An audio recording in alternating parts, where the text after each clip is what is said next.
All right, good evening, everybody. I'm going to go ahead and get started. Today is August 1st. Happy August. The time is 5:30, and I'd like to welcome everybody to this special budget meeting. May I get a roll call, please? Flores Kale, Here. Tobias, Present. Goza, Here. Medina, Here. Zapata, Here. Harris, McKinney. Here. Okay, we have 7 people. We have a quorum.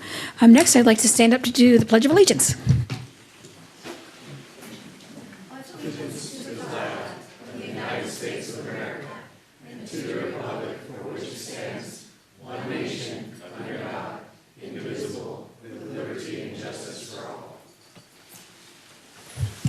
All right, thank you. Up next, we have citizens' comments period. The City Council welcomes comments from citizens early in the agenda of City Council meetings. Those wishing to speak are encouraged to sign in before the meeting begins. Speakers will be provided with an opportunity to speak during this time period on any agenda item or any other matter concerning city business. We do ask that you observe the 3-minute time limit. All right, up first, I have Cynthia Bowling.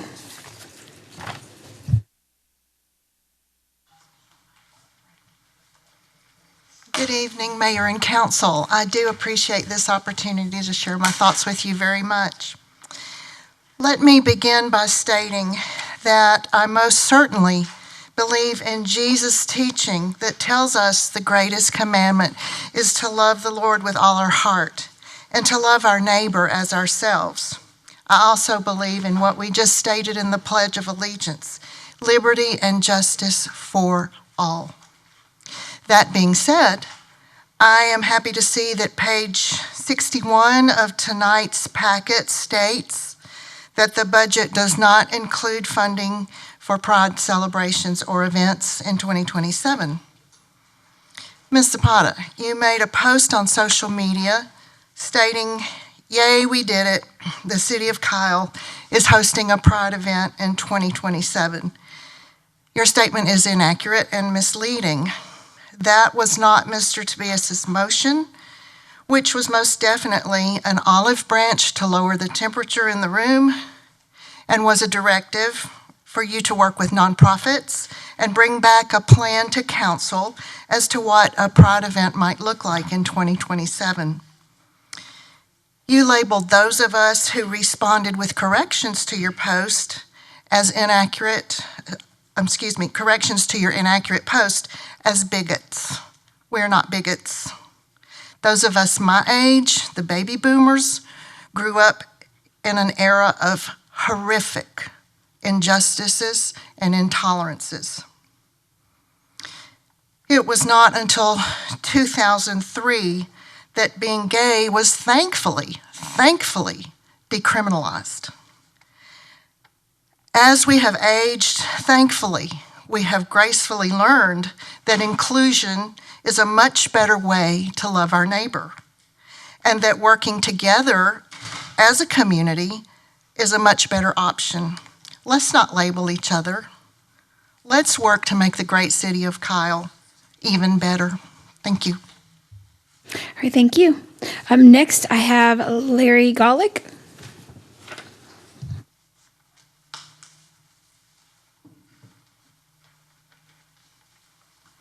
Mayor Pro Tem, Council, good evening. My name is Larry Golick. I'm a resident of Six Creeks and I'm proud to call the City of Kyle my home. I'm here with a request for expert advice and outside counsel to review a contract. Earlier this year, a question came up about the previous city manager's contract, specifically his leave balance and what he was owed depending on whether he resigned or was terminated.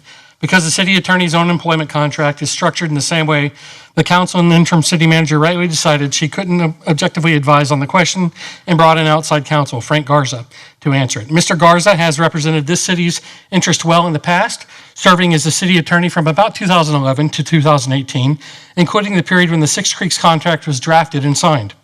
As was done with the Langley contract, I'm asking the City Council to do the same thing, bring in Mr. Frank Garza to provide guidance to the staff and City Council regarding the 2017 development agreement with the Blanco River Ranch, the agreement that governs the water and wastewater service to the Six Creeks development.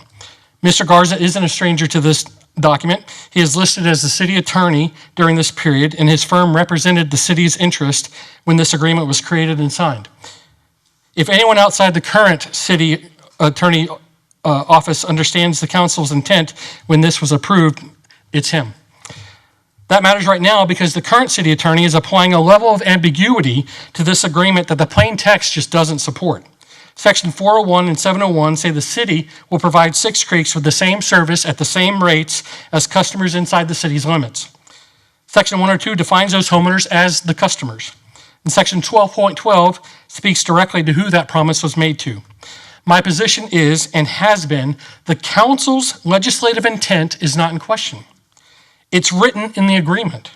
There's no other ordinance, resolution, or council action that ever placed Six Creeks into the outside city rate class.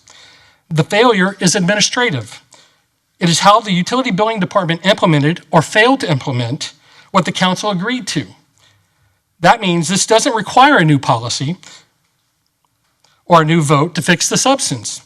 The utility billing department could correct every Six Creeks account to the proper in-city classification as soon as Monday. The outside city billing is an administrative failure.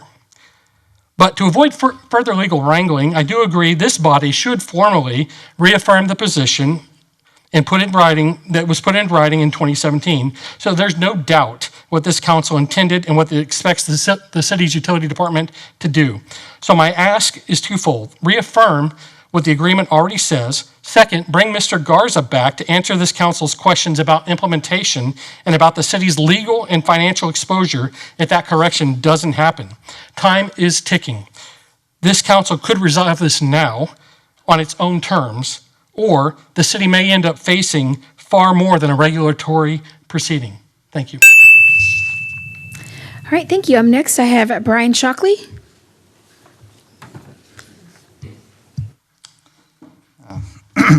Good evening, Mayor and council members. My name is Brian Shockley, and I too live in the Six Creeks neighborhood. I'm here tonight because the issue is about more than water rates, it's about trust. When people purchased their homes in Six Creeks, we relied on the agreements that governed this development. Those agreements weren't just between the city and a developer, they were the foundation upon which families invested hundreds of thousands of dollars and chose to make Kyle their home. Many of us believe those agreements promised that Six Creeks would receive the same utility rates as customers inside the city. Today we are paying significantly more despite that understanding. This isn't about asking for a special favor, it's about asking the city to honor the commitments that encourage this community to be built in the first place. Thank you. Thank you. Those are all the forms I have. Would anybody else like to come up and speak? All right. If you could just state your name for the record and then fill out a form. Thank you. Kenneth Rocha, District 4. Good evening, Council, Mayor. I'm going to take advantage of my 3 minutes by reading. So I was here last year praising the former city manager about the cost savings finance discovered, only to see the organizational changes performed post-budget adoption that wiped that all out. I asked the former council to consider auditing operation expenses, executive salary inflation, and opposed the tax rate and utility rate increases, highlighting the impact to tax and utility payers. We see where those decisions landed us. I went during this council's visionary workshop advocating for reduction in CIPs and sharing the failure of the defeasing debt decision.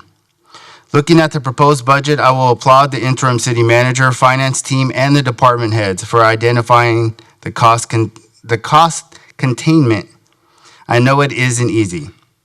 The facts are property taxable assessed values dropped, sales tax softened, interest yields dropped, and our required reserve fund was used to support an inflated M&O.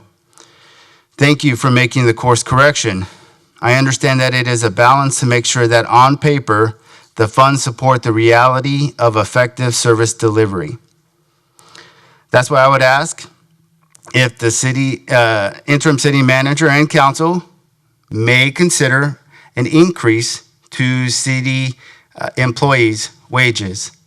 I know it was an item on the memo that we weren't going to consider that.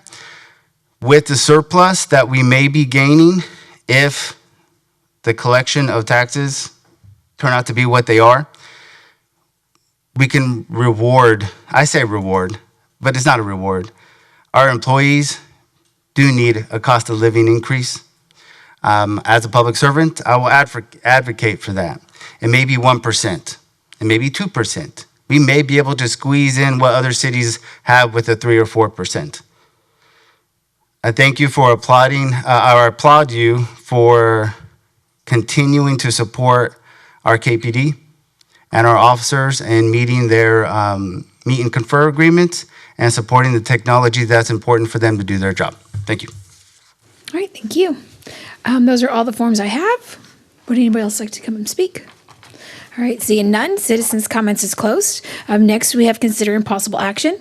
We're going to receive a presentation, hold a discussion, and provide staff direction regarding the interim city manager's recommended proposed budget for fiscal year 2026 to 2027, totaling $416,966,023 for all city funds, including but not limited to the following discussion highlights.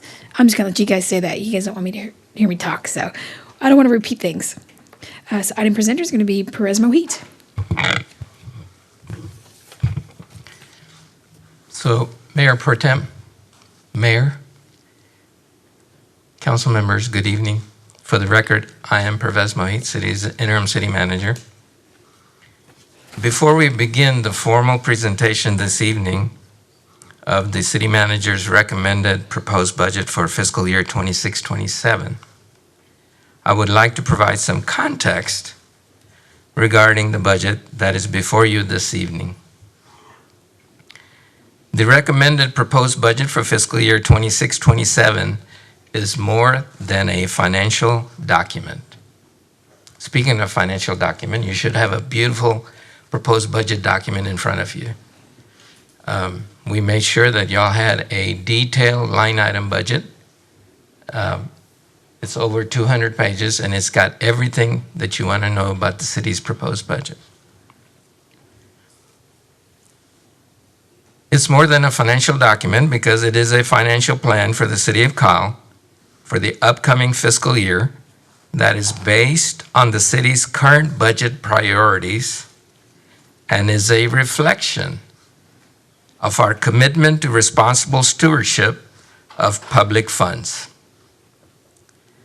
After the recommended proposed budget for fiscal year 26-27 has been considered and approved by the City Council, it will then serve as the policy framework that guides the delivery of essential municipal services to our residents and businesses while ensuring the long-term financial sustainability of the City of Kyle organization.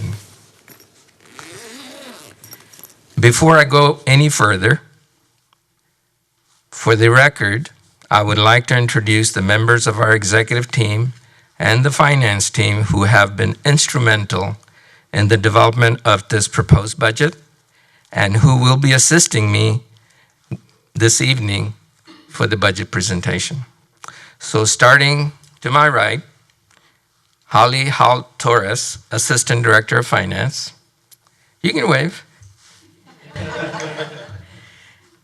Andy Alejandro, Interim Deputy Director of Finance. And then we have Amber Schmeitz, Deputy City Manager, and Jesse Elizondo, Assistant City Manager. You as a council, you already know them. I wanted to make sure that people in the TV land also knew who they are. As you will hear throughout this presentation, I am recommending a balanced budget for fiscal year 26-27. While that statement may appear straightforward, the work required to reach this point has been anything but easy and straightforward. As you well know, the city entered this budget cycle facing a significant and many financial challenges. Prior to developing the proposed budget for next fiscal year, it was critical that we address the projected $14.2 million budget deficit in the city's general fund for the current fiscal year 25-26 operating budget. We had to do that first before we could begin developing the new budget for next year. This required a methodical review of operating and capital expenditures, organizational priorities and practices, financial assumptions, and line-by-line item expenditure trend analysis of every single department, every single city fund, every single CIP, capital improvements project. Beginning in early May 2026, the management team initiated aggressive cost reduction and cost containment measures designed to stabilize the city's financial position while preserving core municipal services. These efforts have been ongoing for a number of months now, and on July 16th, Council received a detailed briefing regarding the status of those initiatives and the progress we have had to date. Regardless of whether a community is a large city like Dallas, a small city like Ulen, or any size in between, one of the most important and critical responsibilities of a city manager is developing the operating and capital budgets for City Council's review and approval. The budget serves as the city's primary financial and policy document, translating the council's goals and priorities into a practical plan for delivering services and investing in infrastructure. Developing a balanced, sustainable, and strategic budget is critical to maintaining public trust, ensuring organizational effectiveness, and positioning the city of Kyle for long-term success. The proposed budget before you this evening is the result of those efforts. It reflects disciplined financial management, difficult organizational decisions, and a commitment to aligning expenditures with available revenues. Finally, I would like to take a moment to acknowledge a group of what I call silent stakeholders, whose contributions to the development of this particular budget, especially this upcoming fiscal year, cannot be overstated.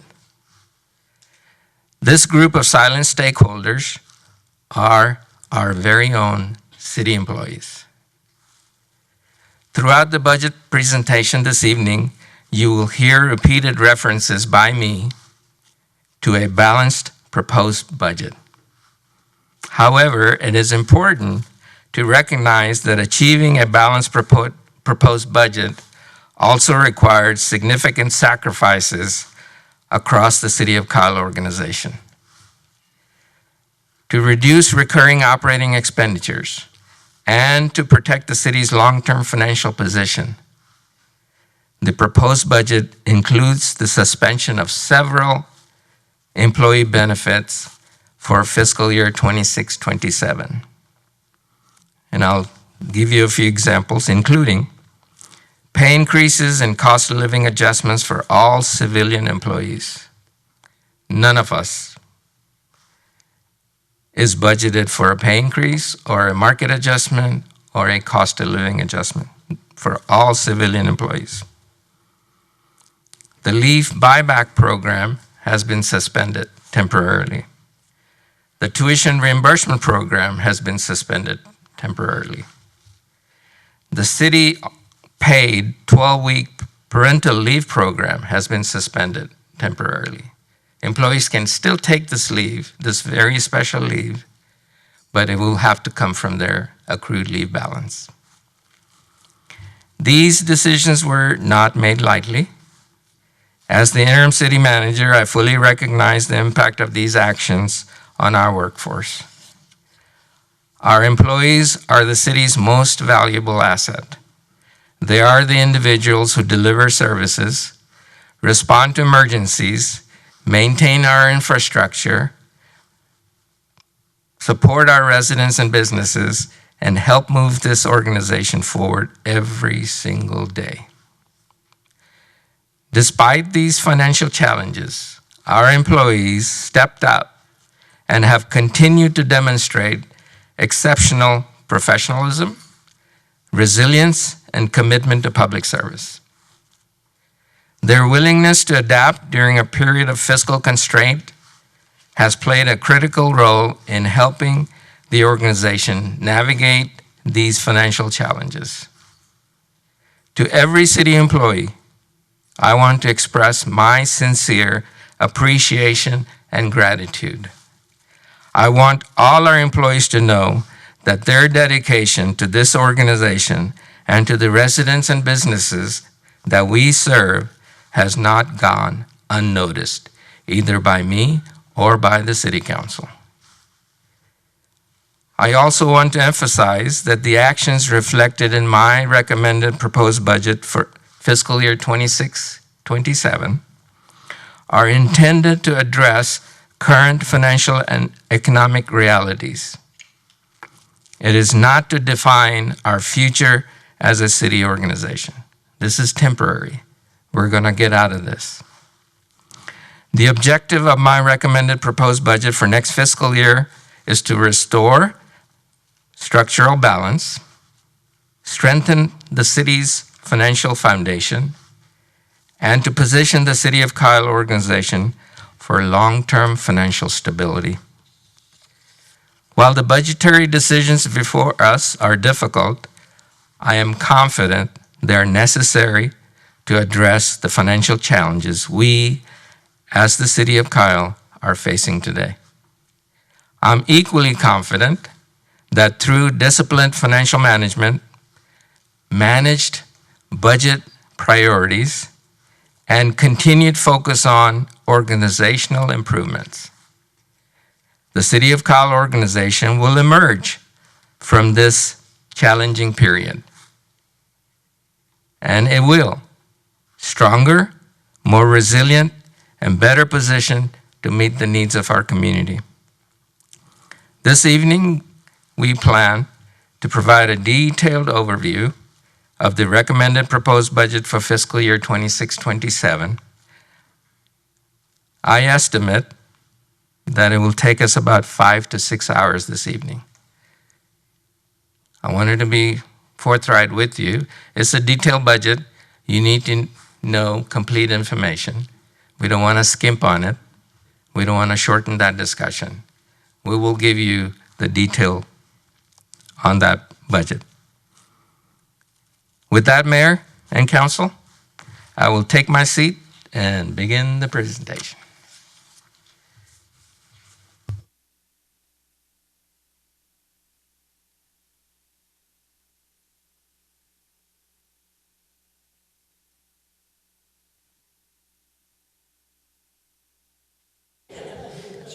Maybe if you stood up, it would go a little faster. I'm just kidding. But maybe somebody should order some coffee. So we have about 150 slides, and assuming 2 minutes, average 2 minutes per slide, that's how I came up with my estimate. So our objectives for our presentation tonight. We want to present the recommended proposed operating and capital budgets to the City Council for the upcoming fiscal year, 26-27. Review highlights and implications of structurally balanced recommended budget for next fiscal year while addressing declining revenues, increasing costs, maintaining reserves, and providing long-term financial stability. We want to provide an overview of the city's financial outlook, budget priorities, the financial challenges that we're facing, and organizational realignments. We're making realignments to 2 of our largest city departments. We want to promote transparency by clearly outlining and explaining the financial challenges that the city is having to address as we started the budget development process for the next fiscal year 26-27. We want to ensure comprehensive understanding of the recommended budget for next fiscal year by the City Council, by our residents, and also our city staff. We will review key dates and next steps with you this evening. So before I get into the details, I want to make sure that I lay out how we're going to present this. The presentation is going to be in 5 distinct segments as follows. The overall discussion of recommended proposed budget will be presented by me, and I'll cover, because we have a few new council members and this is your first budget cycle with us, I wanted to make sure we also give you the framework that we have to abide by. So I'm going to cover city charter requirements, city's budget development adoption process and key dates. I'm going to go over the community budget survey results that we did earlier this spring. I'm going to go over the guiding principles that we used to develop the budget. We just didn't throw things on the wall and see what would stick. We had a plan and we had an organized plan. So we're going to share with you what guided us throughout this process. We will share with you the budget development challenges that we faced as we were putting this budget together. I will review with you budget highlights, some of the highlights that's in the proposed budget. I will touch on budget summary, give you a very high level of our proposed budget. And then I have added 2 slides at the end because I was getting a lot of calls, I was getting a lot of inquiries. You took the Santa Claus out of the budget, or you made the Grinch go away next year. I want to clarify that. I want to make sure people understand, including our council, staff, and our residents, what's in the budget and what's not in the budget. I'll go over those.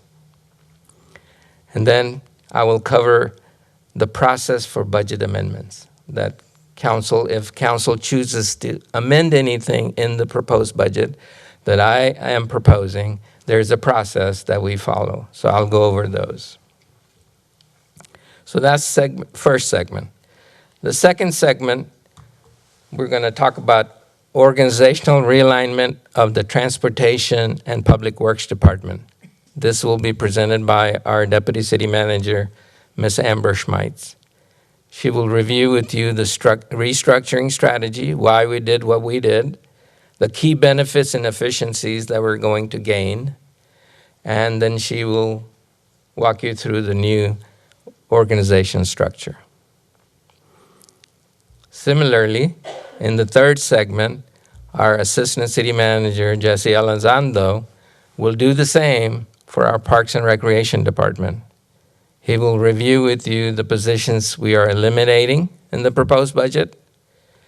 He will review with you the notable changes as to why, what we did, and the key benefits and efficiencies that we are going to gain from those changes.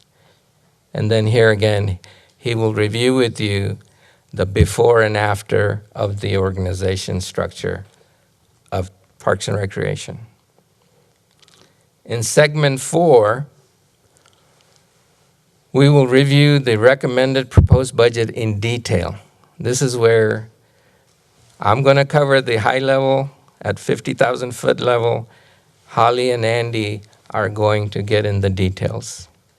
So they will cover the fund structure of the City of Kyle, how do we account and budget in City of Kyle, where the money goes, where the money comes from.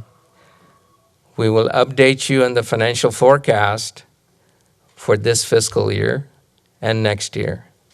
We will show you the before and after. We talked about the $14.2 million deficit in general fund. We will show you where that was, and we will show you where we are after the cost reductions and cost containment measures that we implemented, and aggressively at that. Had we not done that, we would have been in a much worse position coming into the next fiscal year. We will cover the general fund, the four major operating funds, which are general fund, water utility fund, wastewater utility fund, and storm drainage.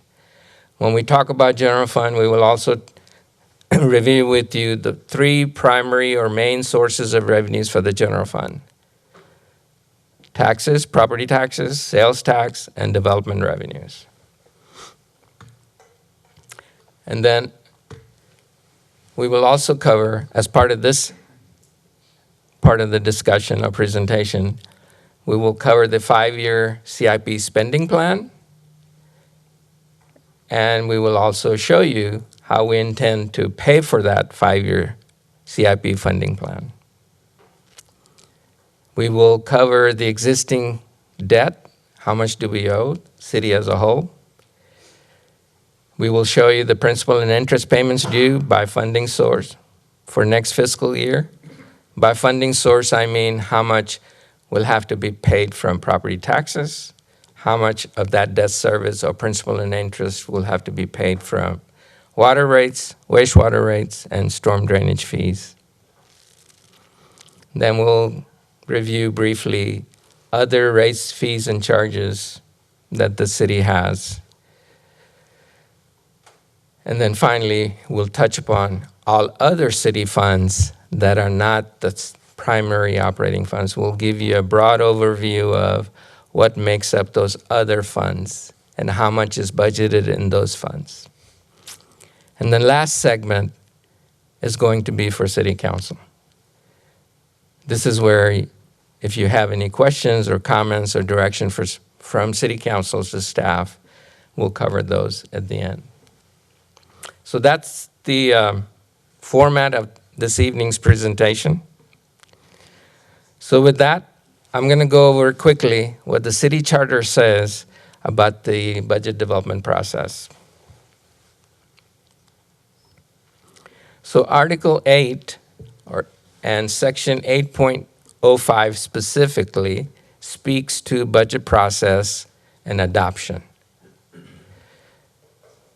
It says the city manager shall be responsible for the timely preparation and presentation of the budget and shall present his or her recommended budget to the city council no later than 60 days prior to October 1 of each year. So we're doing that tonight, August 1st, so we met that. The proposed budget shall become a public document and record when presented to the city council. So after today, this document is a public document. It's in the city secretary's record. From and after its receipt of the budget, the city council shall, and then it has 3 specific requirements. This paragraph we're going to cover very slowly because it's one, it has a lot of background, but one very specific requirement is embedded in here. At the first council meeting for which timely notice may be given, cause to be posted in City Hall and published in a newspaper of general circulation in the city, a general summary of the proposed budget, and a notice stating the time and places where copies of the budget are available for public inspection. So that's the background it sets up. Then it says, the time and place not less than 15 days after such publication, meaning this notice, a public hearing on the budget, and such other public hearings as are necessary. So basically, in a nutshell, what it says is that after this document or budget is presented to council, that the city shall provide a notice in the newspaper which is our Hayes Free Press. For our city of Kyle, that's our newspaper of record. I will publish a notice in that newspaper. Since it's a weekly newspaper, the next possible publication date after tonight is Wednesday, the 15th, I believe, or 17th. After that notice is placed, the first meeting, council meeting that can be held, that provides at least a minimum of 15 days from the notice that we published. The city council shall hold public hearing and public discussion on the proposed budget. So that's the first requirement. Andy, would you be so kind as to confirm that August date? 19th? So the second requirement, after the first public hearing, the council may adopt the budget with or without amendments. Meaning the city manager's proposed budget, council can make amendments or not. So as long as we have the first public hearing done, council can adopt the budget. The council may amend the proposed budget to add, increase, decrease, or delete any programs or amounts except expenditures required by law or for debt service, meaning principal and interest that is due next year, provided that no amendment shall increase the authorized expenditures to an amount greater than the total estimated funds available from all sources. In other words, we have presented a balanced budget. If council was to increase the expenditures, we'll have to either increase revenues, which is very likely at this point, unlikely. So the only thing remaining to balance is to cut other expenditures or to draw from the reserves. Those are the only two options available if you were to add more to the expenditures. The third requirement, the budget shall be finally adopted by ordinance not later than the third Thursday of September, which I believe is September 16th. Provided that if the council takes no final action on or prior to such day, the budget as submitted by the city manager shall be deemed to have been finally adopted by the council. So it has a safety feature built in that if the council is undecided or they're split and can't vote on the budget to adopt the budget, and I believe it takes 5 votes, city attorney, to adopt the city budget? It takes 5 votes to adopt the tax rate, which is needed for the budget. Okay. So it's a safety valve built in that if council is undecided, that the city manager's proposed budget will automatically get adopted by the third Thursday in September. So that's basically, in a nutshell, what the city charter requires about the budget development, adoption. So that's the city charter. Now I'm going to go over what the city's process has been for budget development and adoption. It's a very transparent and citizen-focused budget process. In March, we begin the budget process. The kickoff is with City Council's visioning workshop. That happened in March. During March-April timeframe, we do a budget survey or citizen satisfaction survey, which we did in April, and we shared the results with council. And I'll go over in a few minutes at a very high level the main results. Then in May, June, July, we begin budget planning meetings with City Council. In August, by city charter, the city manager presents the proposed budget. In August, we will talk about property tax rates with council. We will talk about water and wastewater rates in August. That's on August 13th. And I'll go over the schedule in a few minutes. In September, we have public hearing on the proposed budget as amended by City Council, if y'all amend the budget. We will have public hearing on the proposed tax rates, and then we will have ordinances for the adoption of the budget and a separate ordinance for the adoption of the property tax rates. And this is something important to note in case I forget. The state law requires that the budget has to be adopted first. We cannot adopt the tax rate before the budget.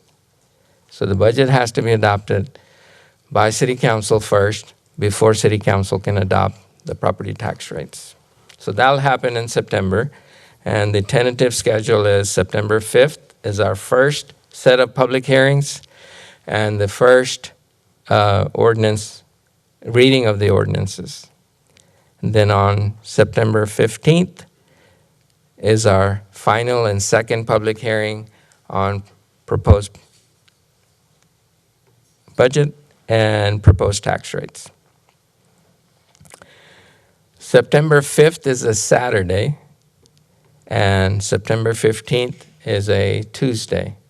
The city charter requires that the adoption of the budget, if we have two meetings, one of them shall be during a regular city council meeting. So since our first reading is on a Saturday, the final reading had to be on a Tuesday, which is September 15th, but it has to be before September 16th. City charter requires that by Thursday, we must adopt. So I'll go over those dates real quick here. So March 6th through 8th, City Council Visioning Workshop was completed right here in City Council chambers. April 24th of this year, the community survey was completed and the results were shared with the City Council. May 16th was our first City Council budget planning meeting. That was to cover and discuss. We reviewed the 5-year financial forecast. June 13th was our second City Council budget planning meeting. And at this meeting, we reviewed with council and requested council to help prioritize the city's 5-year CIP spending plan. Then on June 27th, we had the third council budget planning meeting. At this meeting, we reviewed and requested council to help prioritize the public transportation program and our special public events programs. On July 16th was our fourth council budget planning meeting. At this meeting, we discussed and shared with council and provided an update on anticipated savings from cost containment measures implemented to mitigate the 14.2 million, in round numbers, 14.3 million projected deficit for fiscal year 25-26, which is the current fiscal year for the general fund. August 1st, tonight, is our fifth council budget planning meeting. This is when we are rolling out the interim city manager's recommended proposed operating capital budgets for fiscal year 26-27 as required by city charter. August 13th is our number six council budget planning meeting. At this meeting, we plan to discuss with council the results of the 2026 cost of service study update and rates for water and wastewater services that will be proposed for fiscal year 26-27. In my proposed budget, I am not recommending any increases to the water and wastewater service rates for inside city customers or outside city customers for 26-27. Zero, no increase. However, since we had undertaken a cost of service study, we the city, commissioned that.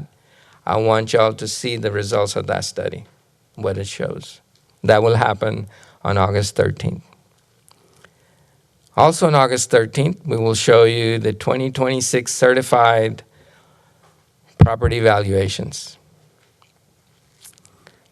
We will go over the property tax rate calculations for maintenance and operations component, and also go over the tax rates for the INS, interest and sinking fund, which pays for principal and interest on tax-supported debt. A good example of tax-supported debt would be the road bonds, anything we borrow for sidewalks, things of that nature. And lastly, this is only if it is necessary. We will ask you to consider a resolution to record City Council's vote to consider property tax rate increase at a future council meeting. And let me explain to you before everybody gets concerned about this. It's only if it's necessary. There are 3 tax rates. One is called, the very first one is the no new revenue tax rate, which is basically at the tax rate we would collect the same amount of money that we collected in the current year. That's tax rate number 1. Tax rate number 2 is voter approval tax rate. So this is the tax rate that is calculated based on state law. It's the upper limit that you can go up to this amount or tax rate. And anything above that, you would have to go to the voters for approval.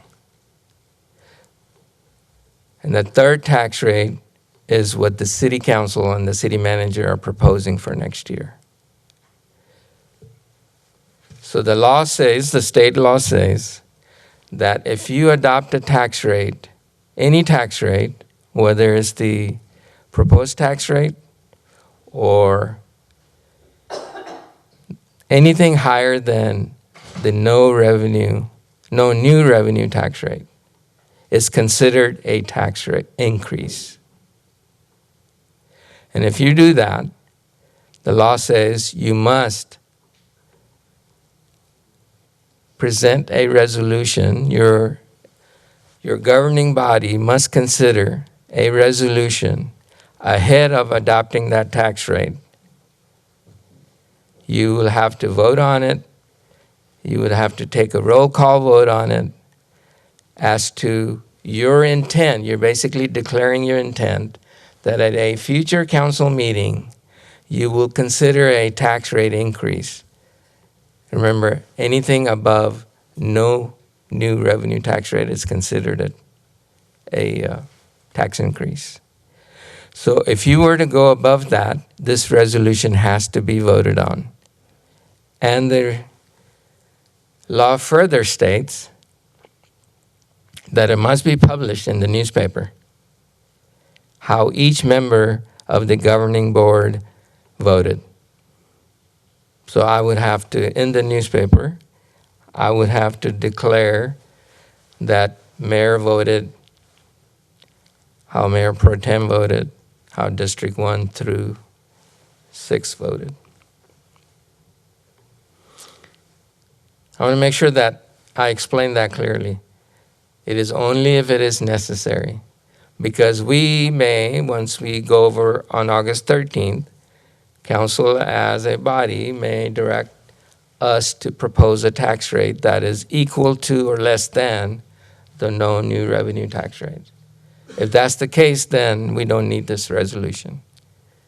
But if it is even a fraction of a penny higher than that, then this resolution will kick in. So on that date, we intend to show you the valuations.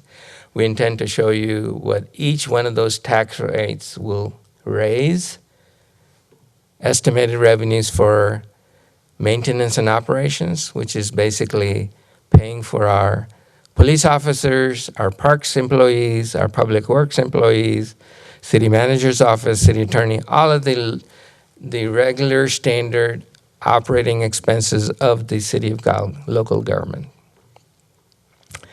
We will also show you under each one of those rates how much it will raise to pay our debt service.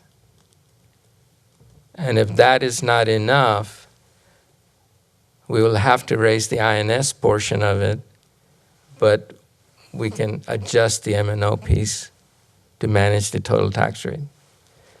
I know it's a little abstract at this point, but when I lay it out in front of you with actual numbers, it will, believe me, it will make sense, and it will be clear for you to make decisions on that day. So before I move on from this slide, I want to make sure that y'all don't have any questions about that resolution. It's only to express your intent, only if it is necessary. Yes, I do have a question. So if we can all agree, the budget that you're going to present to us is that going to reflect the no new revenue rate? The budget I am presenting tonight, I do not have the tax rates because I do not have that information from the Hays County Tax Office yet. Okay. I have the certified tax roll from the appraisal district, but I do not have the actual 85-step or 82-step calculation from the Hays County Tax Assessor's Office. We should be getting that next week, early next week, but we'll have that information. So what will happen is, let's say on 13th, if council's desire is to maintain the no new revenue tax rate, and our budget exceeds that, we would have to amend the budget at that point to adjust the revenue that I'm showing for property tax, and then an equivalent amount either in the expenditures or the surplus that I am showing, adjust the surplus. So we'll have some options for you, how we can manage that. Okay. I guess my question is going to be, who's going to really be, is it going to be on the shoulders of the council or of staff to decide whether or not we use this resolution? Because if you're going to present a no new revenue-ish, then we know that any changes that we make are going to depend on this resolution. So on the 13th, based on the actual calculations of the tax rate, I will recommend to you a tax rate. Then you as a body, y'all decide if you want to take that recommendation, or, because I will also say, as part of that recommendation, what the financial impact is on the proposed budget. I will also show you that. If that is acceptable, you can accept it. Or if it's not acceptable, then we can propose a different tax rate and we can work through that financial impact. Okay, thank you.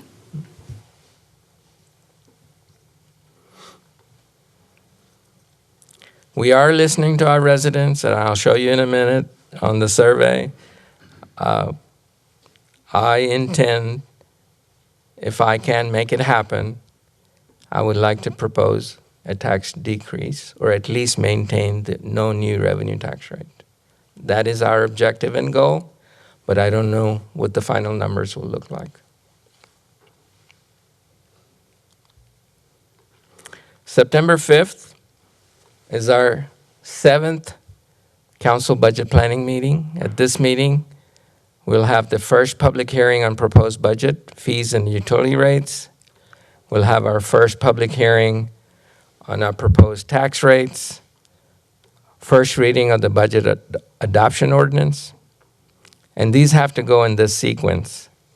First reading of the property tax rate ordinance, first reading of the property tax rate increase ratification ordinance.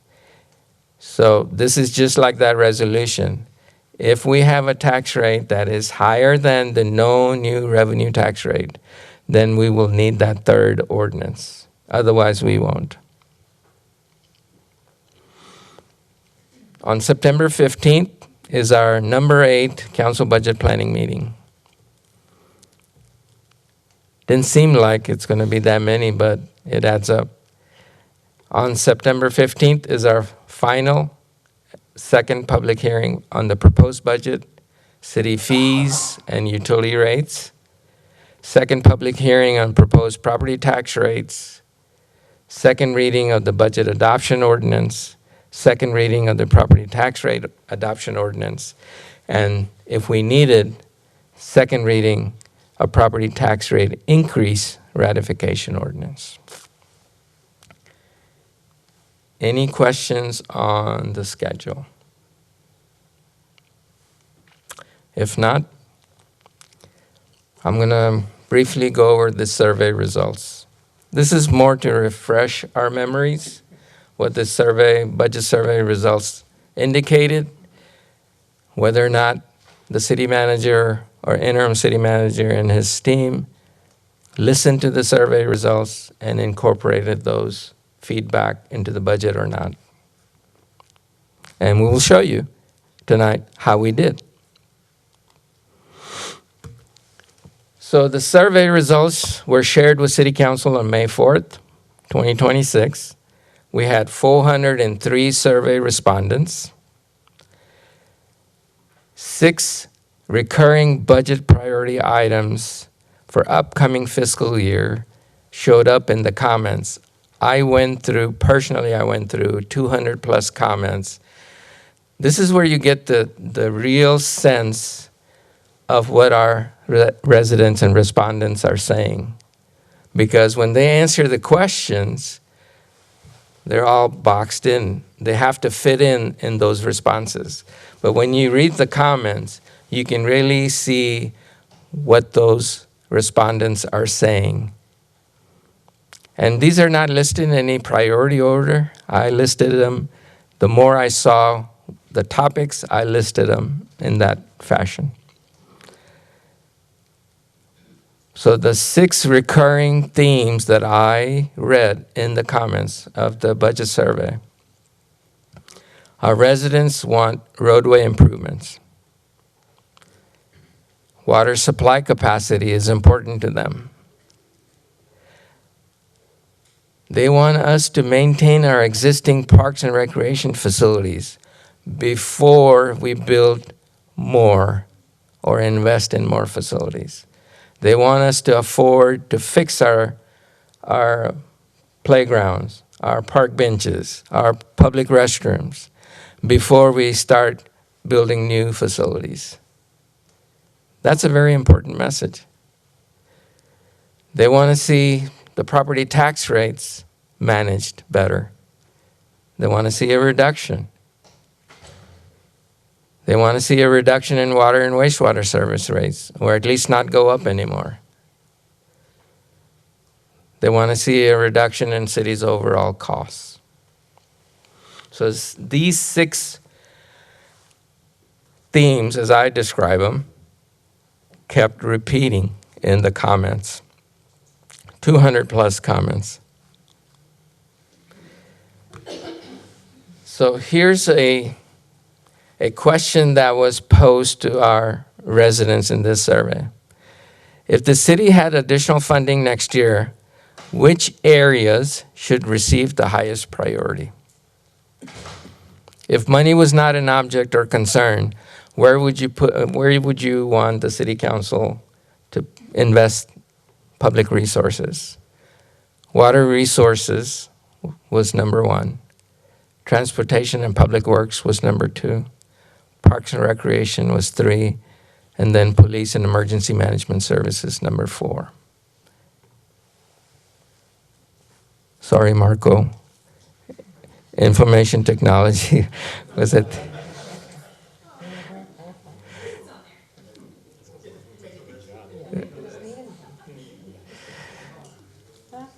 So this next slide is a split slide. On the left side, we asked, which city services have you personally used in the past year? The top three are Parks and Recreation Programming and Facilities, city communication channels. They looked at our website, they read our social media, they read our newsletters quarterly, and then they also followed our social channels. Number 3 was library services. I was surprised to see police and emergency was number 5. Usually they're in the top 3. On the right side of the split screen, we asked, over the next 5 years, which types of projects should be the city's long-term focus? Top 3, traffic, infrastructure, roadways, in other words, streets and roadways, water and wastewater infrastructure, and quality of life type activities and functions. This included parks, library, arts, community programs. And then public safety, housing affordability, economic growth, and job creation. So the proposed budget includes or embeds what our residents are saying, and you'll see that. Clearly, you will see that. So if there are no questions on this survey, I would like to go over the guiding principles we use to develop the next year's budget. This is basically our internal guidebook. The 4 corners of our proposed budget, how it was developed. So,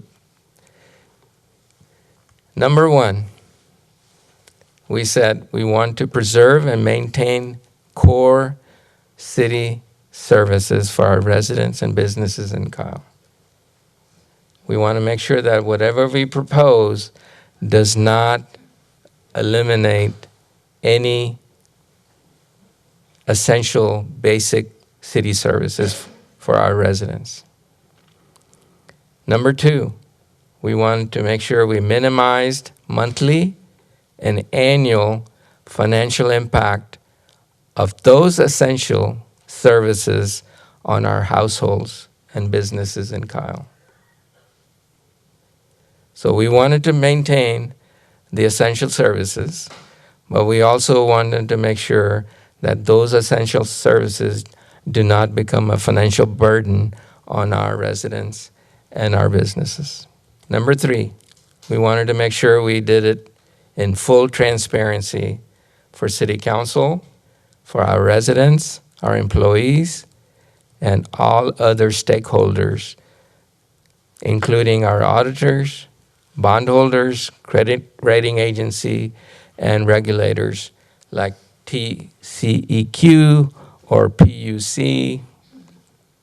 Number 4, we wanted to prioritize balancing service delivery expectations with available resources while preserving city's long-term financial sustainability. So there are 3 parts to this one. We wanted to prioritize balancing service delivery expectations, meaning we wanted to provide essential services,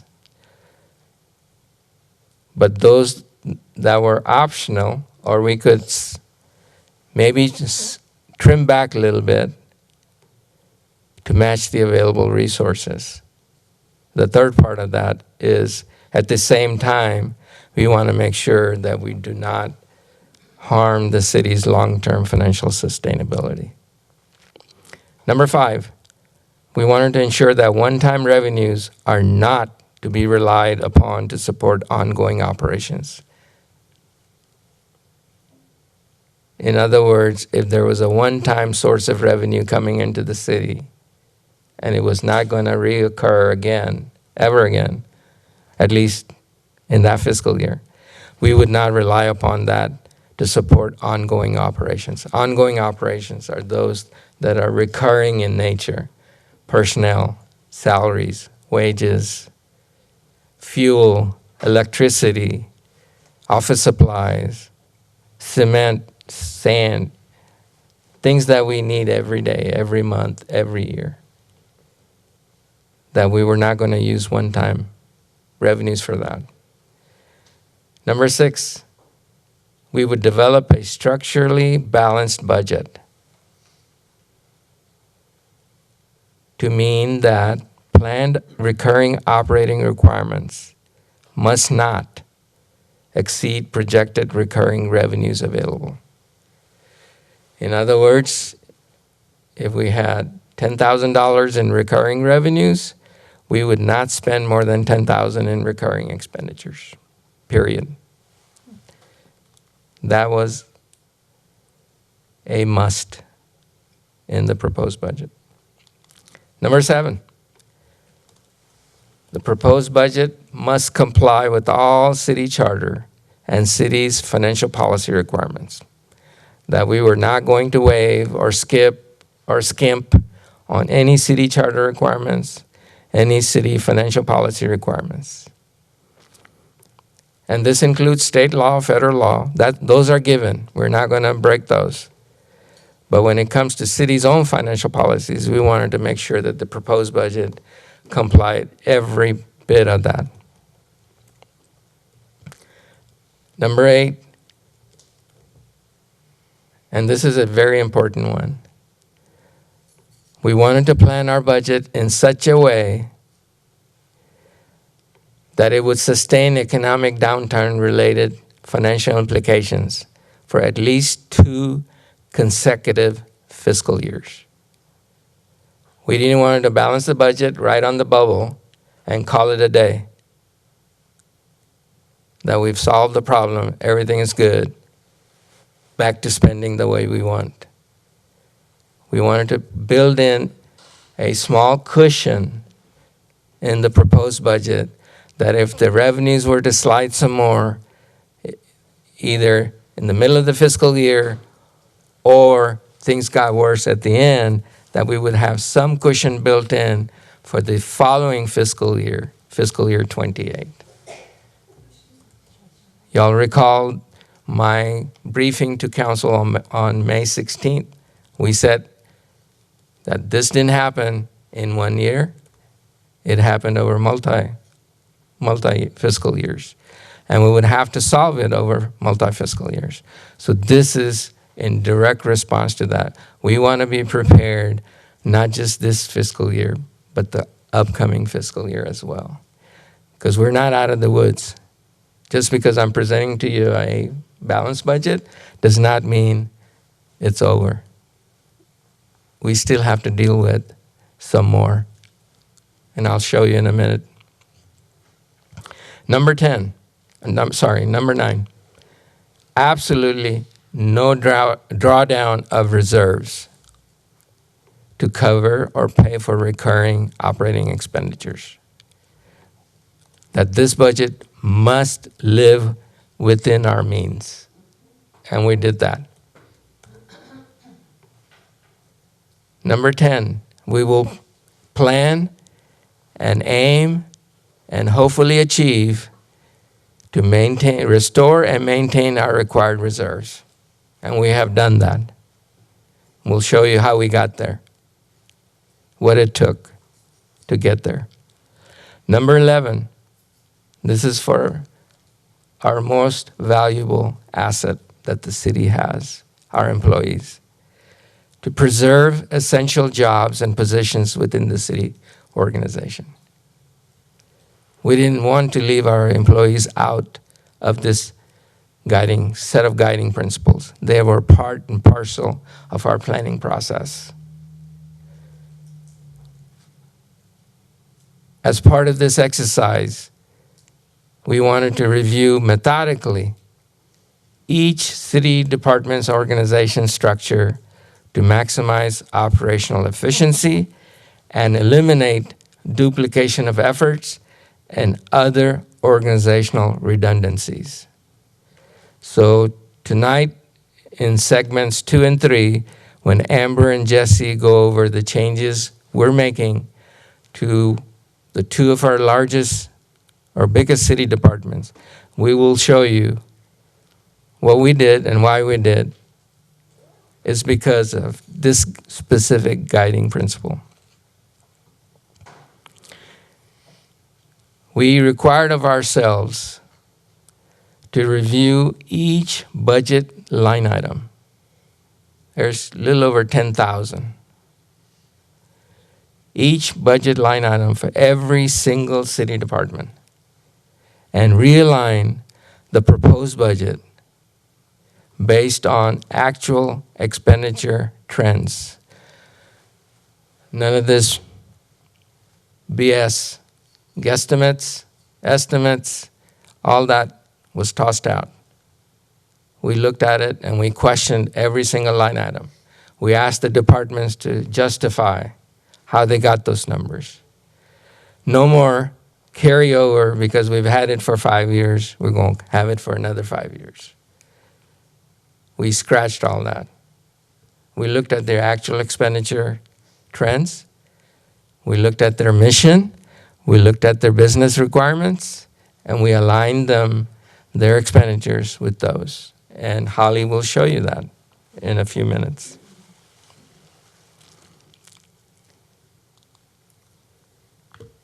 Number 14.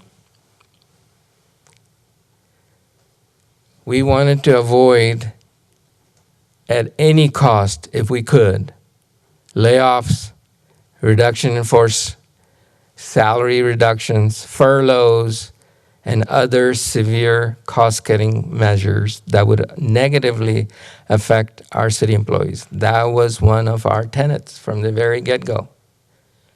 And you will see how we accomplished that by temporarily suspending some of the employee benefits. They made those sacrifices.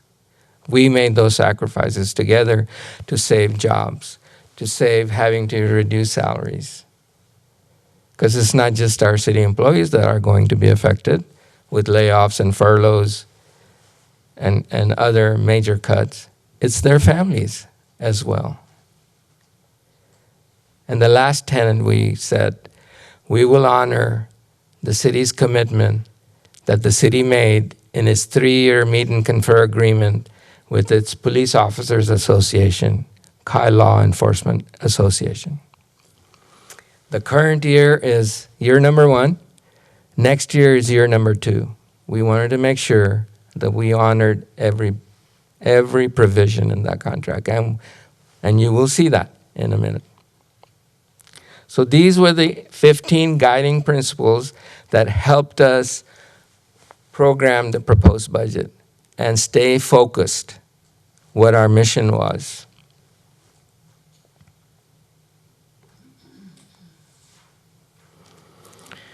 So that was the guiding principles we followed to develop the budget, to come up with strategies, to come up with ideas, to think outside the box. Just because we've always done it doesn't mean we have to do it again next year.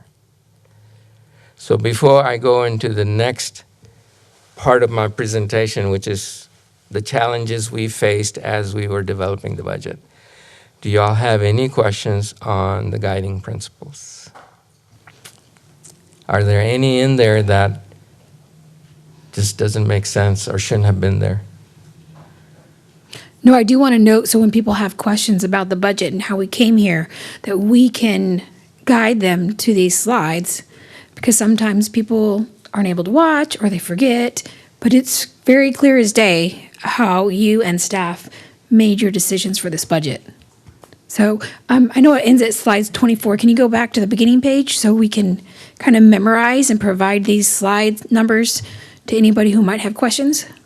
Okay, 22 to 24. And Mayor, all of these documents have already been posted It's on our webpage, main webpage. There's a yellow button that if you click on it, it will take you to the budget transmittal, it will take you to the slides, and it will also give you the entire budget document, that red document that's in front of you. Okay. It might be beneficial to have the communications department share those 3 slides in particular. Yes, sir, we'll do that. I think also, just as a question, so these are all policy choices, correct? So like these are things that if, for example, council were to make amendments to the proposed budget, these can be translated, understood in different ways. I think that's what I'm trying to help ensure is that, yes, these are guiding principles, but they're also choices, right? And the ways in which you interpret them can also be changed or be subjective. And so I just want to make sure that as people read this, that they're not understanding this as like, this is a policy must, we cannot break this.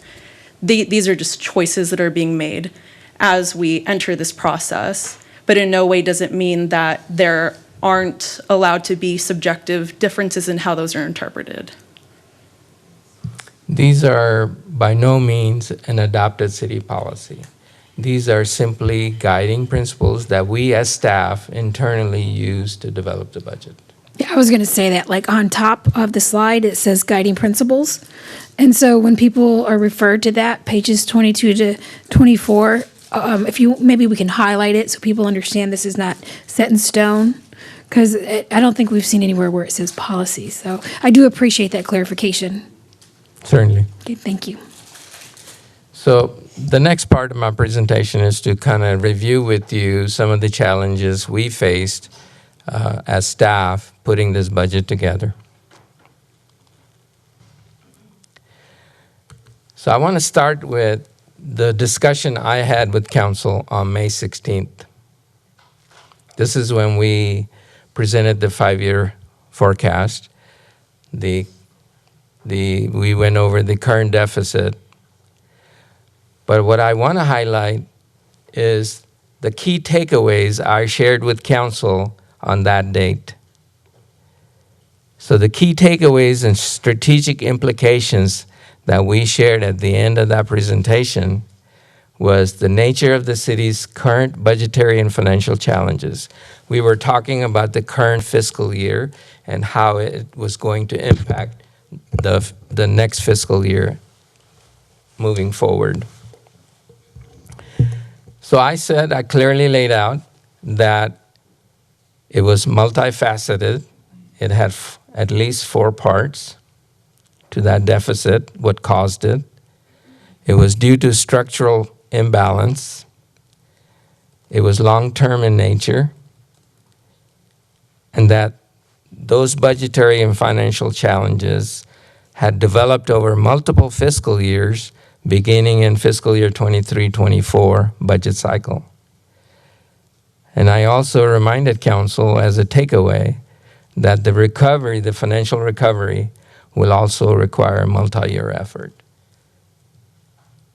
And the last one is important because you heard me just say a few slides ago that even though it's a balanced budget, we are planning for at least 2 fiscal years to give some conservative cushion built in that we can absorb should there be a further slide of our revenues.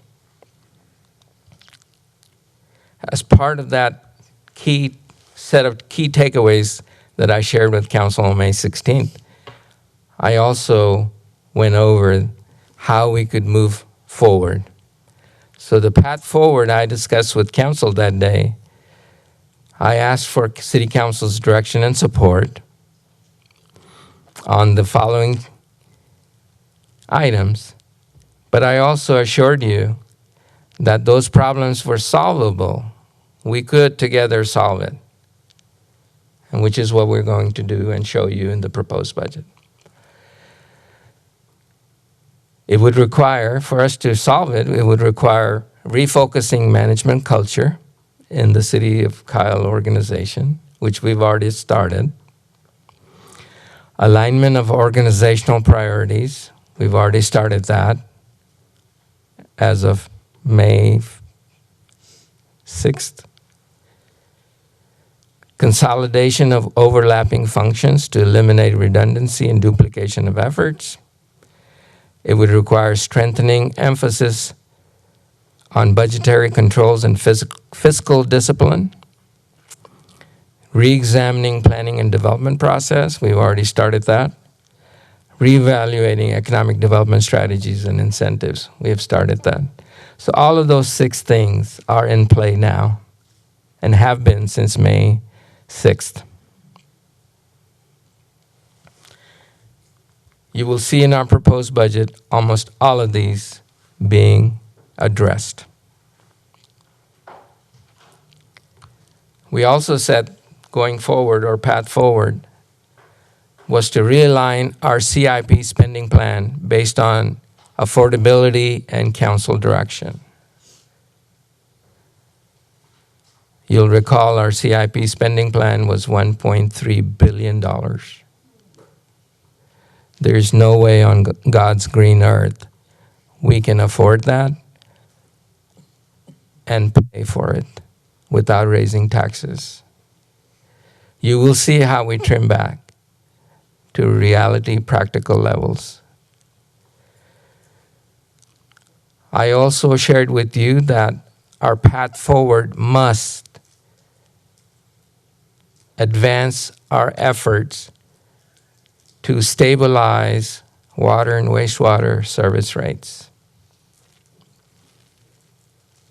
We must resolve all rate-related disputes. That has to be done.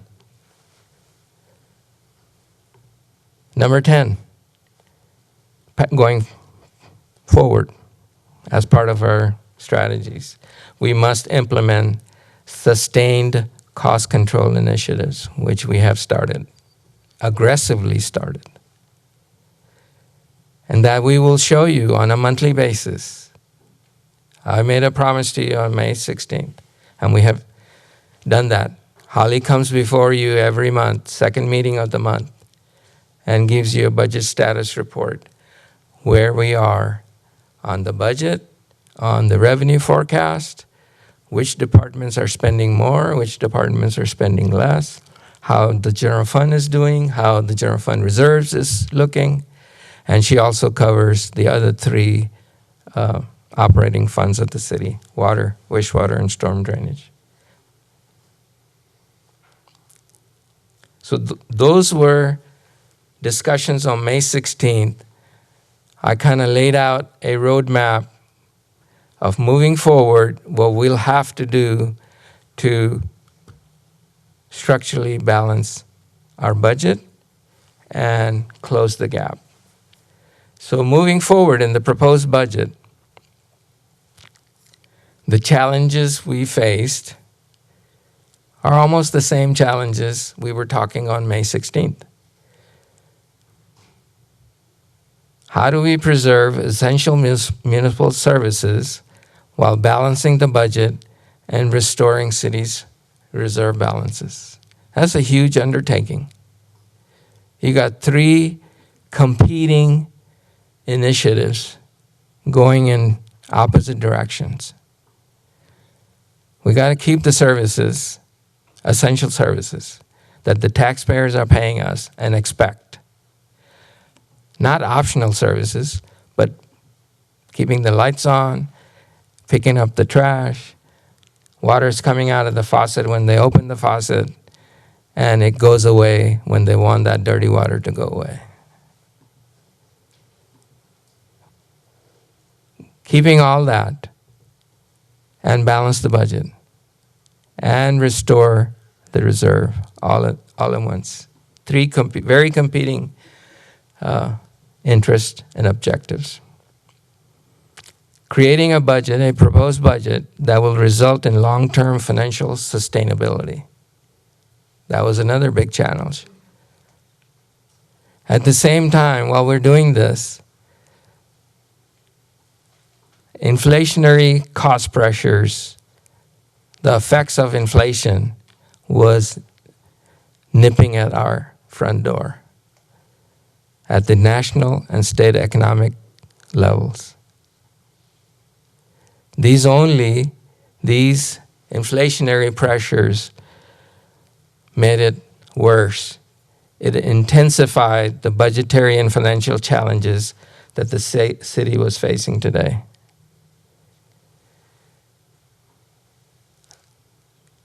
The experts in the fall were saying by this time, CPI, or the Consumer Price Index, by which we measure inflationary index, would be close to 2%. We had gone up as much as 4.2% in May. We are now down to about 3.5% in rough average numbers. It's nowhere close to 2% that they were predicting. Number 5, we're experiencing a slowing growth in cities' 2 primary sources of revenues. You will hear this over and over again: property tax revenues and sales tax revenues. We continue to see a decline in the city's 3rd revenue source, number 3 source of revenue in the city's general fund, which is the development revenues. And we've talked about that in detail at the May 16th discussion. Number 7, the need to restore and maintain reserve balances while avoiding reliance on one-time revenues. How do you do this? Maintain essential services, the cost of which is going up because of inflation.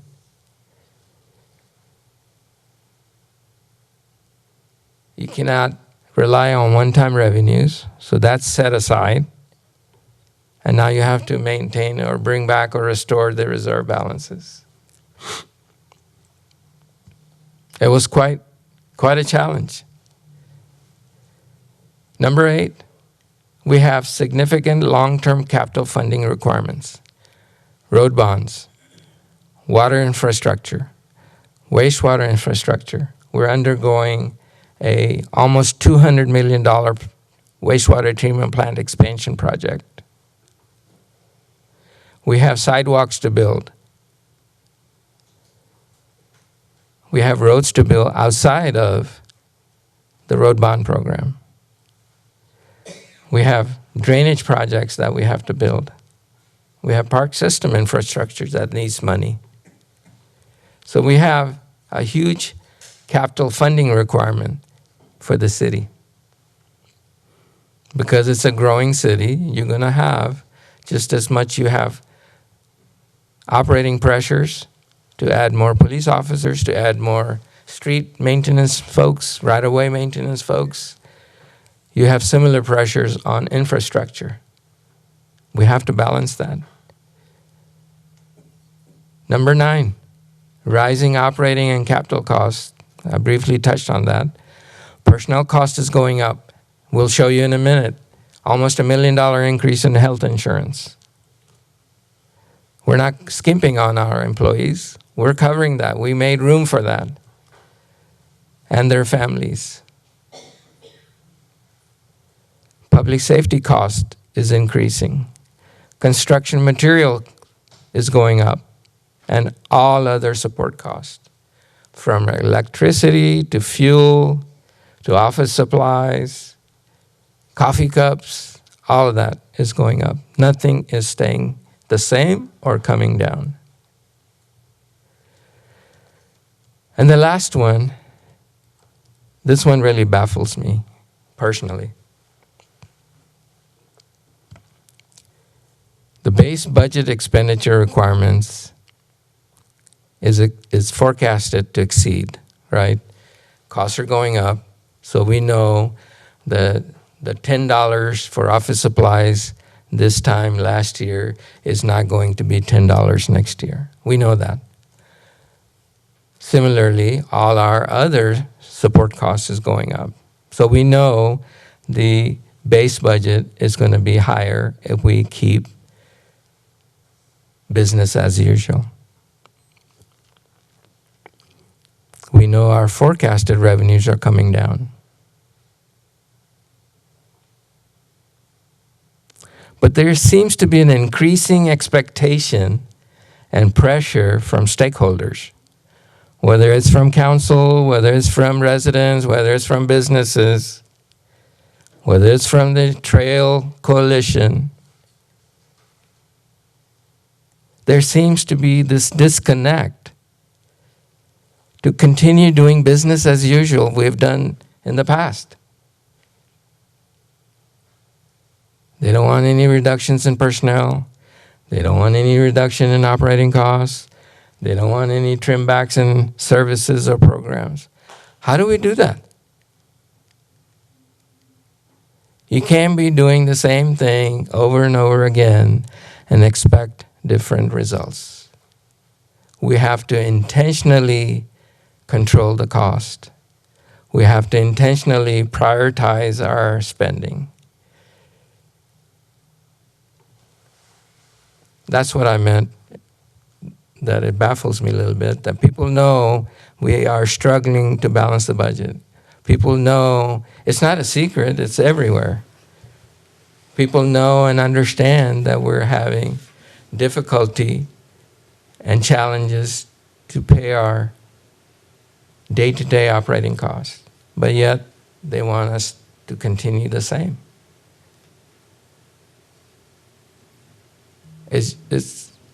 The logic escapes me. I have something that I wanted to add just real quick. I would prefer that if moving forward, all of us try not to identify like one specific group or coalition or category of residents, because there's a lot of residents who want a lot of different things. And I think signaling out certain ones, it just seems kind of unnecessary. I think we can make the points without specifically identifying only specific coalitions or groups or residents. Duly noted. I'd like to make sure that is applicable to all council members and not just to you, especially for those of us who are sitting on the dais. I think that's important. It's a great reminder and it's appreciated, but I hope going down from District 1 to District 6 and including the mayor, that we can all honor that in the same way. Please continue. So those were the top 10 challenges we as staff faced in putting together this budget for next year. Because I wanted not only the council to know and understand, but also the residents, our businesses in our community, our employees to understand. Because not all our employees are involved in the budget development. I want them to hear and understand what it took to put this budget together and why we made those choices, difficult choices. So now I'm going to go over some budget highlights that of the proposed budget, the city manager's recommended proposed budget for fiscal year 26-27.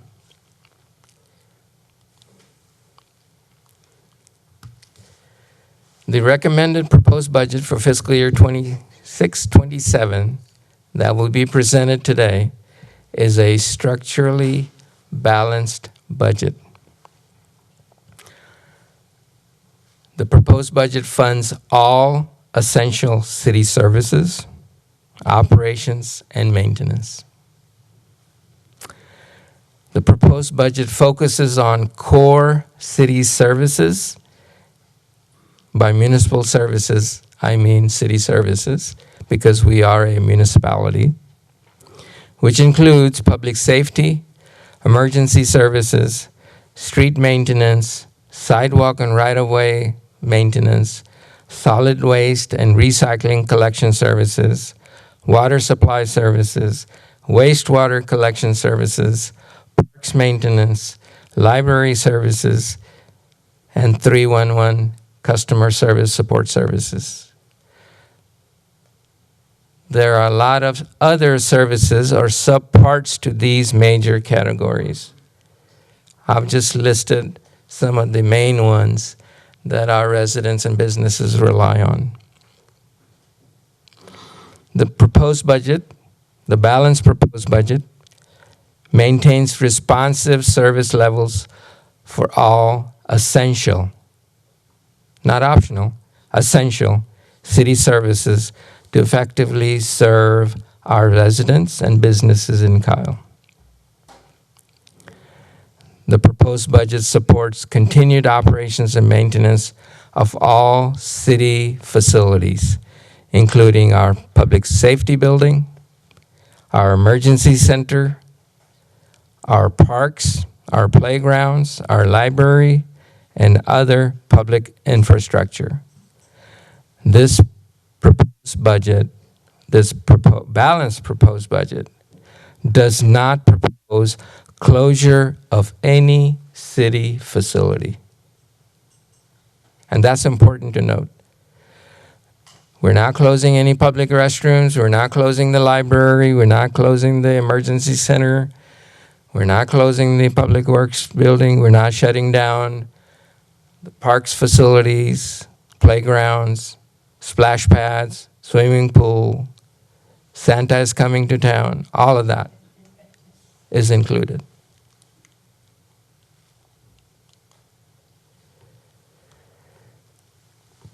The proposed budget maintains a structurally balanced budget where recurring revenues, this is important, recurring revenues support recurring expenditures. We're living within our means, or we're planning to live within our means next fiscal year.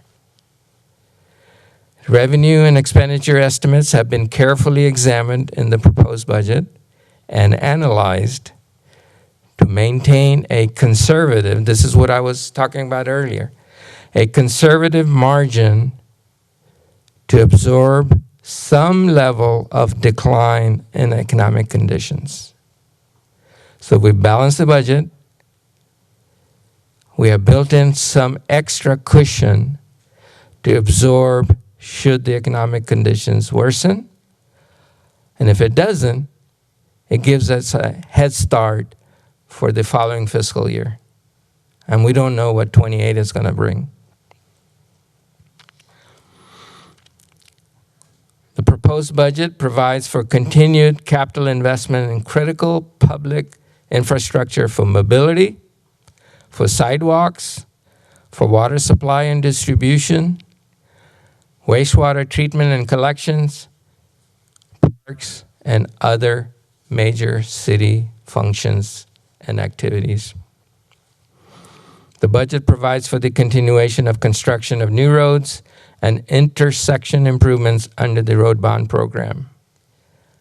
We have not stopped, changed the road bond program. It continues and will continue next fiscal year. The proposed budget leverages grant opportunities and external funding sources whenever practical and feasible. CAPCOG,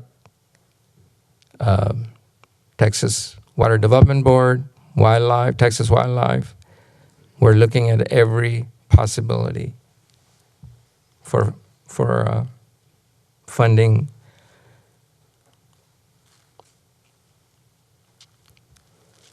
In this proposed budget, there are no employee layoffs, none, no furloughs, or other types of reduction in workforce included in the interim city manager's recommended budget for next fiscal year.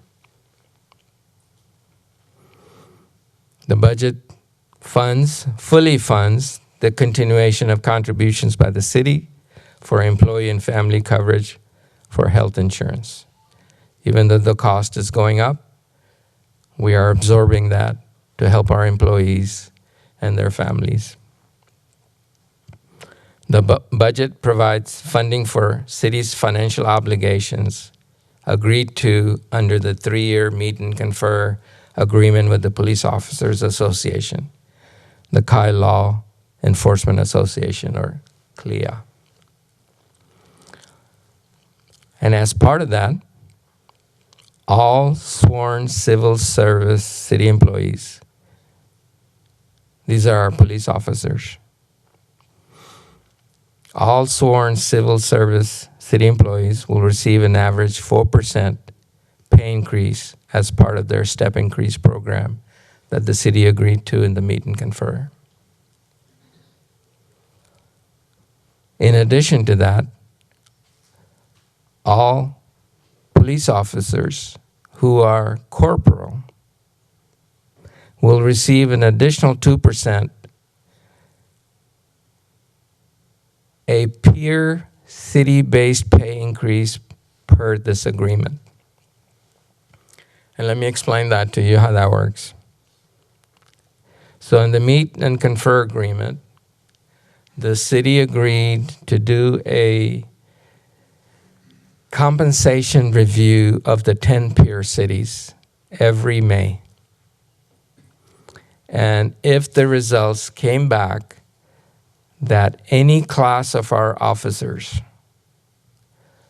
was not in the top 3, that the city would pay 2% on the following October 1st. So let me make sure everybody understands this. So there are 10 cities from San Antonio to Georgetown, pretty much on the I-35 corridor. In the meet and confer agreement, the city is required, our HR department pretty much does this, and they recently did it in May. The agreement requires that we will compare our officers' pay to those 10 cities. And if the City of Kyle officers are not in the top 3, then we will give them a 2% adjustment on the October 1st of the coming fiscal year. So, for example, when they did the May assessment or comparison, they found that the corporals in Kyle, their compensation was, I believe they were ranked number 4 of the 10 cities.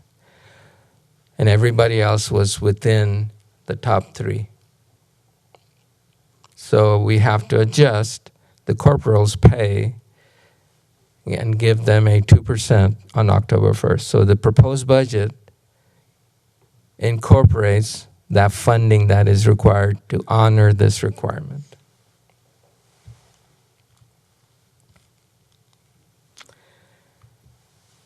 Unfortunately, the proposed budget, in order to balance it, does not include any pay increase for civilian city employees. So anybody that is not a sworn officer that works for the City of Kyle, at least in the proposed budget, unless council amends it, the proposed budget does not include any funding for a pay increase or market adjustment or a cost of living adjustment, any adjustment to their pay for civilian employees. In order to balance the budget, we had to temporarily suspend selected benefits for all city employees. And this is for all, civilian and sworn. We have to suspend the leave buyback program. And the leave buyback program basically is that the employees, by administrative policy, not council policy, administrative policy, can sell their accrued leave up to a limit each year, twice a year, November and March, for cash. So they can cash out.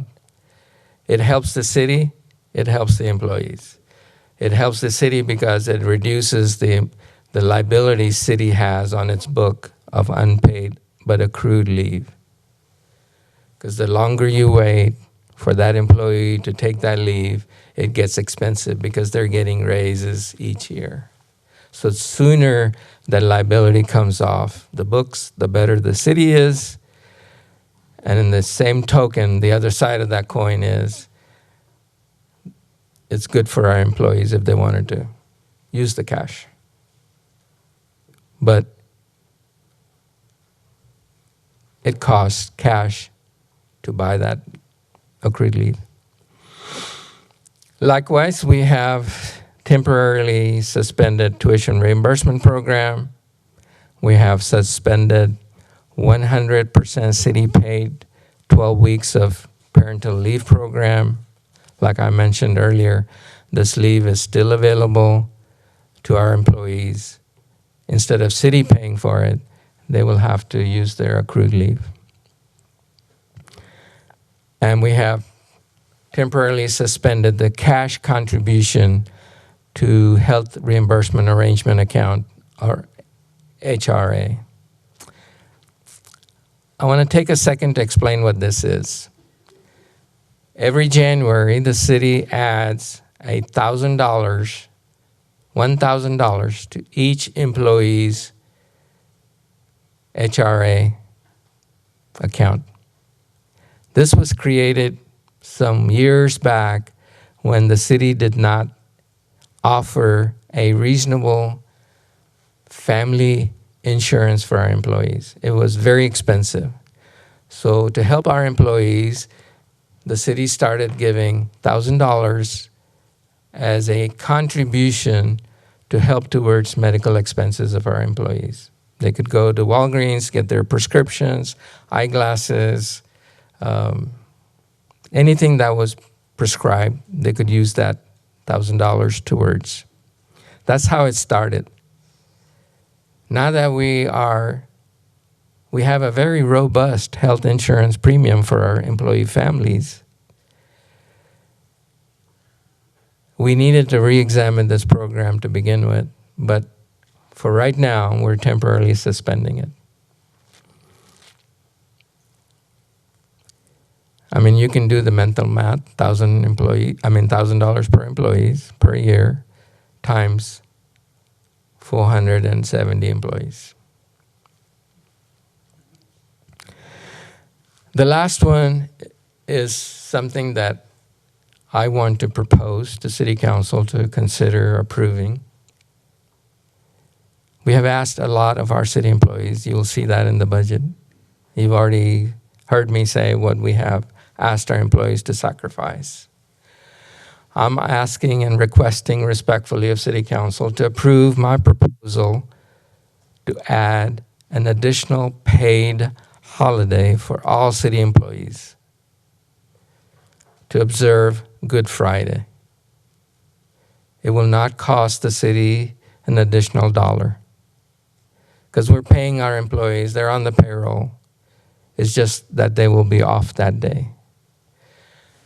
Aside from religious reasons, in Hays County, almost all agencies are closed. Our employees, especially young parents of young children, have a tough time for childcare, finding childcare because city is open, schools are closed, daycares are closed. And then those employees, which are referred to as the sandwich generation, where they're taking care of their elderly parents and they're also taking care of their young children, they also have a tough time finding care for their elderly parents or grandparents. So this would go a long way for our employees to have this special holiday to observe with their families Good Friday. So these were my top 18 highlights of the proposed budget. So very quickly, I'm going to go over the budget summary. Thank you for that recommendation, because that is true. The school is closed on the 26th, so Good Friday next year. Yes, sir. So thank you. Did we ever try renegotiating meet and confer or like opening that back up? Because in Article 10, under the non-appropriation section, it does state that if we don't have sufficient funds, which if we were $14 million in deficit, we didn't have sufficient funds, then we would be able to open negotiations again. So I'm just wondering if that was something that was pursued. I did not pursue that, no. If council gives me direction to do that, I will certainly follow up. Okay. But I would not recommend doing that. It was At this point. discussed at one of our budget meetings as being an option, and it Yeah, I did know. not I get a think whole he lot had of support at mentioned that it. time, so I think he let it go. Yeah, I know, because I'm like, I think that was mentioned before, so I just wanted to know if those conversations ever did happen. Just because it seems kind of difficult for me to reconcile increases in pay while completely gutting very important aspects of the rest of the budget. So, yeah.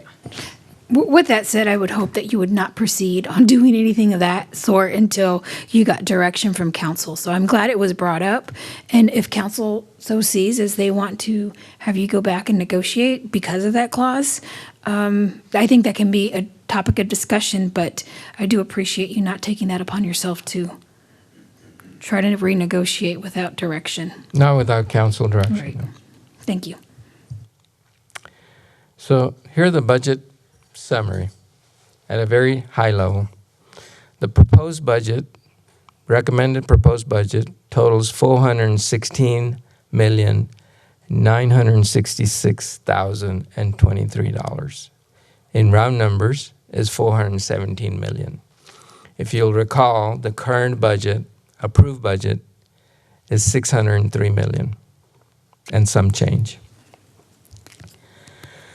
The largest piece of this pie is CIP spending.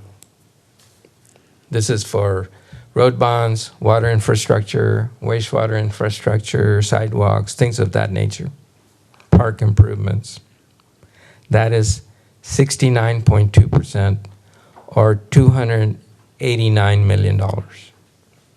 That's the biggest slice of the pie, the dark blue. The next slice is the city's general fund. Before we move forward, can I ask you a Sure. quick question? Certainly. What is the difference between the current 600 million and the 2026, 2027, 400 million? 'Cause that's like a difference of 200 million. So why was it 600 million last year and 400 million this year? So we'll show you in a minute, but in a nutshell, the cost estimates were higher. They thought they could do all those projects in 1 year, but it was unrealistic. So the budget reflected that unrealistic estimate. We are scaling back based on reviewing thoroughly what our cash flow requirements will be, how many of those projects we can actually lift off the ground Okay, and thank you. be practical about it. Thank you. So general fund is 17% or $69 million. Water utility is 28 million or 7%. Wastewater utility operating budget is 9.7 million or 2.3%. Storm drainage is 1.6 million or 0.4%. Debt service next year is 14.5 million, 3%, 3.5%. Does that cover all of our debt service, or is that just? Yeah, I was just about to clarify that. That is only the general fund portion of the tax portion of it. The utilities debt components are included in the water and wastewater utility fund numbers. Okay, so that's just the debt supported? Yes. Or the tax supported Yeah, debt? tax support, INS. Thank you. And then the other is 5.8 million. These are the other funds that Holly will go over and show you where those funds are. Now, one thing I want to point out that the numbers we are showing at this high level for general fund, water, wastewater, storm drainage, in particular for those 4 operating funds. They're slightly less than what you're going to see when we talk individually for those funds, because the way the transfers in and transfers out work at a global level for the entire city, they wash out. But when you look at general fund by itself, you will see transfers out as part of requirements. You will see for water, wastewater, and I'll show you in a minute. So let's just keep $69 million for general fund in our minds.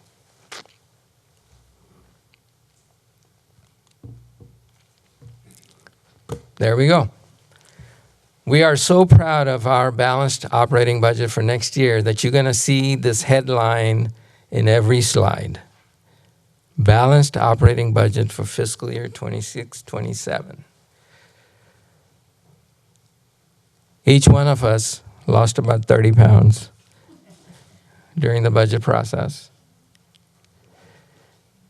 So for general fund, the total is $71.34 million. You remember I showed you it was 69 here because it does not include transfers out at the global level. Here, the transfers are included. So $71.3 million for total proposed budget for general fund is almost $8 million less than the current approved budget, or 10%. $2.35 million estimated revenues above estimated expenditures. That's the cushion in our general fund right now. The estimated fund balance that we are projecting at fiscal year end, 9/30/2027, will be close to $20 million if our projections come through. If revenues hold, and we can hold our expenditures that we have in the budget, then we will see a fund balance of $20 million or close to it. So far, the property tax roll that we receive from our appraisal district shows almost a 1.3% decline in the 2026 certified taxable assessed valuation when you compare to the same set of numbers for 25 on the same basis. And let me explain the basis. I have removed the values inside our 6 TERSs from this calculation. So this is just for the core city. The valuations are 1.3% less than 2025.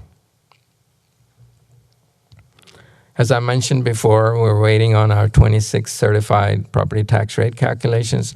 I am confident that we will get it early next week because we know they have already started working on it. We've seen some of their information.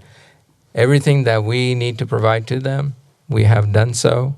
They have started working on it, and we think we'll have it early next week. But for sure, on August 13, when we go over it with you, you'll have the details. For the water utility fund, proposed budget equals $32.45 million.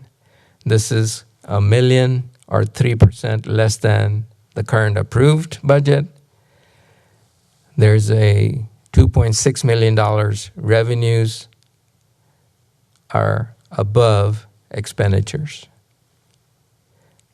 The fund balance projected for our water utility fund at September 30th is about $24 million. Same thing here.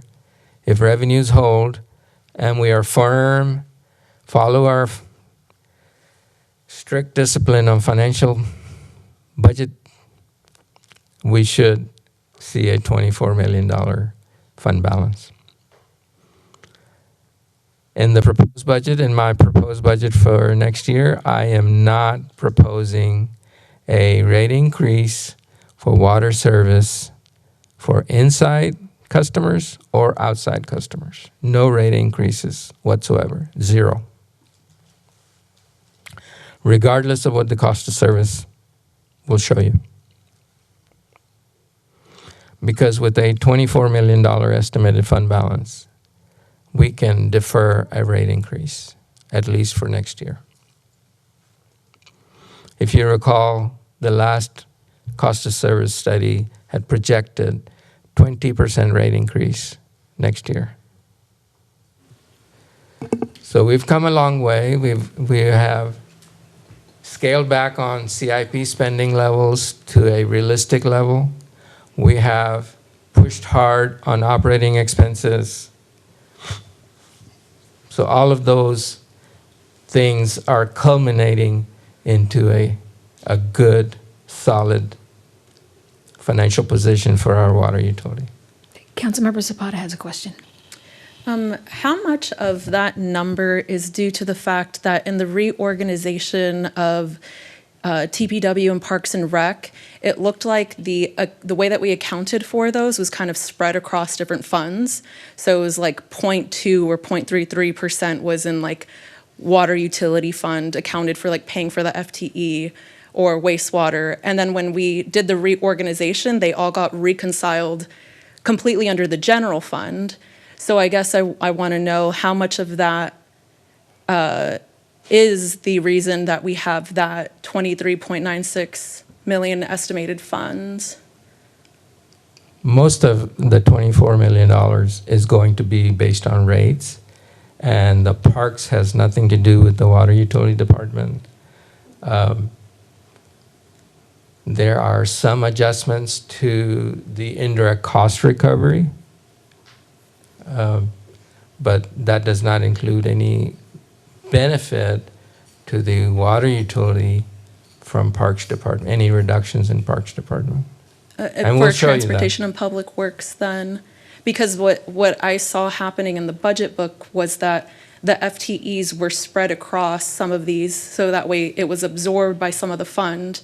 And now instead of being balanced across ratepayers and taxpayers, some of those are just falling completely onto taxpayers when we did the reorganization. And we'll show you that in a minute. Okay. When Holly goes over how we close this gap, you will see the FTEs or positions we eliminated, how they were funded, which funds they benefit or not. Okay, and then just also for the ones that were restructured, because I don't think I saw that in the presentation, like what those costs are, because moving some of that over means that instead of all ratepayers who benefit from some of this work, it's just taxpayers, just like the residents who are going to be on the hook for the general fund FTE costs. But all funds are going down next year. I think what I'm just trying to understand is there is guiding principles that can say, yes, you can like reconcile under like the general fund entirely, like that's doable. You can also spread it across the funds based on the work that the FTE is doing, right? And so sometimes that's the way that municipalities choose to do it because it's more balanced. So that way it's not just that all the FTE costs are on the backs of only residents, and instead spread across to all ratepayers. So if I can address this, and even Councilmember Goza may be able to address this, I think if what I'm understanding is correct, is like at one point, and it still may be this way, like some of the salary of the city manager was in the water fund, some of Well, this is like actual field staff. Like this is like actual like maintenance, like everyday staff. And so if they're performing that work, it just feels kind of weird to have it. I mean, it's not, you can do it, right? It's not like wrong to do it, to reconcile it all under the general fund. But I just want to make sure that it's balanced so that way it's not like some sort of undue burden that we're putting on residents, instead of saying, hey, you know, everyone who's a ratepayer benefits from the work that this FTE does. And that's why we spread that salary across different funds. So if we could just get some of that information, because I don't think that's provided in the presentation. I think I want to make sure I understand the question. So is the question like some of the full-time employees, because I want to make sure people understand what FTE means. So it's full-time employees.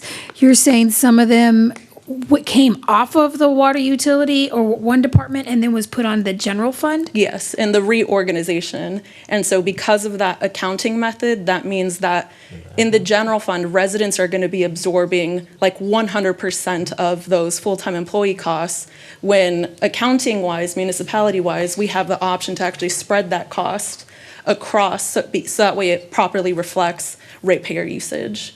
So I just want a clear understanding of that. Okay. And maybe we can look in the budget and it'll show exactly how many employees were there last year versus this. Yeah, I'm about to go over that. Okay. Yeah, Okay. and like there's no change in the employee really, it's just where it's how they're allocated to. accounted and who's paying for them basically. And so the switches, like all of them basically get switched over to just residents versus ratepayers. I may be mistaken, but I thought part of the transfers in and out were to account for that. For the indirect cost recovery, yes, you're Okay. correct. Thank you. I think some of it, but it doesn't account for the large amount that we have moving over into the general fund now. So that's why I was a little bit confused on how we account for that. Yeah, we may have over accounted for that last year, though. I know like $3.2 million was from the water and went to the general fund. So that might have been kind of like the pilot tax, which is the payment in lieu of taxes. And so I see what Councilmember Goza is saying, but if we are comparing last year to this year, I feel like maybe last year we might have we had put too much in the general fund from the water fund. I don't know. But that's something that we can address and talk about as you move on to the next slide. Yeah, when Holly and Andy go over, we'll show you in detail what the transfer ins to the general fund include, where it's coming from, and what it comprises of. Okay. So that was water utility fund. Moving on to wastewater utility fund, the total expenditures is $12.3 million. It's $1.7 million less than the current approved budget for that utility, and we're projecting that $5 million revenues will exceed $5 million above the estimated requirements, and that's primarily because we did not issue the debt that was anticipated for the treatment plant expansion. It didn't happen, the expenditures didn't happen as fast as what the engineers were projecting at the time. So this will catch up in next fiscal year. And so the funds, when we get into fiscal year 28, those fund balances will be drawn down by the debt service, the new debt that we will issue in the coming fiscal year that will impact 28. We're still going to have the 9 MGD though? Yes. Okay. So here again, for the proposed budget does not include any rate increases for wastewater service for our inside or outside city utility customers. 0. Storm drainage. The total proposed budget is $1.8 million. We've reduced it by $1.2 million. There were one-time expenditures that we are not investing again in 27. And that was for heavy equipment for that utility. We've already bought it. They're in a good position. They don't need to buy any more equipment next year.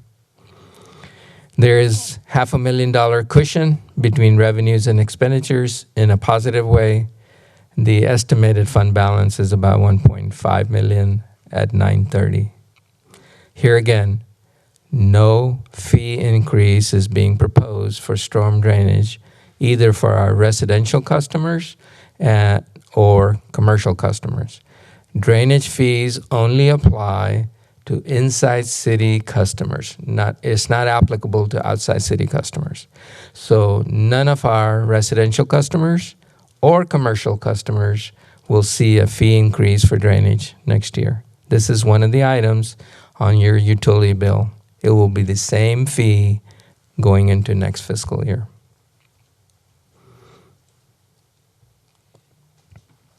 The CIP. So the budget summary for 5-year capital improvements plan First, I will talk about next year, and then we'll go over the 5 years. We have a total of 82 projects in our spending plan. For next year,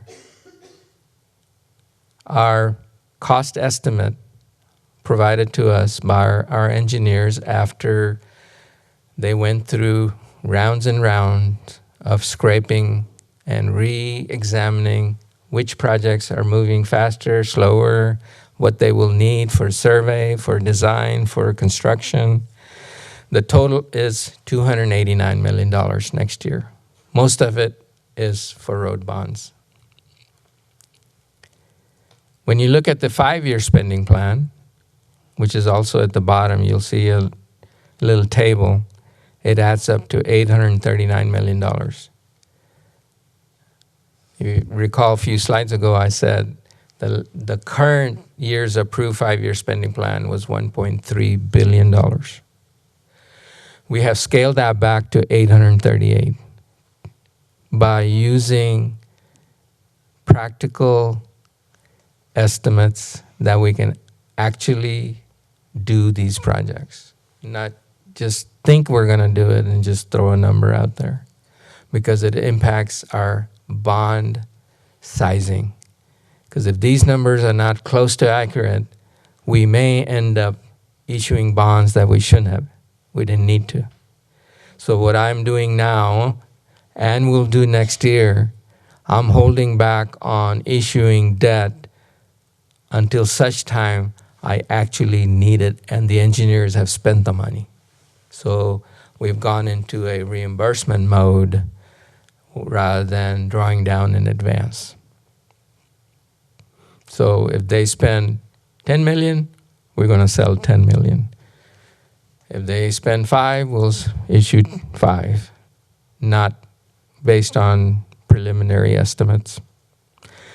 So of the 5-year, $838 million program, 45%, this is under item number 4, 45% of that is tax supported, meaning when we spend this money and we borrow the bonds, we issue the bonds to borrow the money, 45% of that will be paid through property tax rates, and 55% will be paid through water rates, wastewater rates, TERS, revenues, things like that, other than property tax rates.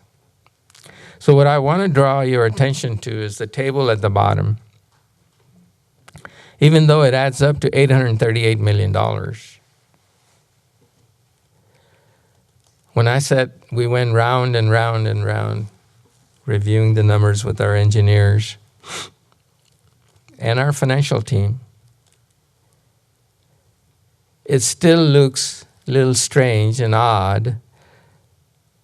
And we're not done yet, because this is a 5-year plan. We can move things around between years.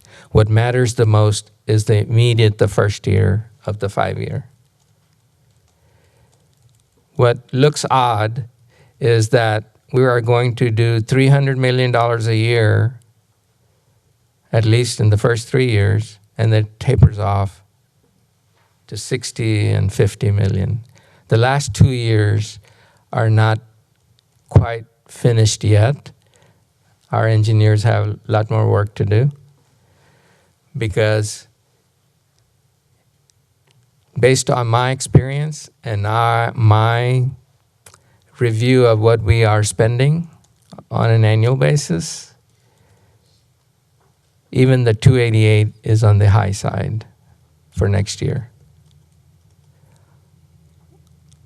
So, since it does not impact our bonds or selling of the bonds, remember I am only issuing debt when we have spent the money.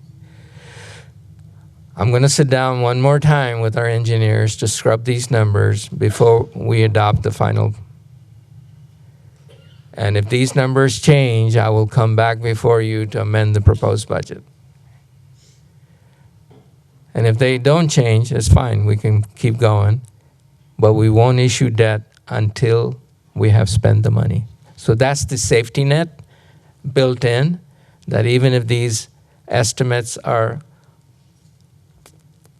overly aggressive, that we can manage it on the bond side, the thing that would impact our ratepayers, our residents, our utility customers. We can control that and manage that. That makes sense? Okay. So that's our CIP spending plan. We're proposing a total of 460 total full-time equivalent positions, or FTEs, in the proposed budget. It's 11 less than the approved budget. We'll show you in a minute what those are. There are no employee layoffs or filled positions being eliminated in the proposed budget. No wages or salary reductions included in the proposed budget. 11 positions are being eliminated. That was in the first bullet. I'm proposing to eliminate 11 positions. Those 11 positions are at a very high level management positions. They're not everyday worker bees that actually do streets or parks or fix roads or potholes. These are management positions, and we'll show you that. We eliminated those in the current fiscal year, and we are taking it off the payrolls or off the books. They won't exist in next budget. They're vacant right now. That will give us almost $2 million in recurring savings. Another 24 positions are frozen or unfunded in the proposed budget. We'll show you those.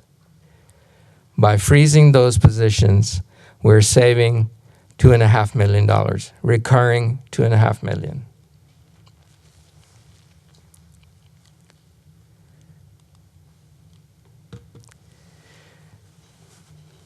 And I kind of talked about the certified tax roll. It's about 1.3% decline. We're waiting on the tax rates. We'll talk about it on August 13th. We'll also go over the property tax rate options for council to consider on August 13th. And I want to make sure that people understand and pick up on these three items. No rate increase proposed for water service rates for inside or outside city customers. No rate increase is being proposed for wastewater service for inside or outside city customers. No fee increase proposed for storm drainage for our residential or commercial customers.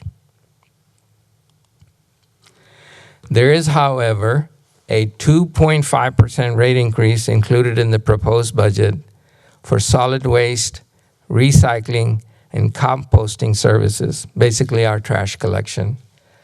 This is based on the city's contract with Texas Disposal System, TDS.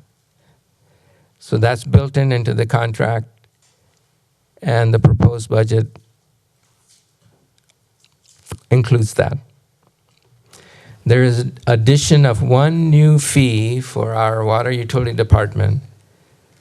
This is for their wastewater industrial pretreatment sampling. They're proposing a new fee to basically recover their cost of providing this service. Can I, go ahead. Councilmember Harris. Would you go back one slide, please? Sure. So on the certified taxable assessed valuation, that is existing properties, right? Do we take into account those properties that are coming online that we know will be completed in that tax year? That includes that. But the county would not know that. Yeah, they do. If they were on the books on January 1st, they're included in the certified tax And the rate. ones that are being completed this year, like if Paramount does more homes, if we have a couple of business developments that will be complete in the next few months or 6 months. But they won't show up on the tax bill. That's what I mean. So we don't take that into consideration that we will receive. We won't receive any taxes from that. Right, they won't get charged for the first year. So they'll get a tax payment the next year. So like if I buy a house this year, I don't pay it on it. Like especially new houses, say it's a different. Okay. I get it. Okay, all right, thank you. Thank you. I do have a question. Can you go to the next page?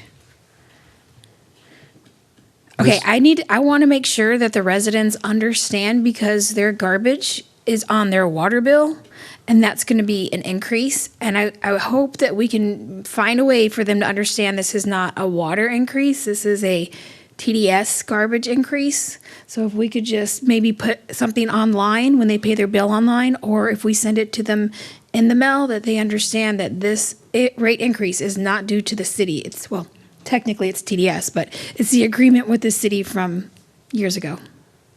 So when we do our communications department, our public information staff puts together the highlights of the proposed budget, they will include this. Okay. And it goes into effect April 1st. Just kidding. April Fools. So it's not for the entire year. I wanted to make sure that y'all understand that the way that contract is set up, it changes April 1. Okay. Okay. And we will, like you said, we will make sure our customers know that. It will be on the utility bill. We will have messages there. It will be on the website. It will be in our newsletters. All of that will be covering that. Okay. Thanks. Okay, so these are the slides I made. I made sure that I wanted to highlight what's currently in the budget, in the proposed budget. Things that I heard, people call me about, or people sent me clips of Facebook discussions in our community.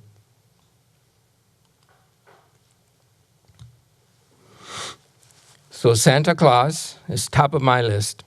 Santa Claus will be coming to the downtown park. He will help turn on the Christmas lights.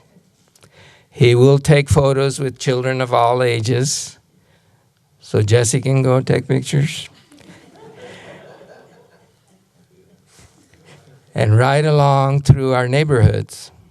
We simply combine the two programs together, the ride along and the downtown activity.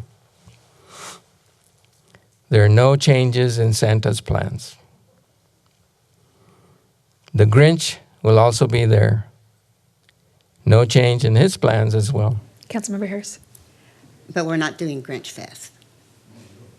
Yes, we are. Are we doing Grinch Fest? Yes. Okay.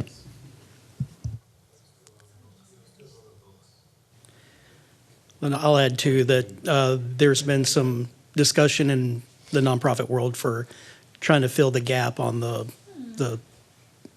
Santa's Downtown event. Right. So But he is coming to town. All city parks will continue to be funded, remain open, fully maintained, including the city's swimming pool, splash pads, skate park, playgrounds, ball fields, restrooms, parking lots.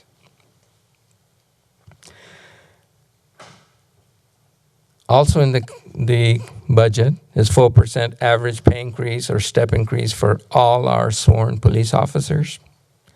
A 2% per city-based pay increase for all corporal ranked positions in the police department. This is in addition to the step increase. All road bond program projects are continuing. No work stoppage of that nature is included in the proposed budget.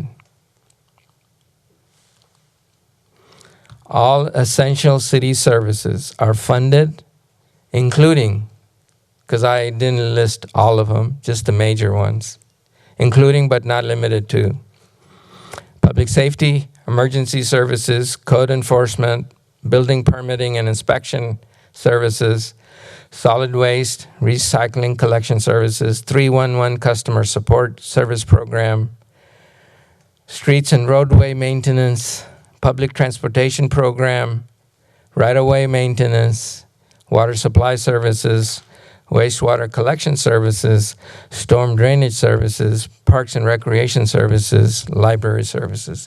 They're all included and funded in the proposed budget. And then highlights of items currently not in the budget. I want to make sure there's no misunderstanding. Funding for pay increase for civilian city employees is not included in the proposed budget. Funding for non-essential travel is not included in the proposed budget. Funding for employee leave buyback program, tuition reimbursement, city paid 12 weeks parental leave program, cash contribution to HRA is not included in the proposed budget. Funding for federal or state lobbyists is not included in the proposed budget. Funding for annual banquet for city boards and commissions is not funded in the proposed budget. Funding for dinner service for city council meetings is not funded in the proposed budget. Funding for Pride celebrations or Pride special events program is not included in the proposed budget. Funding for undergrounding of existing overhead utilities is not included. Funding for proposed or new development will be borne by the development. I just wanted to add something. So I think what's also not in the proposed budget are the costs of the new engineering analysis for all the intersections that we're redoing, and the cost for the forensic audits aren't included either. So I guess I'm just wondering, like, how are we accounting for those? Because those aren't listed. So this is not a 100% comprehensive list. This list was made up based on the inquiries that came to me directly. So I got the impression people were not clear about these specific items. So No, I but I'm made saying this- that the other items aren't appearing in the budget at all either. They So are. They're there. So we have the estimated cost for those things? Yes. We'll show you. Okay. Because I just didn't understand the reasoning for singling out Pride when we have yet to even receive an estimate on what that might cost or where that would be absorbed or anything. Well, I'm glad you brought that up. I can explain that very clearly. So, when this item was discussed, Mayor Pro Tem asked you specifically, 4 different ways, at least I remember, what was your vision that you wanted? I was hoping that you would share that so I could build into the budget. But that didn't happen. The motion that Mayor Pro Tem made that night was just a direction to come back, for staff to come back with a plan that y'all would decide what would be included or not included. So I had no basis to include anything in the budget at this time. And that's why you don't see any funding. Yes, no, and I understand that part because I did want it to be a choice that all of council made. I think my question is, if we have yet to understand that, but somehow we now know the costs of all the engineering analyses that need to be done and the forensic audits, why wasn't that information provided to us the moment that we received it? I don't quite understand your question, but I will try to explain to the extent I do understand. So we were still working on the proposed budget. Council took a formal vote on the forensic audit. They gave me direction. These are the 5 things we want you to come back with, right? So we had a formal council decision that says we're going forward on these 5 scope of work for forensic audit. It would be irresponsible of me not to include a placeholder or a cost estimate, the best I can, in the budget to follow through the direction I received from council. that's the part that I'm asking, where is that located at in the budget? Or if that can be given, if that information can be given to us, because I don't think any of us have an idea of what those costs are either, even if projected. Councilmember, this is the first time I am presenting the proposed budget. Yeah, I'm just asking for that, not necessarily like, oh, it had to have been given to us, but I'm just asking if that can be given to us now. That we Well, have it's that. in the presentation, so if we just allow them. Oh, it's not listed. Oh, it's not listed in there? No, it's not listed. There's not a line item for it in the proposed budget book for either that or for the engineering analyses. So that's why I'm trying to understand how Okay. we're accounting for those costs. Okay, and that's a decent question. Like, there's no line item in this budget that you gave us for the engineering or for the, because don't we have to do RFPs and stuff in order to get that amount from the forensic audit? Okay, so let's take one at a time. The forensic audit, the ballpark estimate as a placeholder I have in the budget is in the office of the city manager. There is a specific line. So if you were to go through that budget, the reason I'm a little hesitant to publicly announce how much is available before I go for an RFP, I get it. if I say I have $50 million, I'm going to get an RFP back for $49.99. Yeah, let's not talk about it. Let's just wait. I can send y'all an email tonight or tomorrow morning, show you exactly which page number and where it is, which line it has, that placeholder. Okay, well, I'm okay waiting if somebody else wants it. I understand. The whole topic and the whole question began with pride, and now we're talking about something else. And so I just want to stay on track. If there's a certain question about a certain event, that can be answered. And then as we move on, we can ask additional questions. But I think we've gotten sidetracked. And so what I'd like to do is just kind of put us back on the railroad track that's going to take us to, hey, the meeting's adjourned. Not that the question's not important. I just feel like that whole conversation went sideways. It went from A to Z, and in between I got confused. And so I was trying to follow along. And then when you gave your perfectly logical explanation of you don't want to put that number out there because we have not done our RFP yet, I understood that. I think all of council understands that. And I'm okay waiting to receive that information because you could give us a number, but it could also be inaccurate. And so I don't really need you to go on record to give me an assumption, although I do appreciate the placeholder. When you get that number back, if council would like that number right away, then we can talk about it then. But I think right now is premature. But what we're doing is we're hiding costs in a different value.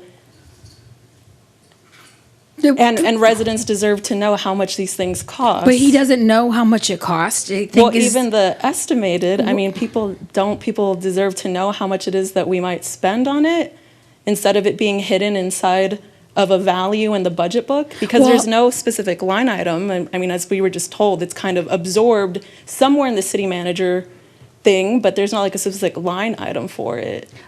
So our city attorney often tells us that we don't talk about negotiations up front. So if we talk about a dollar value in front before we send out an RFP or we receive them back, that puts us at a financial disadvantage. So I don't think it's hidden like he doesn't want anybody to know. I think he has a guesstimate, which is not something that we should put out there. One, it could be over or it could be under. It could be inaccurate. It could cause issues with the RFPs that we receive. For no other negotiation would we ever be having this discussion. So what about our like engineering costs and whatnot too for like the... So all our engineering costs are accounted for in the road bond program. There is not a specific line item that will say study of traffic studies, round number 2 or round number 3. We have a total budget by roads. So if we do another study, it'll cost us more. It gets charged to that road bond project that it pertains to. Sorry? Yes, we do exactly that with everything else. We use road bond money to move that tree. Yes, sir. Which is exactly where it should have been. Yeah, all nobody's, along. yeah, I don't think anybody's saying that. I Nobody's just, doing that, but that's where the money comes from, that pot of money. I think the point is Perez is not doing anything out of the normal. He's doing exactly what the previous city manager did. And I want to treat him with the same kind of respect that you guys would have expected from the prior administration. I mean, it's just asking a question about cost. It's not disrespectful just to ask about that, because Nope. the cost of that is going to impact, whether that fluctuates, that's going to impact our overall budget being proposed. Yeah, I think it's the way it's being asked and the way that I think Mayor Pro Tem Tobias gave a great explanation of this is how it's been done. And so I'm just confused why it would be done any differently this time. Because if I could just quickly intervene so we can get back on track, we don't have those numbers here because we haven't been and go out for the bid yet. So it's like asking somebody, hey, you want to buy your house? And you say, okay, well, give me a number. It's the same thing here on this end. We don't know exactly what it is. And if it comes back to where it's an enormous price, it's got to come back for a vote anyway. We could say no.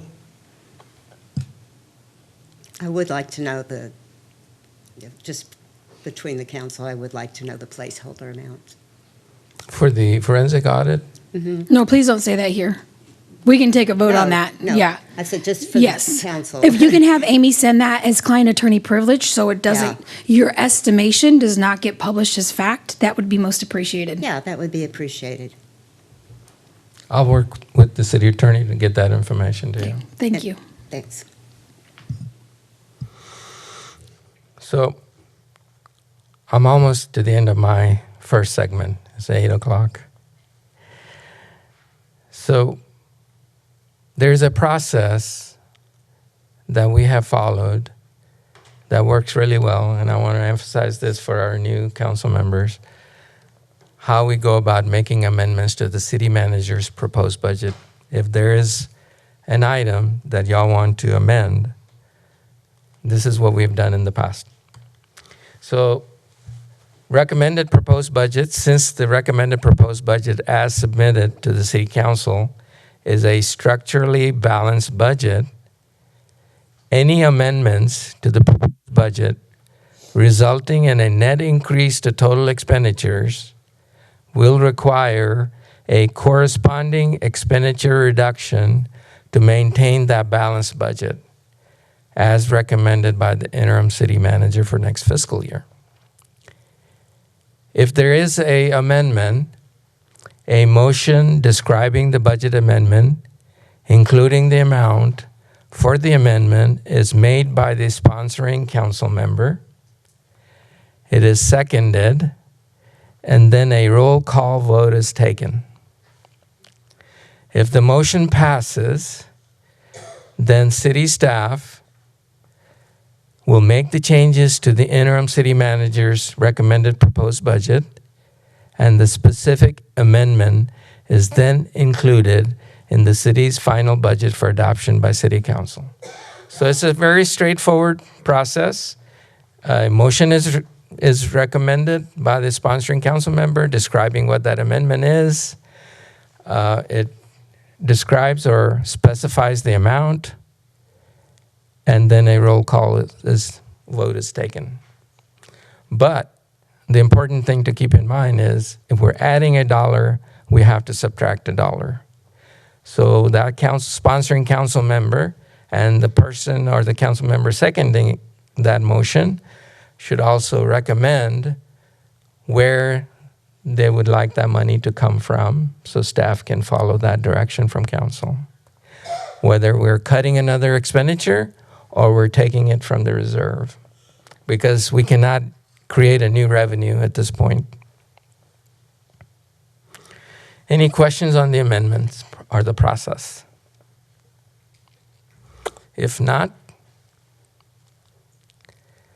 I'm going to hand it over to Ms. Amber for the next segment. Thank you. Good evening, Mayor, Mayor Pro Tem, and Council. Amber Smites, Deputy City Manager for the record. So as Pervez discussed with you all tonight, we've had a set of guiding principles that have guided this budget process. And number 12 on that list, I believe there were 15, was to review each city department's organizational structure to maximize operational efficiency, eliminate duplication of effort, and reduce organizational redundancies. And so that's what Jesse and I are going to talk to you about tonight. So first, we are going to spotlight the Transportation and Public Works Department. Our strategy here was to create two separate departments. The former Transportation and Public Works Department would be divided into the departments of Transportation and Public Works, and then a new department called Capital Improvement Projects and Engineering. So formerly, the CIP was a division, and it answered directly to the Transportation and Public Works Director. So separating those two functions out, I think we will see a lot of efficiencies and even cost savings. So I'll walk you through that. The Transportation and Public Works Department will focus on the city's day-to-day operations and maintenance, including streets maintenance and construction, permitting and inspections, drainage, fleet, and right-of-way and streetlights maintenance. And then the CIP and Engineering Department will focus exclusively on the planning, design, engineering, project management, and construction of the city's capital improvement program and the 2022 road bond program. The second way to achieve this is to appoint Chris Arnold as the interim director of Transportation and Public Works and establish an assistant director position to support him. Currently, he serves as a deputy director. He's done a great job in that role. He has extensive operational knowledge and experience with the department currently. He's demonstrated ability to successfully lead these teams to continue excellent service delivery, and he talks about his Asphalt Avengers team. And in 24-25 fiscal year, they made 386 pothole repairs, replaced 229 signs, swept 1,980 miles of streets, laid 1,882 feet of new sidewalk, 1,730 feet of sidewalk repair, 102,000 feet of pavement striping, 18.63 lane miles of street improvements were completed, and 14,212 tons of asphalt were placed. So these guys are great, and Chris has been the leader of those teams, and we love him. He does a good job. And so we also wanted to create a vacant assistant director position to strengthen and support the operational leadership there, and then provide additional management capacity for him to continue the excellent service delivery that we realize. Also, as part of that, we want to reorganize the beautification division, which currently is under the Parks and Rec Department, into the right-of-way maintenance division. And so they would be renamed as well. So they will come under the Department of Transportation and Public Works. They would do mowing, streetlight maintenance, everything they're still doing today, but the mowing, streetlight maintenance would come over, and then it would be folded into as part of the permitting and inspections, traffic controlled right-of-way maintenance. They're all complementary functions, so we think folding them into this department makes a lot of sense. Potential cost savings, we think we could save about $40,000 a year for using the right-of-way division to maintain our city's facilities and eliminate some of those contracts for landscaping services we have. Councilmember Harris. There are a couple of issues that I'd like to address real quickly on this that may affect the budget. One of the things that I'm seeing in the mowing of the right-of-ways is that we have almost all just plain grass, Bermuda primarily. If we convert that to native plantings, wildflowers, we could mow twice a year instead of all the time that we're mowing, and dramatically reduce the right-of-way maintenance costs. I think that, let's see, I had another one on that. Nope, that's it on that particular one. We can take a look at that. Oh, the street light. The street light maintenance was the other. Permitting and inspections as well. Street light maintenance, we're using bright white lights for the dark skies. We should probably be using ambers We were ambers, and they've all been converted to bright whites. I'm a fan of Ambers, so let's. I'm just all because in. you are I'm one. all in. Yeah, I am. Permitting and inspections, which permitting and inspections is that? So that would, we have an inspection division. I'll go over that with you. But permitting and inspections is for our right of way. For the right-of-ways, Yes. okay. Yes. Any work is inspected that is performed in our right of way by our inspectors. Okay, thank you. Real quick. Was a lot of this information provided from you guys from the 311 database to where you're able to make a lot of these decisions, including some of the work that Mr. Arnold has greatly done, especially all over the city? Just so that way people can Absolutely. understand. All of the data and analytics that drove all of this decision making came primarily, especially when it comes to Public Works and the Asphalt Avengers and all the great work that they do, straight out of the 311 data, yes. Great. Okay. So the fourth piece of this was to appoint Leon Barba as Director of the Capital Improvement Projects and Engineering Department. He will retain his title of City Engineer as well, but we wanted to make him the Director of that new department. Part of this was we wanted to centralize the delivery of the city's CIP program and providing a single department that serves all city departments and improves the coordination, consistency, and accountability for our capital projects. Every department has some sort of capital project that they will go to this department for help with in leading them through the project. So we think centralizing that function makes a lot of sense. It creates an internal service department that supports the entire organization. And then Leon's engineering expertise, familiarity with the city's CIP already, and institutional knowledge make him very well suited to lead this newly established department. And he celebrated 50 years as a professional engineer in 2025. So we're excited for him. Thank you. You know, Leon's amazing. That means you can't quit anytime soon. And so I like this change. Yes, he can't leave us. Okay, so here is the new TPW organizational chart at a glance. You can see we've got the interim director, assistant director under there in blue, and then we've got the division manager for streets, facilities, fleet fuel, right-of-way maintenance, and finally inspections. And here's the streets division. We've got maintenance and construction, drainage division, facilities, fleet, right-of-way maintenance, the newly created division that's coming over from Parks and Rec, and inspections. And then here's what the CIP and engineering organizational chart will look like. We've got the director, Leon, at the top in black. We've got traffic and transportation management, CIP and planning, engineering division, and management assistant. And here's what those look like really quickly. Okay, Jesse. Go ahead. Sorry. So I think this is where my question about the cost allocations comes up, because I tallied it up and it looks like we are adding, what's the number? A total of like 9.44 full-time employees over from like the water fund, wastewater fund, stormwater fund, in overall just to general fund. So I guess I want a cost of what those 9.44 FTE costs are, because it seems like if we're creating that CIP department, to me, it makes sense to spread it across the funds if they're going to be helping potentially all the CIP projects, which will include water, wastewater, stormwater, because that means that residents are going to be covering those total costs of those 9.44 employees, and the transfers don't actually account for how much those employees might actually cost.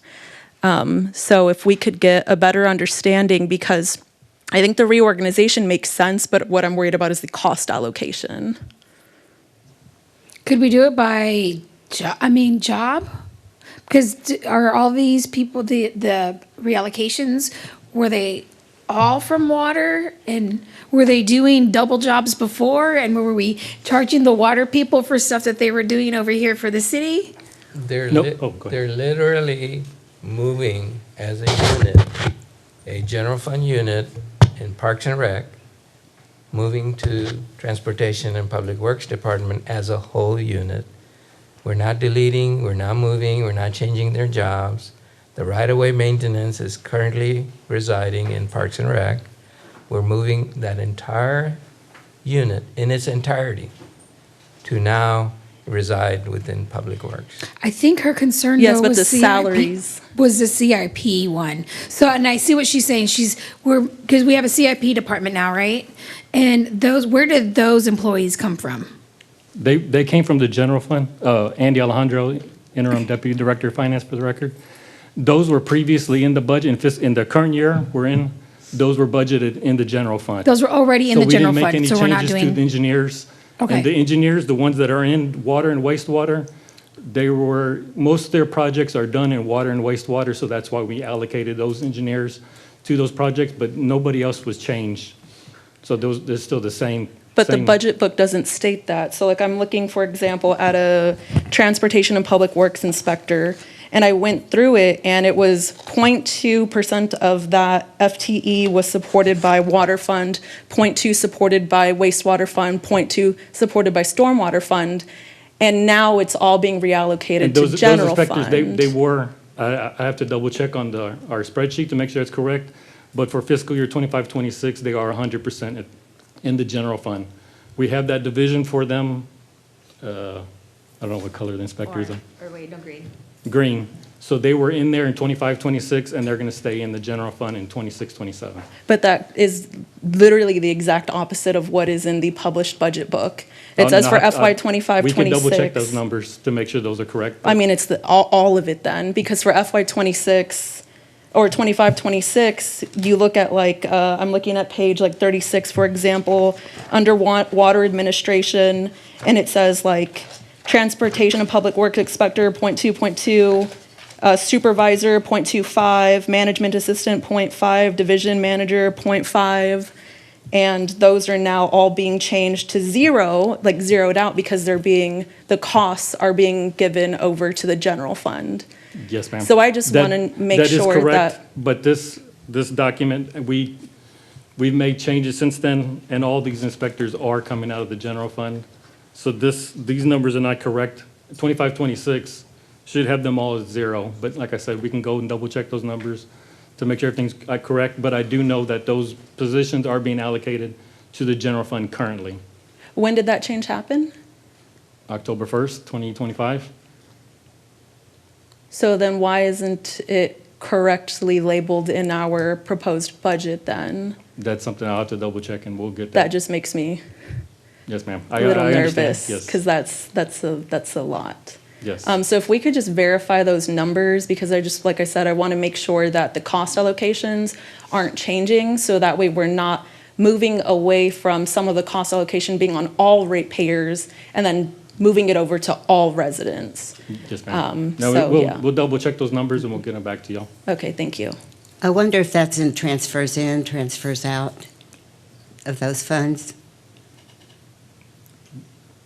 For the That cost alloc- percentage, that cost allocations? The cost allocation does cover, but that covers all of the city departments that handle everything. So like finance, human resources, IT. So that's And where this, that can- so it may have been included in transfers in It or could have been, out? I'll have to double check that. Yes, ma'am. Okay, thank you. What Andy did not clarify is the current budget for those positions is the same as the proposed budget. The personnel schedule was not changed. Staff cannot change anything in the approved budget unless it's formally amended by City Council. So when that funding plan changed by the former city manager, we were not allowed to bring a budget amendment to correct that. Is that correct? So then is it something that we should correct now then? No, If- it's too late. We'll just correct it as part of the proposed budget.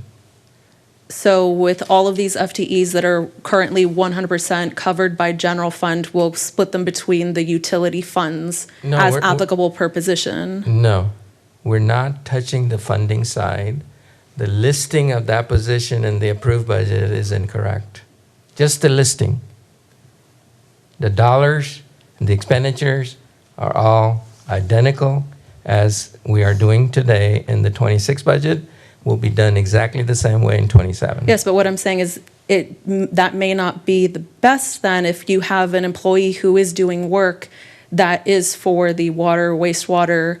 I just want to make sure that the transfers in then are equal to the amount of work that those FTEs are doing for these other funds or that are related to these other funds. Because who absorbs those costs The makes a indirect difference. cost allocation plan will recoup that money and then some to the general fund. What Councilmember Harris was talking about, the transfers in the general fund, will recoup whatever time that employee is spending on water, wastewater, storm drainage, because their salary is 100% general fund, and if they spend any time, the indirect cost plan recovers that and brings it back and pays back the general fund.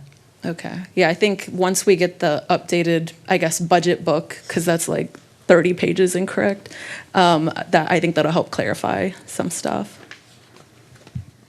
Yeah, so what you're saying is like the $3.2 million that came over from the water revenue last year, that essentially covers Yes. that employee being used. I'm sure we don't use $3.2 million in shared costs. So, I see what she's saying. She just, I think, well, what I know what she's saying is she wants to make sure that the inside water users are not being charged for outside water use with our FTEs or full-time employees. And I understand that concern to make sure that we're allocating, because a water fund is a fund of its own, right? So it shouldn't normally generally mix with the general fund, but what they've done historically or last year was take that $3.2 million, which is revenue, and they've applied it to the general fund as, like you said, the use, I can't remember exactly what you called it, but Indirect cost recovery. indirect costs, correct. Okay. So other than the numbers being off, and I'm not sure about the whole 30 pages, I'd have to go back and figure it out. But other than that, I think the cost is covered. And they've always come from the general fund and they're still coming from the general fund, that as long as we have those indirect And costs. it's recovered through the indirect Right, costs. yeah. I think that would have just solved the issue. Is that explanation? But it took like a little bit to get I there. think it's because also what we have online for everyone is wrong. It's true.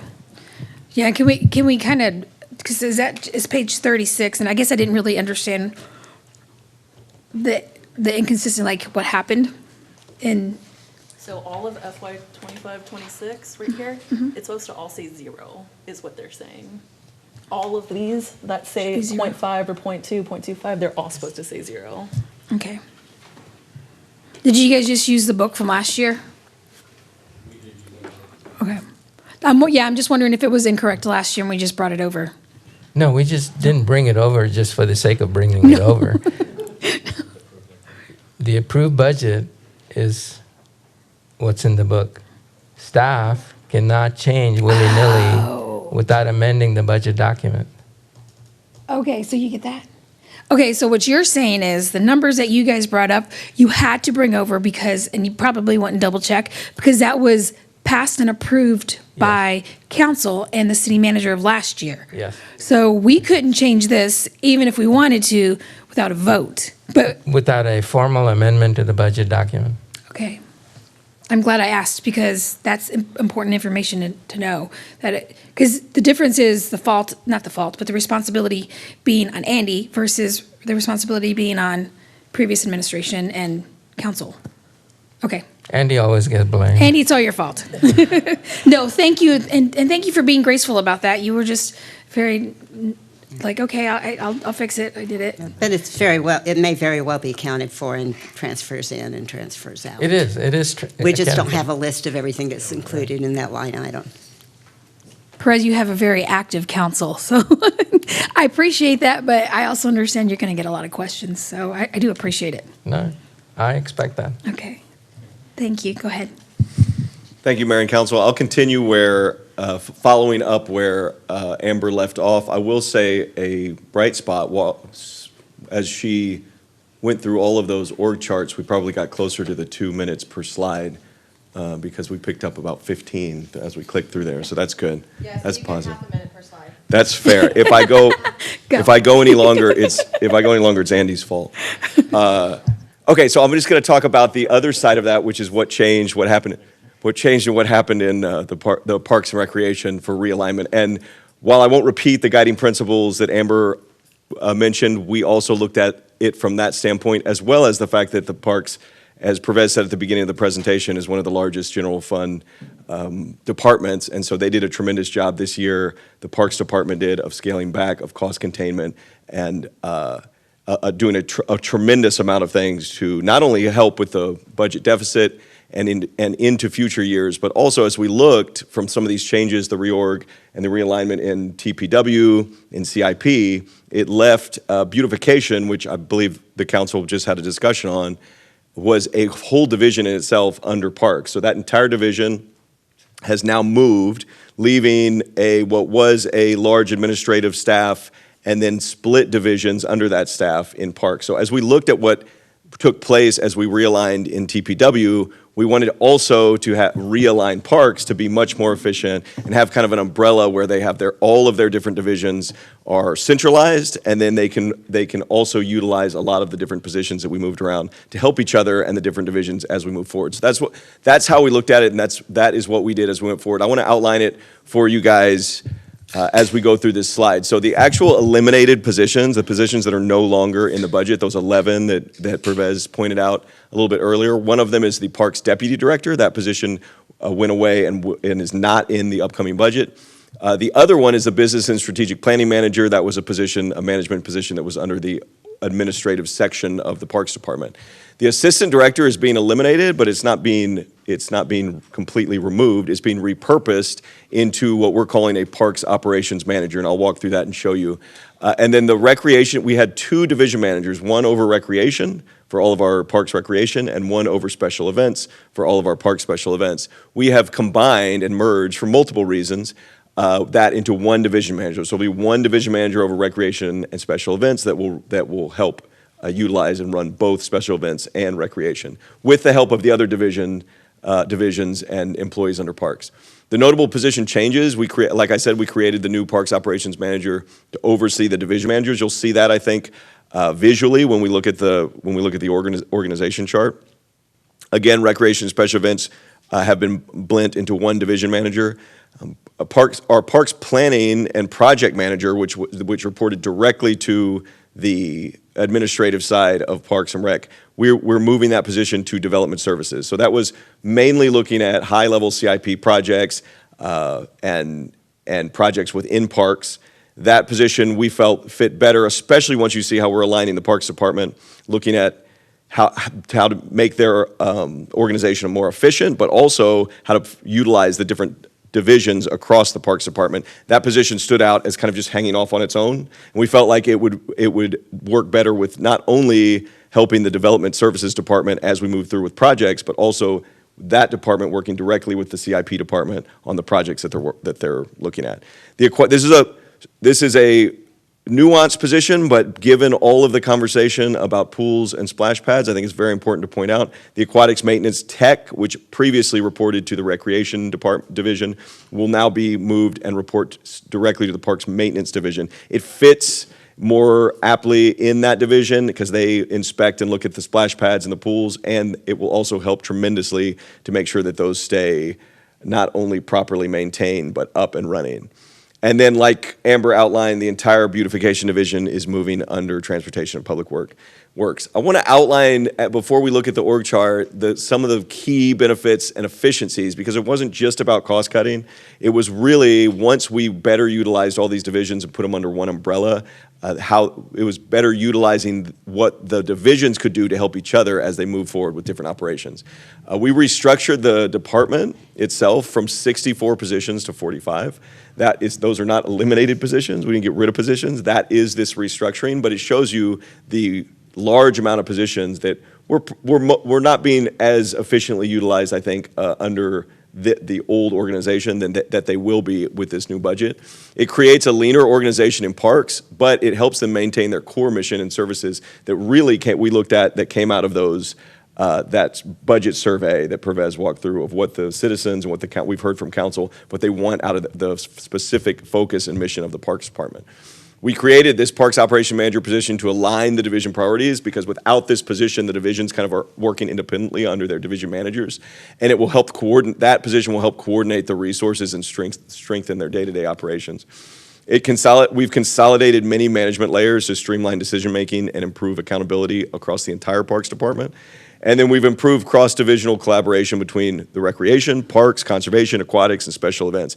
Anyone who's been with the city for a long time or has been around the city for a long time knows that our Parks Department is second to none in helping each other out when it comes to the different divisions. When you have a special event, you do not only see special event staff out there, you see parks maintenance staff out there, you see conservation staff out there, you see public works staff out there, you see police staff out there. Our entire staff works together on all of these, and so this realignment helps better utilize all of that across the whole department. And then the responsibilities better match the department expertise. You'll see that when we show the breakdown.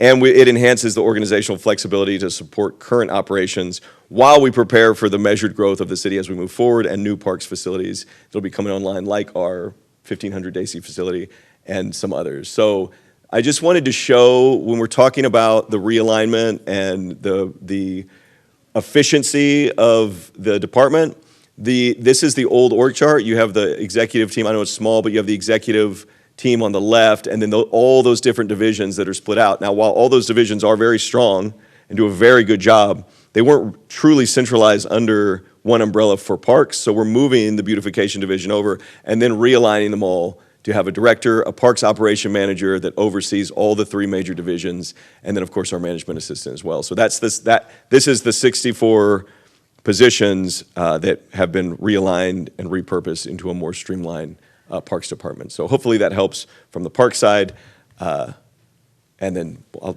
take any questions before we move on to cost containment. Any questions?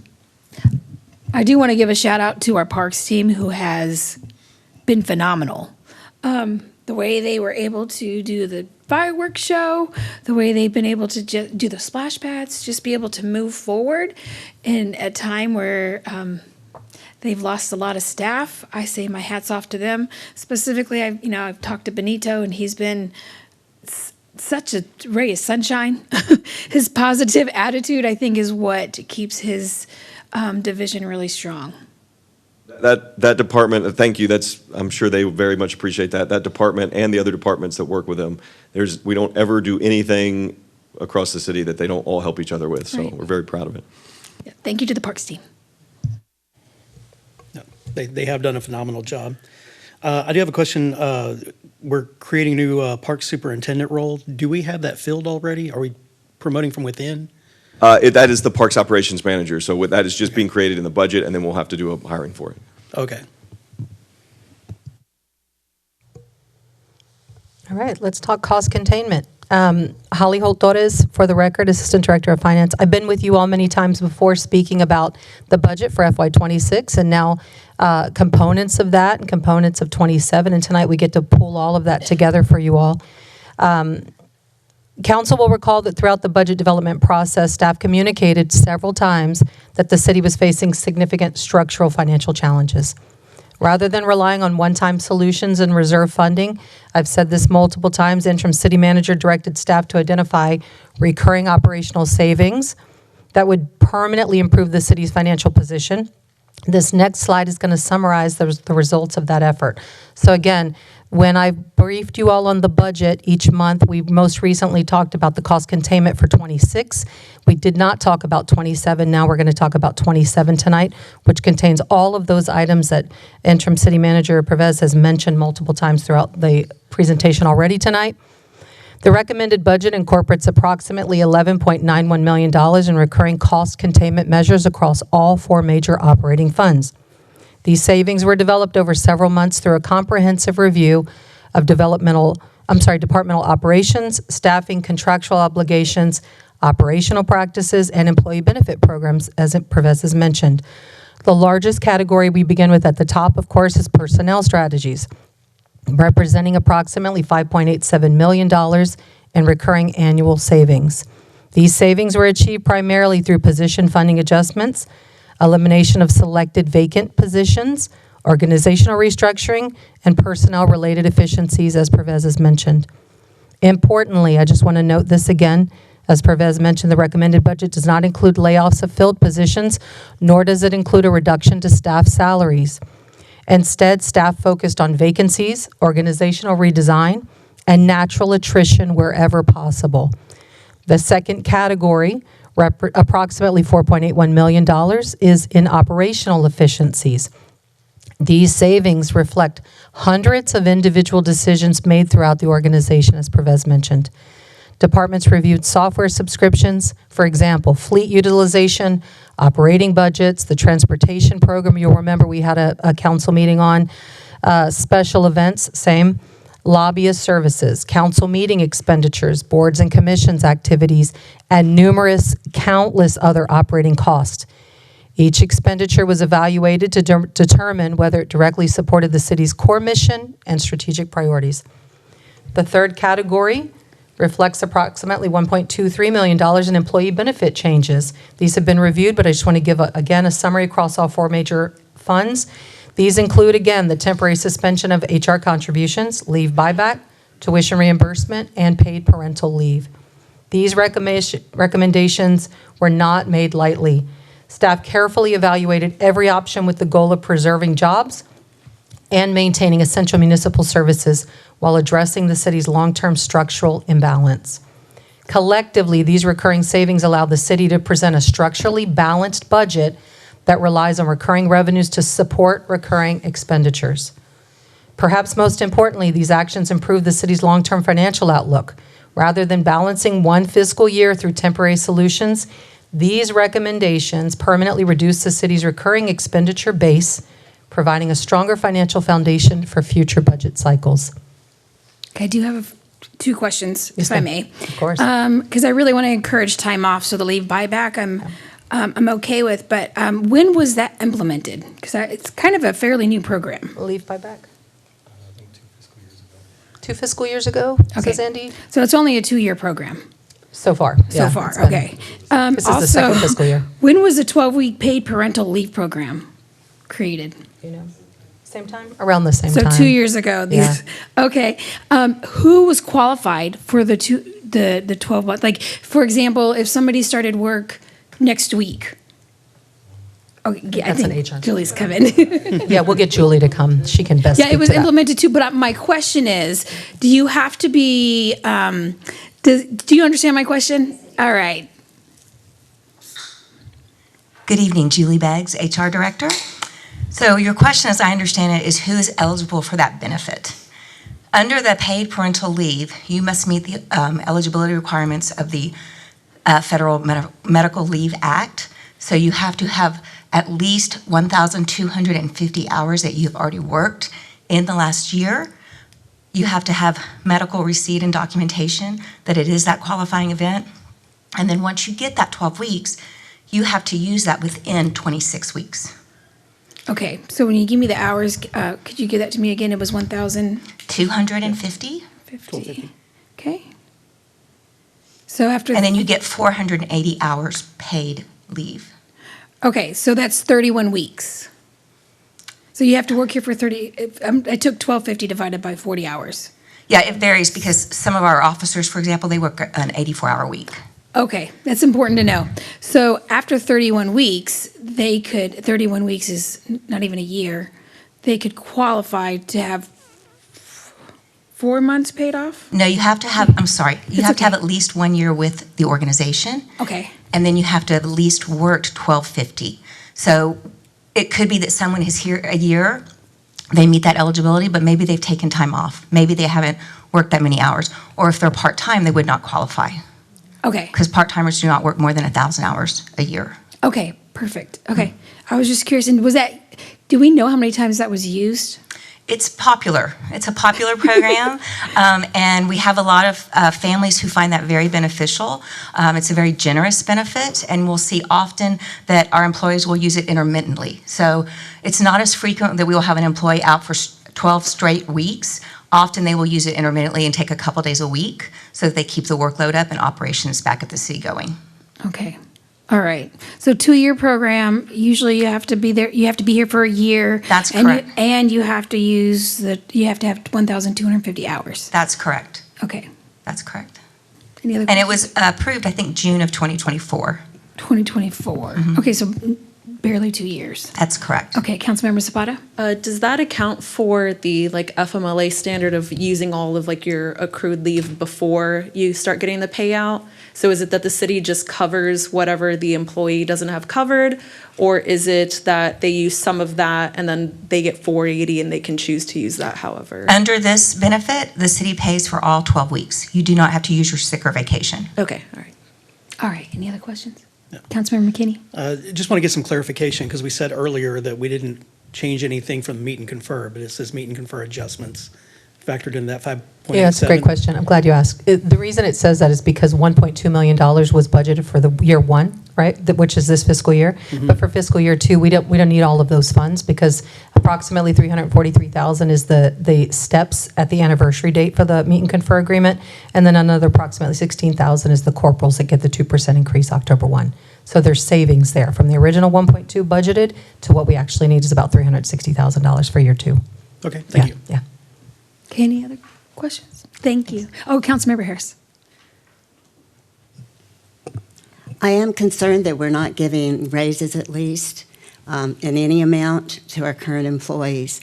I'm afraid that that will discourage people from coming to the city who might make good employees, and I'm afraid that it will cause us to lose some employees who have other options. Is that a potential? That we could lose or not retain? Could the lack of a merit or COLA impact our recruitment or retention efforts? Yes. Potentially, yes. However, I will share with you that many of the cities along this corridor are facing the same challenges that we are. And so our neighbors to the north and south, they're facing the same situation where they may be at a 0% merit or COLA for this fiscal year. Well, that was my other question. How do we rank with other cities? How are they doing that? We're in a very similar situation. Buda is looking, they will probably be at 0%. Austin's at 0%. I don't know that New Braunfels and San Marcos have landed or have stated publicly what they will be at yet, but this whole region is facing that same deficit. Of course, they are. We're not unusual in this. That's right. That's right. We all are feeling the pain points. Can you tell us the last time that we gave them a raise? Fiscal October 1 of 2025. Okay. So the council, we presented as a city in the city manager's proposed budget a merit of an average of 3%, and so that varied by performance. Some of our employees who may have been exceeding their performance expectations could have seen a little bit higher, and those that maybe were not meeting those performance metrics may have seen a little bit less. Okay, I appreciate that. Thank you. You're good. Okay. I think you're good. Not for, I'm sorry? not for personnel, but I've got another question. Okay. Okay. Not for you. Oh, not for me. Okay. Thank you. You're excused. Right.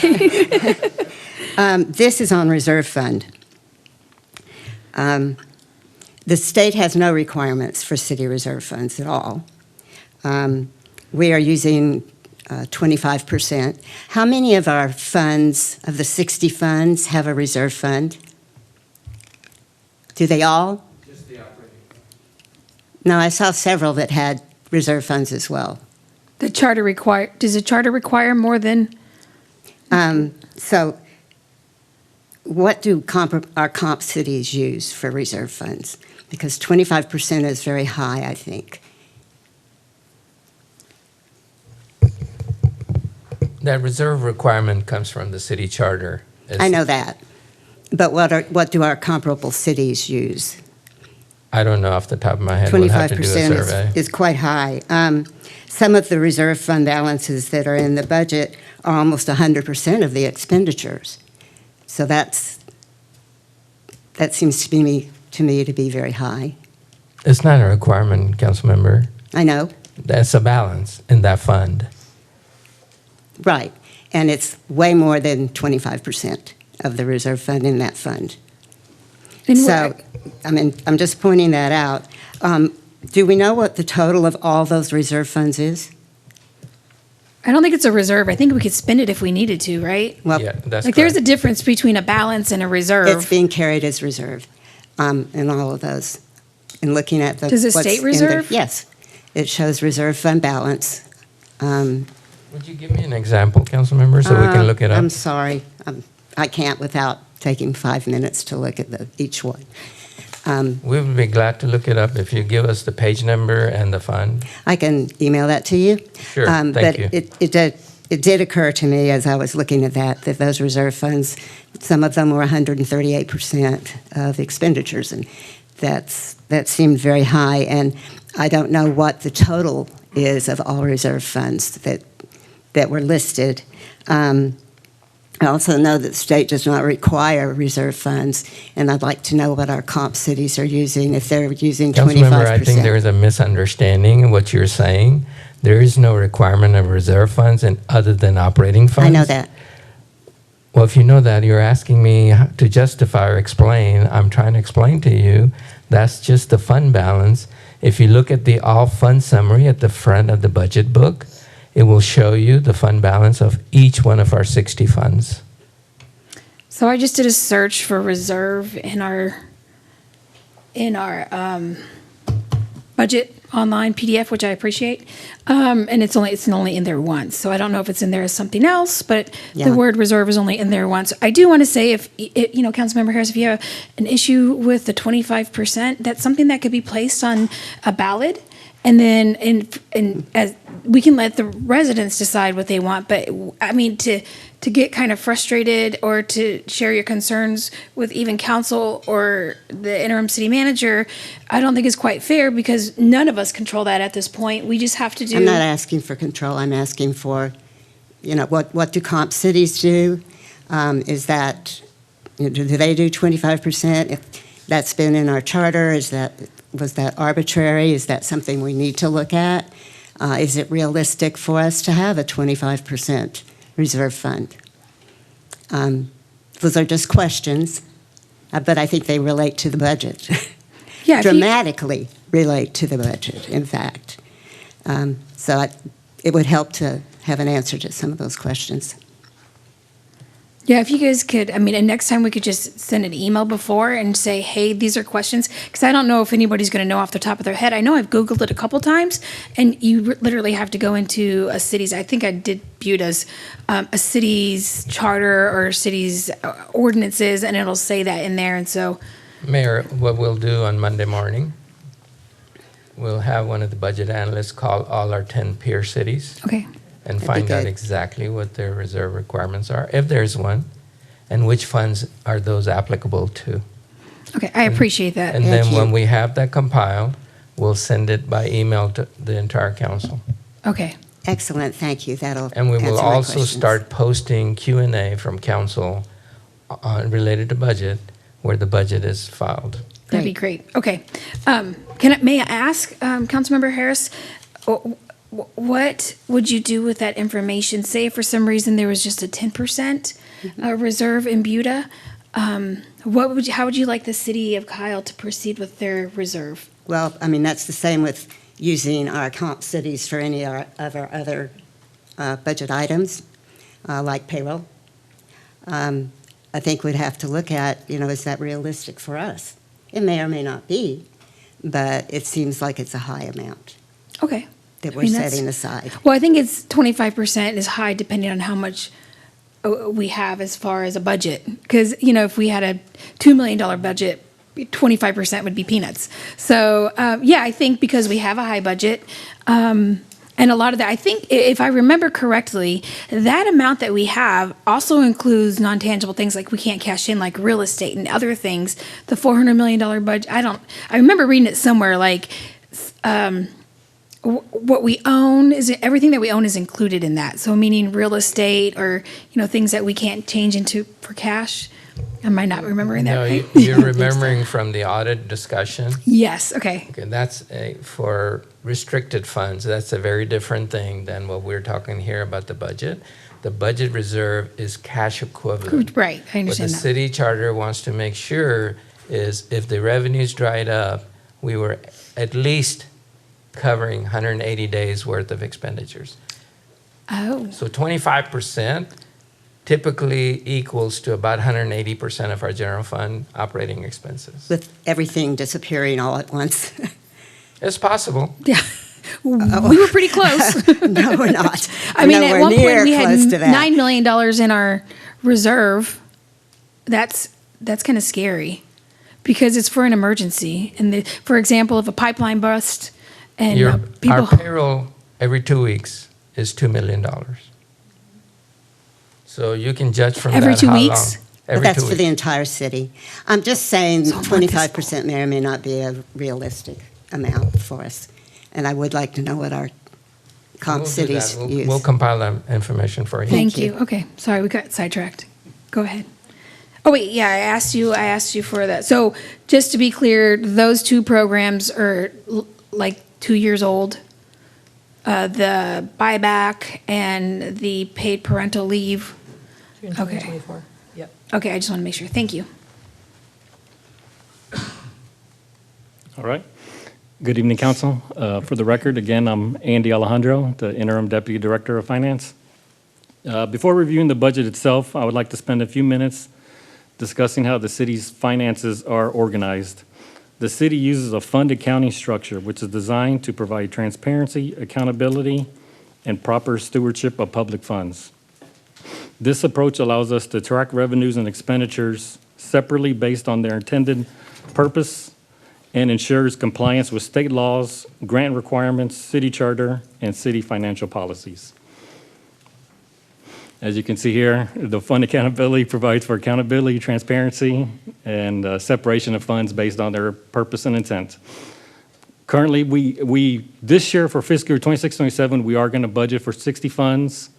And the type of funds that we have are the governmental funds, and these are used to account for and track tax-supported functions and activities. We also have enterprise funds, which are utilized to account for and track cities' business type activities and functions. These are mainly user fees and charges for services, such as the utilities like water, wastewater, and storm drainage.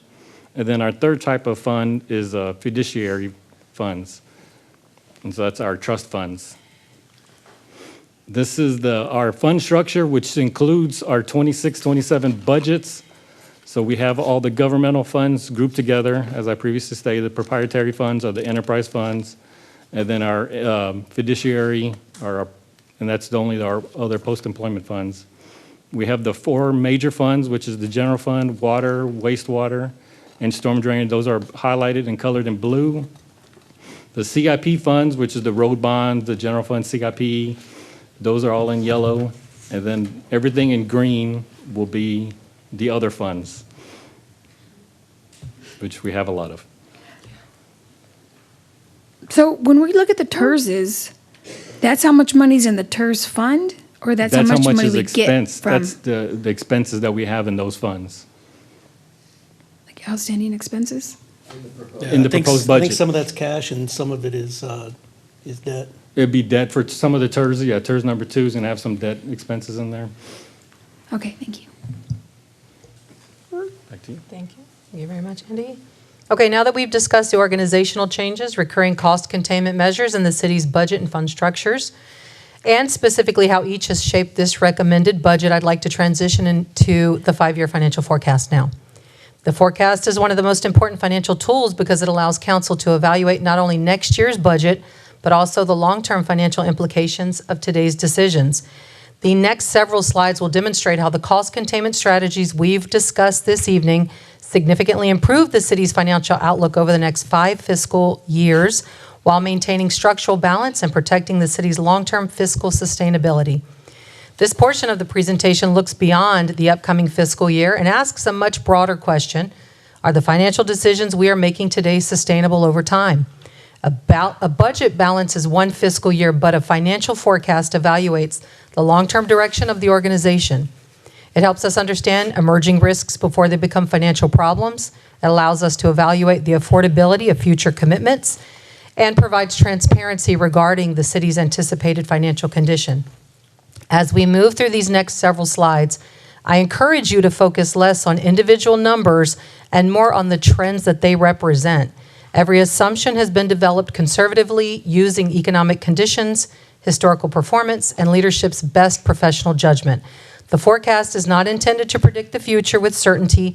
Rather, it is a decision-making tool that helps ensure the recommended budget supports long-term financial sustainability while preserving flexibility for future councils. The charts you will see compare where the city was headed before leadership interventions and where we project the city will be after implementing recommended organizational changes and cost containment measures. Together, they demonstrate why the actions contained within this budget were necessary to begin implementation in FY26 and how they improve the city's long-term financial outlook. Before discussing the individual funds, however, I'd like to briefly explain why we prepare a 5-year financial forecast every year for some context. Forecasting is considered one of the most important financial leadership practices in local government because it allows us to look beyond a single budget cycle, as I mentioned. Rather than reacting to financial issues after they occur, forecasting allows us to identify structural imbalances early and make thoughtful, deliberate policy decisions. Our forecast incorporates historical financial performance, current year estimates, adopted financial policies, anticipated economic conditions, contractual obligations, inflationary trends, staffing assumptions, capital needs, and known operational changes. The assumptions are intentionally conservative. When uncertainty exists, our philosophy is to avoid overstating revenues and to recognize expenditure pressures as early as practical. That approach provides greater confidence that the city's financial position will remain stable even if economic conditions soften. The next several slides continue our discussion of the general fund by illustrating how the recommended budget restores structural balance over the forecast period. While annual conditions will continue to fluctuate as the economy changes, the recommended actions significantly reduce the long-term gap between recurring revenues and recurring expenditures. This gives the city greater flexibility to respond to unforeseen events while continuing to invest in core municipal services. As always, this forecast should not be viewed as static. It will be updated annually as actual financial results become available and as council establishes future policy priorities. Our commitment is to continuously monitor these trends and recommend adjustments before financial challenges become structural problems. We began, of course, with the general fund because it is the city's primary operating fund, as we've stated several times this evening, and supports nearly every core municipal service our residents rely upon each day, including public safety, parks, library services, streets, planning, code enforcement, administration, and customer service. Because of its importance, maintaining a structurally balanced general fund remains one of leadership's highest priorities. The assumptions and forecasts you will see reflect our commitment to protecting essential services while restoring long-term financial sustainability. All right, turning first to revenues for the general fund. Each assumption shown on this slide reflects leadership's conservative outlook, as I've stated. Property valuation growth assumes a slight decline initially before gradual recovery, recognizing current market conditions. Sales tax growth remains positive but modest, acknowledging continued economic activity while avoiding overly optimistic expectations. Development-related revenues, the third largest, remain flat in the near term because permit activity, as we've said multiple times in multiple presentations, has remained moderate from previous highs. Interest earnings and miscellaneous revenues are projected to recover gradually, while scheduled repayments to TERS number 2 continue to strengthen recurring revenues. Collectively, these assumptions provide a prudent foundation for long-term planning without relying upon aggressive revenue growth. Now let's discuss expenditure assumptions for the general fund. On the expenditure side, we recognize that inflationary pressures continue to affect nearly every aspect of municipal operations. We've stated that in several presentations and many times this evening. Medical insurance costs, for example, retirement contributions, contractual services, fuel, utilities, construction materials, and commodities all continue to increase faster than historical averages. I don't think that's a surprise to anyone. The forecast also recognizes contractual obligations under the meet and confer agreement for sworn personnel while planning for future merit adjustments for civilian employees beginning in later years should financial conditions allow. Importantly, we have not assumed significant new ongoing spending beyond what is necessary to maintain core services. Okay. All right, here we go. General fund.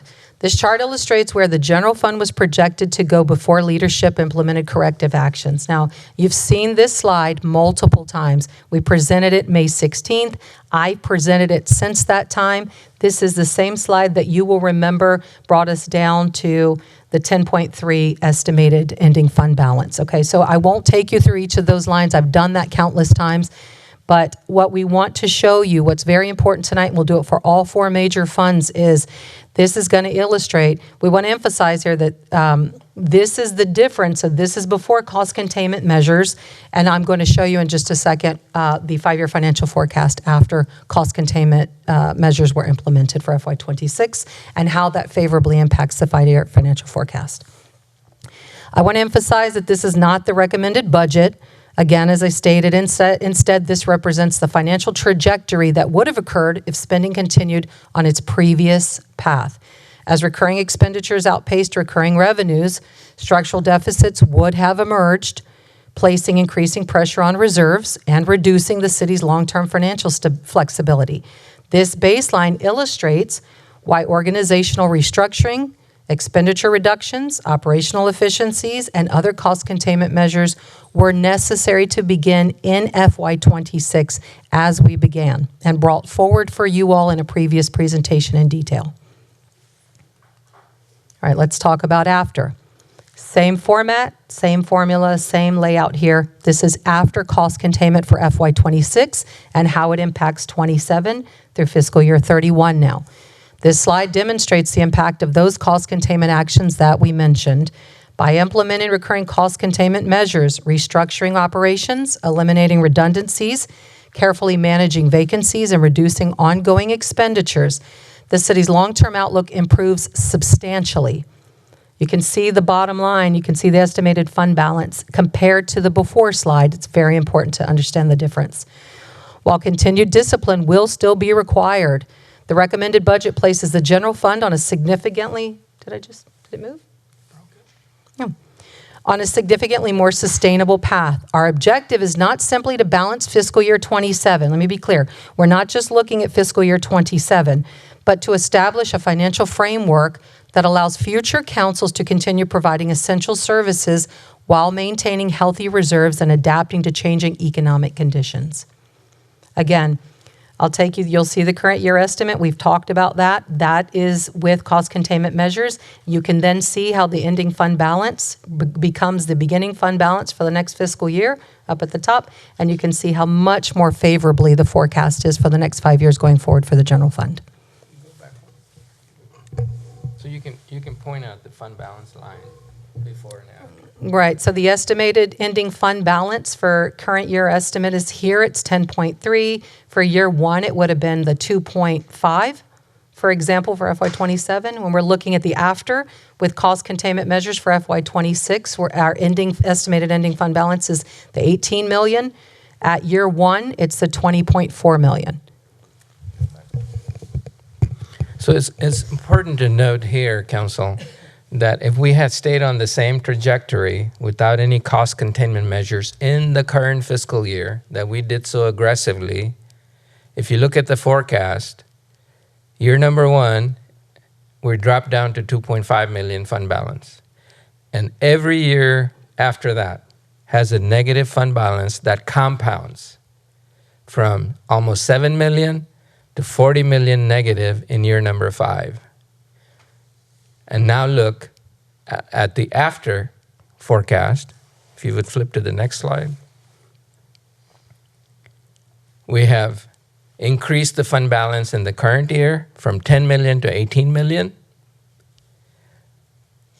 And look at the 5 consecutive years. It ranges anywhere from 20 million to 29 million. That's the difference we're talking about and the financial stability.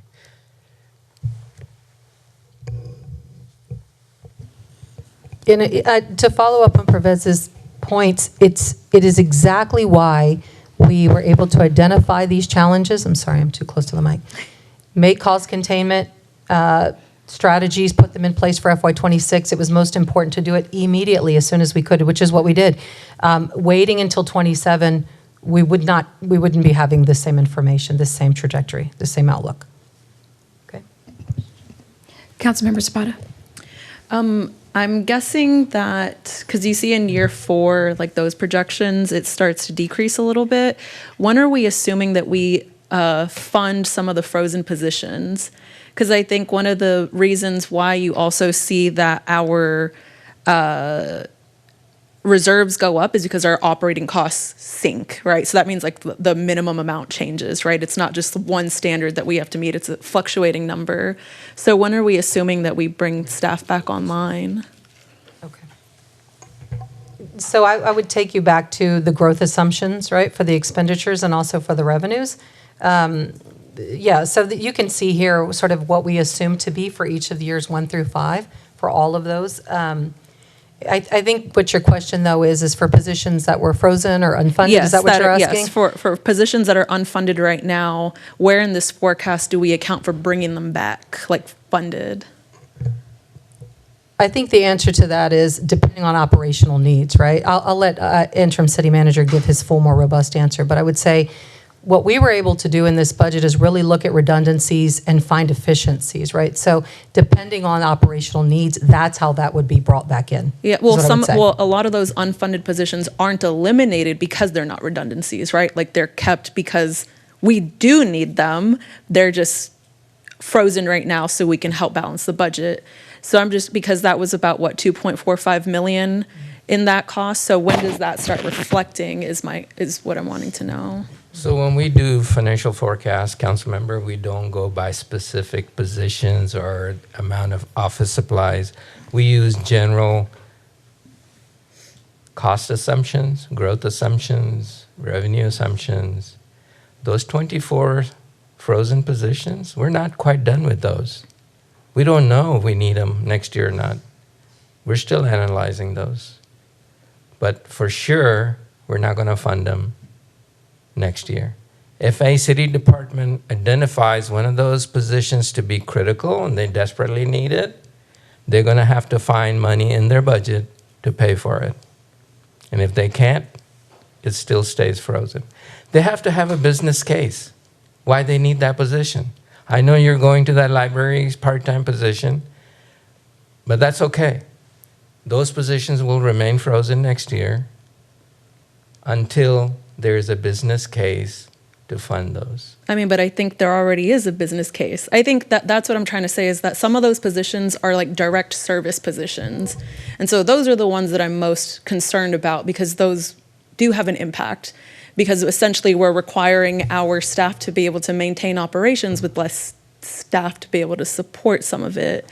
So I just want to know how do we account for those? Because our excess of minimum required increases enough to be able to unfreeze those positions, within that 5-year financial forecast. So I would just like to have a better understanding of what that plan is. So fiscal year 28's budget will identify which positions are going to get funded or which positions will be added, not in the 5-year forecast.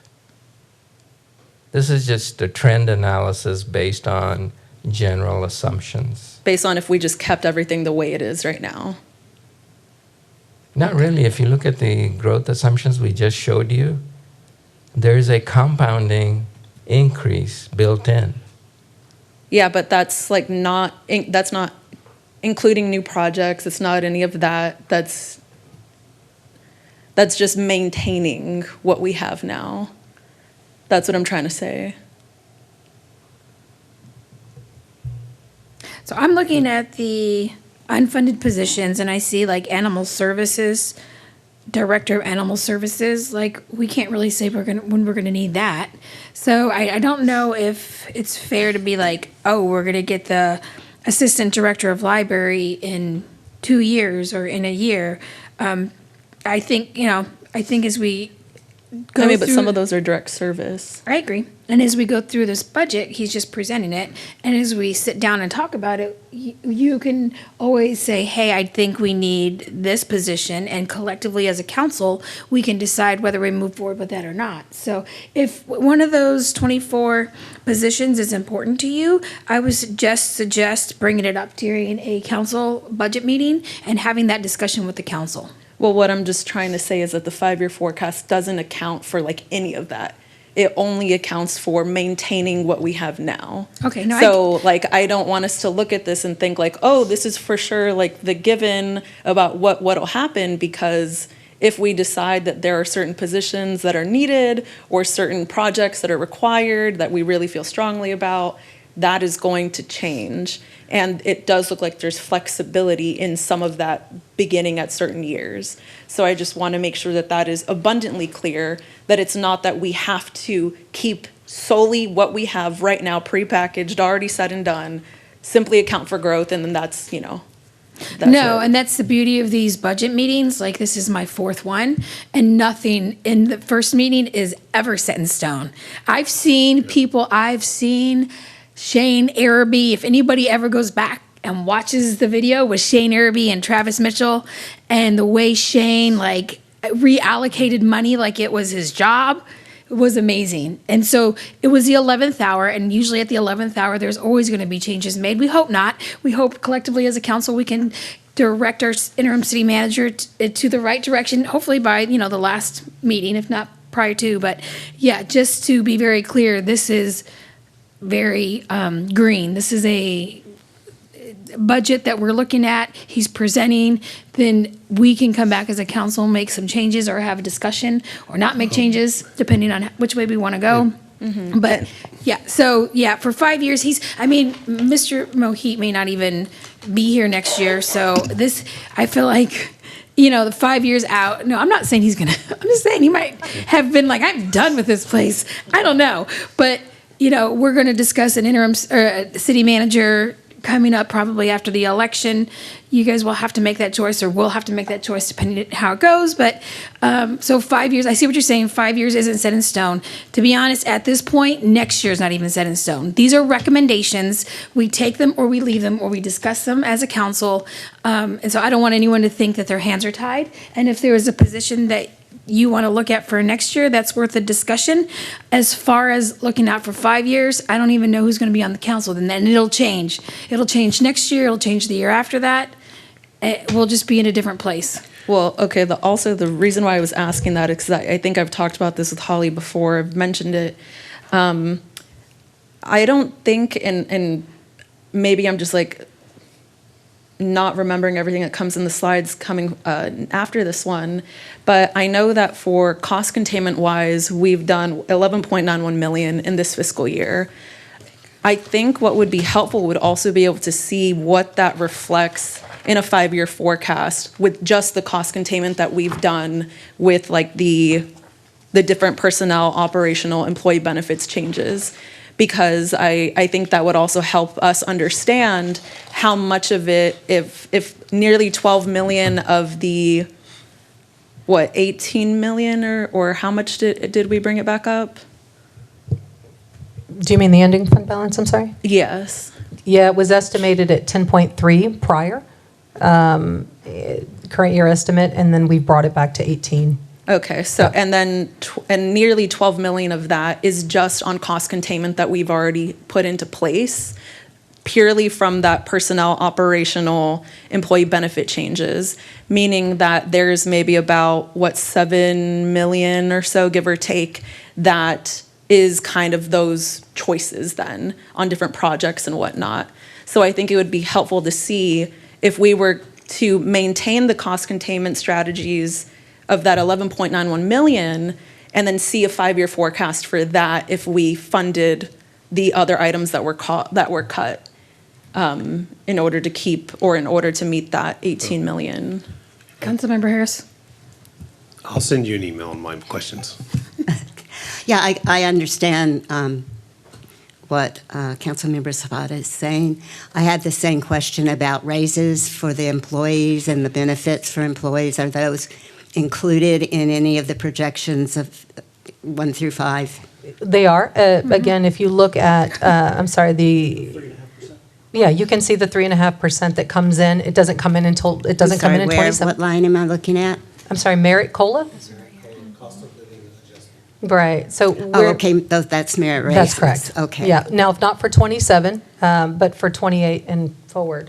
Okay, thank you. Of course. So maybe if we had something like page 14 that talked about the positions and the amount that we saved, for example, we can look at this and see that we saved $300,000 when we cost contained and eliminated the executive director of strategic development and chief of development officer $269,480 for a total savings of over $569,000 for 2 positions. Maybe if you guys could do something like that to show us the savings that you've done. I appreciate that question, and we have that level of detail. It's not in this presentation tonight. It's certainly something that we can provide. Yeah, but I would like that 5-year forecast with just that 11.91 million that we had for this current year. I would like to see how that plays out. 11.9 million is for FY27. I'm sorry, just for clarification. The cost containment strategies for FY27 total the 11.9. This year was only 5 million, right? Yeah, it was maybe 6 million. Yeah. It's for 27. Can I see the 5-year forecast for that? I just want to have a base, if that Sure, makes the sense. before, the 5-year financial forecast for before? That's on Or here. no, But no, that- no. Well, and that includes the cost containment measures for 26. FY 25-26. That's correct. So the before is before any of the cost containment measures happen. I think what you're saying is the 5-year financial forecast with the cost containment measures from 26 built in. I Yes. think that's what you're asking. Yes, yes.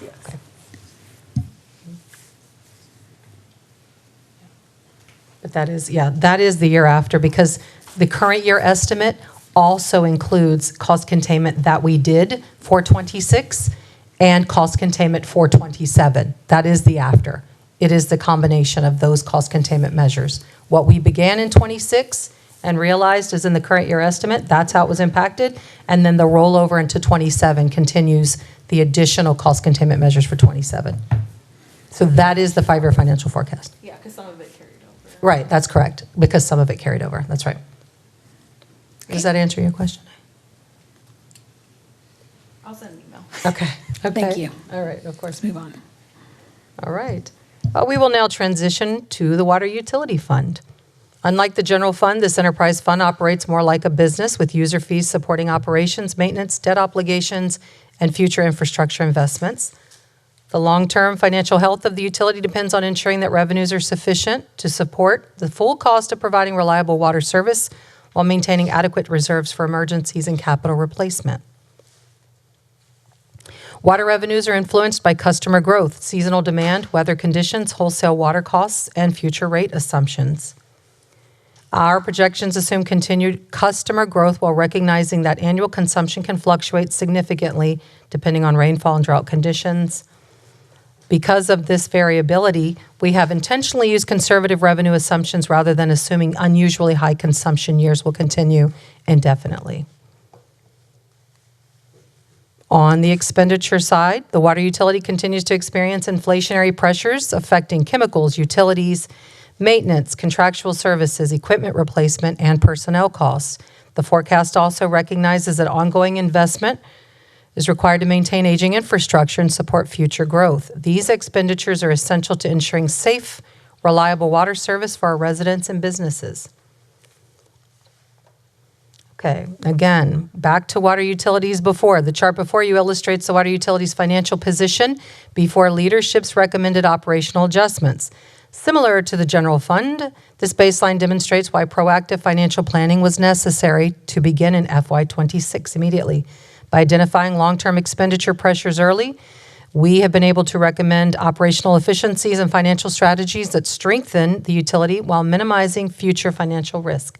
So you've seen this many times before. This is the water utility. Again, current year estimate, this is the before. The estimated ending fund balance is $13.9 million before cost containment measures.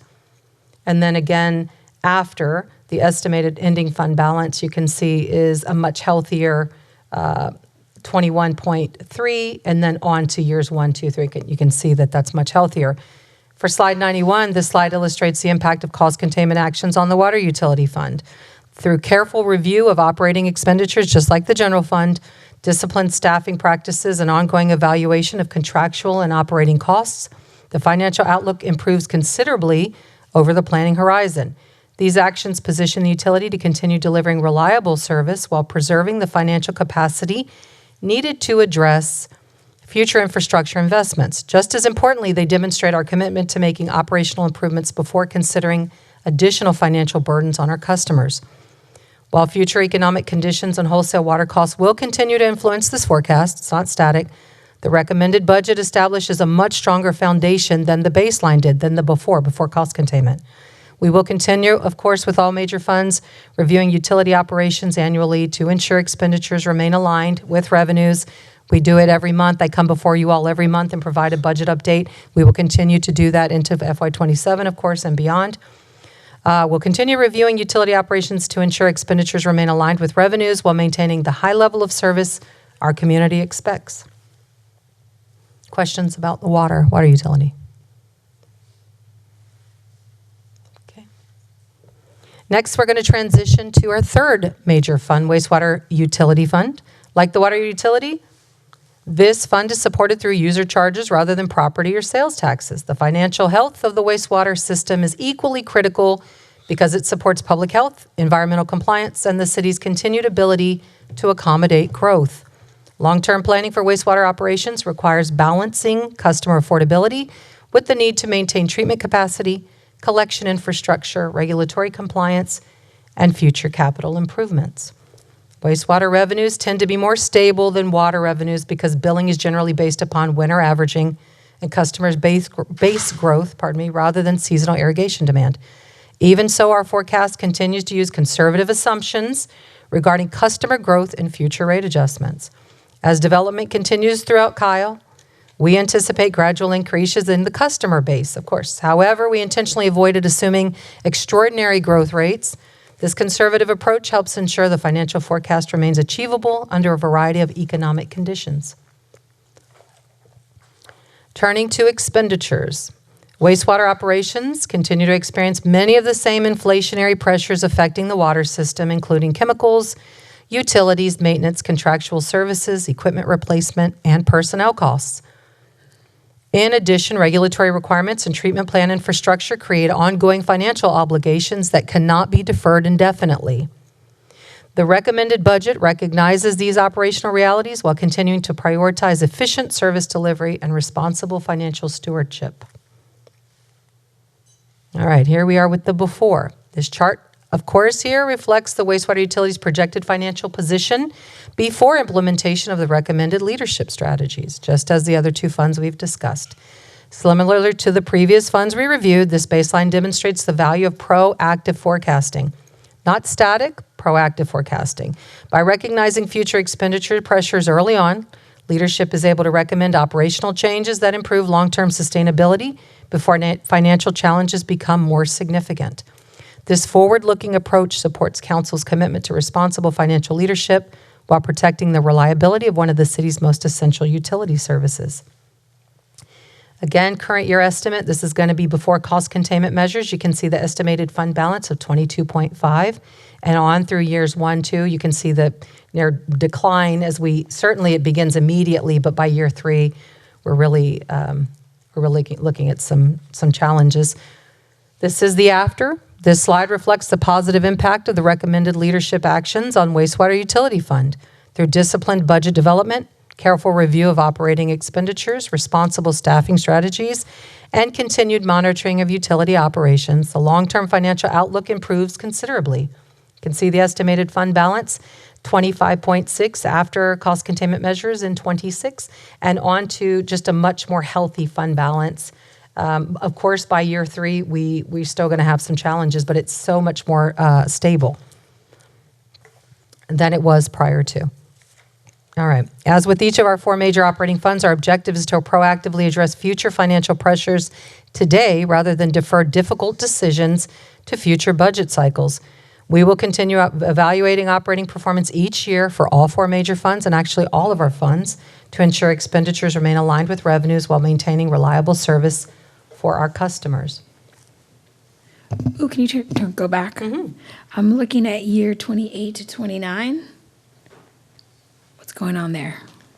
So this is going to be debt service challenges. There's going to be some debt service. I don't know if you can see that line. It's under expenditures, so operations, cash funding, and debt service, new estimated principal and interest. You see that line there? Yes. It becomes quite impactful.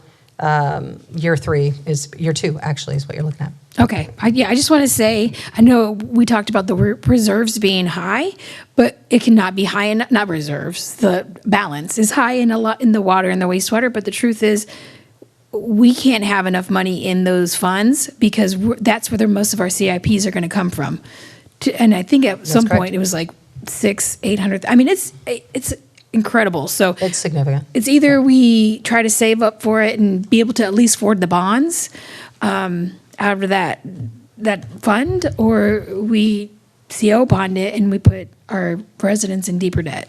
Yeah, it's so true. I also think ICM makes such a good point. You know, we're not out of this is so much more favorable, the after, right? The after cost containment measures, but it's not a 1-year challenge. It wasn't created in 1 year. It's going to take more than 1 year, right? And so, again, 5-year financial forecast isn't intended to be static. It's not set in stone. It's something we do this every budget cycle with all of the factors that we can see now and what we don't even know that's coming. So we'll always continue to revisit this and bring this back. Okay. Yeah, Thank you. of course. Okay, finally, our final major fund, operating fund, is the Storm Drainage Utility Fund. Although this fund is significantly smaller than the general fund, I say this all the time, it's smaller than the general fund, water and wastewater. It plays an essential role in protecting public infrastructure, reducing flood risks, managing drainage systems, and supporting continued development throughout the community. Because revenues are generated primarily through dedicated drainage utility fees, this fund generally experiences greater revenue stability than funds influenced by seasonal consumption or sales activity. Even so, long-term planning remains essential to ensure sufficient resources are available for ongoing maintenance, capital replacement, and regulatory requirements. Storm drainage revenues are forecasted using conservative assumptions, just like the other 3 major funds, regarding customer growth and utility fee collections. Storm drainage expenditures include routine system maintenance, of course, contractual services, equipment replacement, and personnel necessary to maintain the city's drainage infrastructure. Inflationary pressures affecting construction materials and maintenance activities continue to be recognized throughout the forecast period. While this fund experiences fewer fluctuations, as I've said, than some of our other operating funds, continued financial discipline remains important to preserve adequate reserves and maintain the city's stormwater assets. Again, this is the before. The purpose of this slide is to illustrate that without cost containment measures taken for the Storm Drainage Utility Fund, it would not be as sustainable over the long term without that corrective action. Beginning in 2027, the fund experiences an annual operating deficit because projected expenditures begin to outpace revenues. This is again the before cost containment measures. While drainage fee revenues continue to grow modestly each year, they're not sufficient to keep pace with increased operating costs, future debt service, and ongoing transfers. As a result, the fund balance declines rapidly over the 5-year financial forecast. As you can see, by FY28, the fund falls below the city's minimum reserve policy, and by the end of the forecast period, the fund becomes significantly negative in the before. This is the after. This slide reflects the forecast after incorporating the recommended operational improvements, just as the other 3 funds. You'll notice an immediate improvement in the fund's financial position. Again, current year estimate. We estimated the ending fund balance to be just over $1 million here. If you go back to before, it was $895,000. We were negative in year 1 already. This estimating ending fund balance for year 1 after cost containment measures is 1.5. much more favorable. Can I get a couple examples of what would we be taking on debt for storm drainage?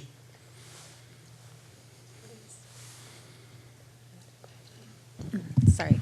It would be for major projects to improve our drainage. So maybe like in downtown, if we decided to do a giant project there. There's a couple other that we have identified in our drainage master plan that are quite expensive. Okay. Yeah, if you look across the street from Greg Clark Park, there's a whole area that has terrible drainage. Yes. Like some people have water that go up to their door. And it's right by where that trickle channel is and right, I think the library's over there. and- Yes. Yeah, so Yep. there's a need. I really wish we would address it sooner rather than later. Because I see this store, I see the fund and I'm like, God, I don't think people realize how much we need to mitigate our drainage in the city of Kyle.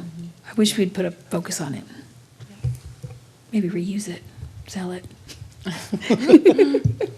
Yeah, you can see the storm drainage projects in the CIP, in the blue and white also. This is the debt service associated with it.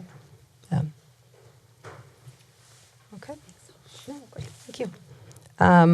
Yeah, so although these recommendations strengthen the fund's position, they do not completely eliminate the long-term structural imbalance, as you can see the ending fund balance. As debt service and operating costs continue to increase, additional strategies such as future drainage fee adjustments or continued expenditure adjustments will likely need to be evaluated to maintain the fund's long-term financial stability and sustainability. Okay, before I go on, let me say these forecasts demonstrate that through continued operational discipline and conservative financial planning, the four major funds remain financially stable while supporting anticipated operational and infrastructure needs. Leadership will always continue reviewing these assumptions. We do it annually, of course, and will recommend adjustments as economic conditions, development activity, and operational requirements evolve. Maintaining this long-term perspective helps ensure the city remains prepared for both expected and unexpected challenges. This concludes the five-year financial forecast portion of tonight's presentation.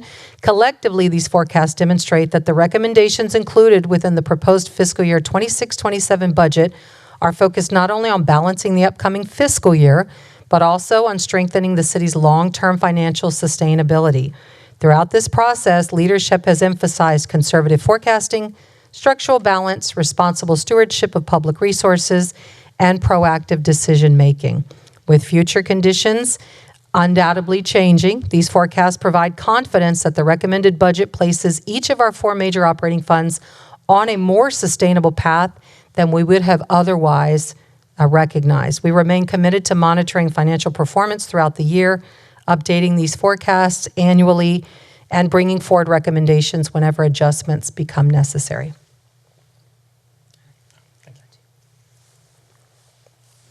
Okay, hello again. So now we're going to get to where we actually came here for, the proposed budget for fiscal year 26-27. I'm going to go over the four major operating funds: general fund, water utility fund, wastewater utility fund, and storm drainage fund. This will be a high-level summary of all four funds, and we'll discuss, the major operating funds, the key revenue sources, major expenditures, and the overall financial conditions, just as Holly spoke about earlier. This slide, as we've shown before, is the all the city funds slide. So our proposed budget for fiscal year 26-27 is about $417 million, as CIP is the biggest portion of that, $288 million, or 69.2%, followed by the general fund at $69 million, 16.6%, water utility fund, $27.7 million at 6.7%, and then debt service at $14.5 million at 3.5%, then wastewater utility, 9.6, 2.3%, storm drainage, 1.5 million at 0.4%, and then all our other funds at $5.8 million at 1.4%. The general fund is the city's primary operating fund and supports most essential municipal services, including public service, public safety, parks, administration, planning, code enforcement, transportation, finance, IT, library, blah, blah, blah. And so the next couple of slides are going to provide an overview of the general fund. So as you can see, we do have a balanced proposed budget for fiscal year 26-27 with $73.7 million in total revenues and transfers in and $71.3 million of total expenditures and transfers out. This is going to leave a $20.4 million estimated funding balance. And this will exceed our 25% balance by about $2.5 million. As Pervez and Holly have both mentioned before, there's no new positions requested or proposed in this budget. So for the revenues and transfers in for the general fund, you'll notice that property tax is the biggest portion of our general fund revenue. $22.2 million are 30% of the budget, followed by the sales and beverage tax at $20.4 million or 28%. Next is the development revenues at $4.9 million, 7%, and solid waste service charges, and that's the trash collection. That's kind of a wash for us at $5.3 million and also 7%. Our franchise fees are 4.3 and 6%. And I left out the transfers in, which is 13.9 at 19%. And then you can see the other ones on there as well. This next slide shows the expenditures and transfers out for the general fund. For the fiscal year 26-27 proposed budget, it's $71.3 million. As you can see, the public safety is the biggest portion of that at $21.9 million or 30.8%. There's a lot of other pieces. Transportation and Public Works is the next biggest one at 15%.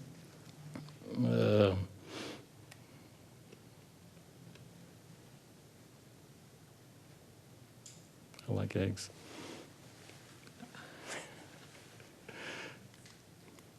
And the next one, we're going to go through a high-level summary of the general fund.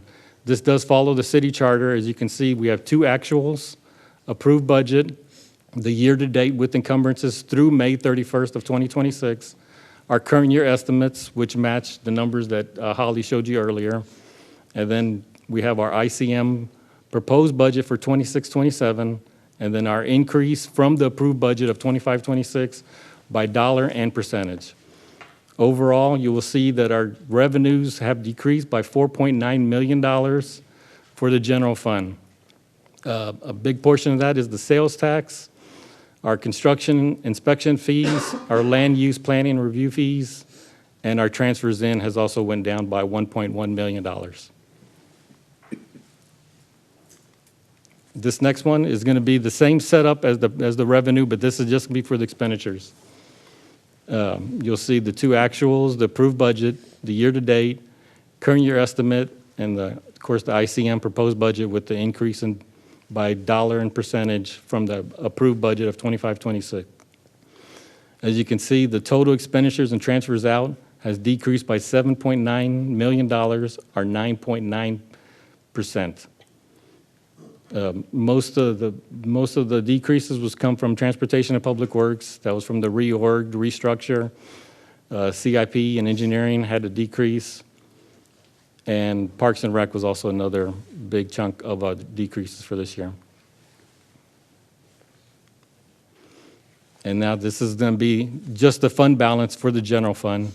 You'll see the beginning fund balance as it goes across, the total revenue transfers of the $73.6 million, our total expenditures of the $71.3 million, and that gives us an excess of $2.3 million, leaving us with a fund balance of $20.3 million.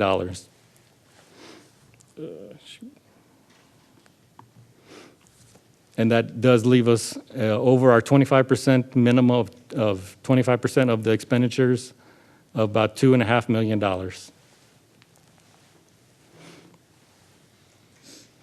So now we'll go into our property tax rates, just some statistics and highlights of them. So here's the overall property tax bill that the citizen of Kyle will see. The Hayes CISD is about $1.15, and that's going to be 47% of your tax bill.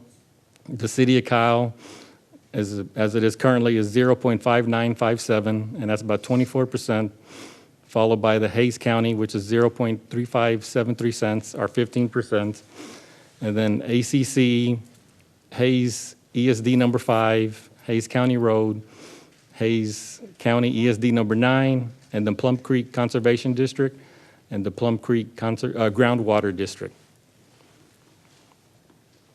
As you can see, here's our property tax rates from 1990 through 2026. It shows our current property tax rate of 0.5957 cents, and from an all-time high of 1992 to an all-time low of 2008. And here's our comparison of our current property taxes compared to our 10 comparable cities. As you can see, we're number 2, right below San Marcos and above the city of Austin.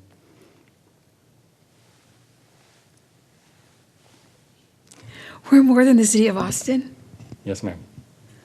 We're more than everybody other than San Marcos. Other than San Marcos, yes. Ooh, okay. It's not a race I want to win. No. And we did. That probably also was, I'm not going to make an excuse up. I've been on this council long enough to know. Thank you. You're welcome. And this is our assessed value per capita.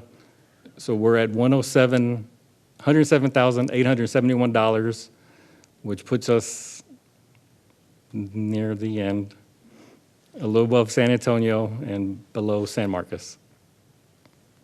Can you tell us what that means for people at home? What, like if you were like, hey, this is our assessed valuation per capita, just give a brief explanation of. So we get our certified assessed values from the HayesCAD, and then we use that and divide that by am I saying that correctly, Professor? By the population. And so that's how we come up with those numbers. Okay, thank you. You're welcome. Oh.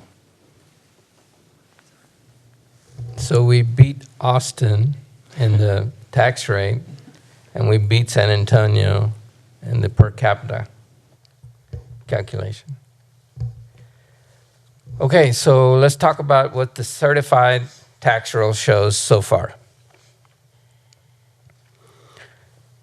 So 2026 certified taxable assessed valuation, not the gross valuation, the portion that we can apply the tax rate. This is net, and by net, if you look at the footnote, I have excluded, like I discussed before, I've excluded the values in all our 6 TERSs. So the net value, taxable value for next year that we'll base our tax rate on is $6,148,157,639. If you compare to the 2025 certified net taxable valuation of $6,227,671,682, our 26 net taxable valuation is almost $80 million less than the year before, which is the 1.28% reduction that we talked about.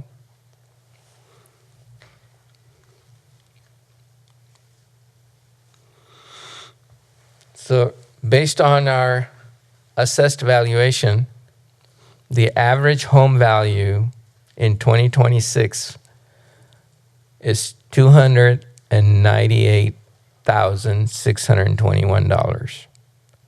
Based on last year's certified tax roll, the average home value in Kyle was $315,017.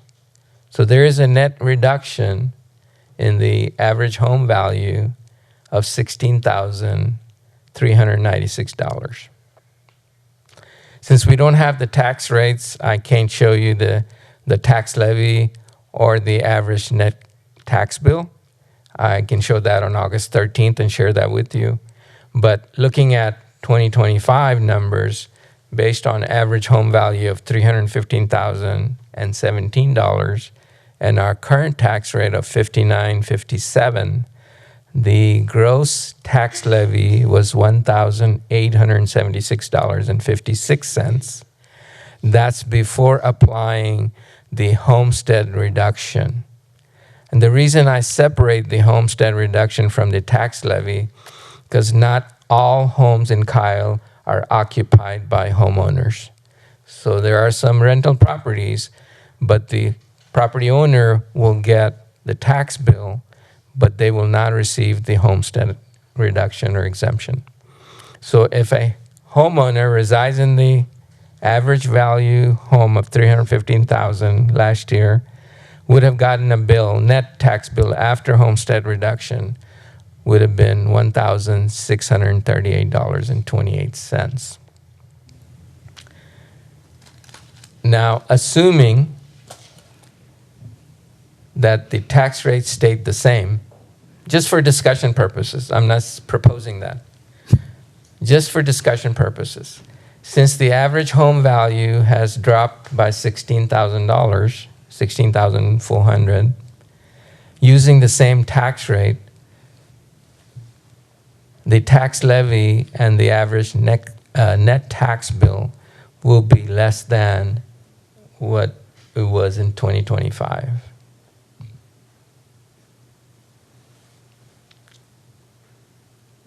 Did everyone follow that? Repeat that. Sorry? Well, I guess I do have a question for the 0.59. Isn't that the max? That I think that's what they promised in the 2022 bond. So I don't even know if we can go higher than that, can we? One of the things I learned last year was it's not a flat set number. It's a floating number that has to do with our debt. There's a whole calculation that. Well, when goes it was on the voter-approved bond, rate. I thought it gave a percentage, like 0.59 specifically, not to increase it more than 0.59. Am I mistaken? Because that would be technically a voter-approved rate.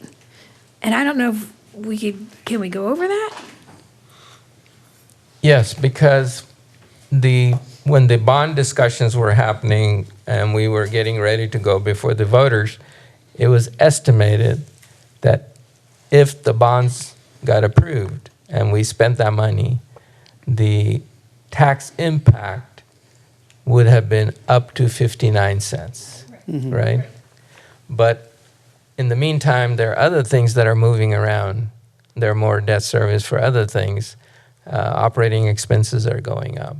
So you can go above 59, 57 if you wanted to, but I don't know if the need is going to be there to go above that. Because in the current tax rate of 59, 57, there is embedded a debt defeasance that council approved. Next year, we're not doing a debt defeasance, so that goes away. So we should see a tax rate reduction. I'm just generally speaking. I am not guaranteeing anything until I see the tax rate calculations. And we'll have some good discussion on August 13th. Okay. Councilmember Harris? Where does commercial property come in, commercial property taxes? They all have the same due date, Councilmember. No, I mean, as far as revenue?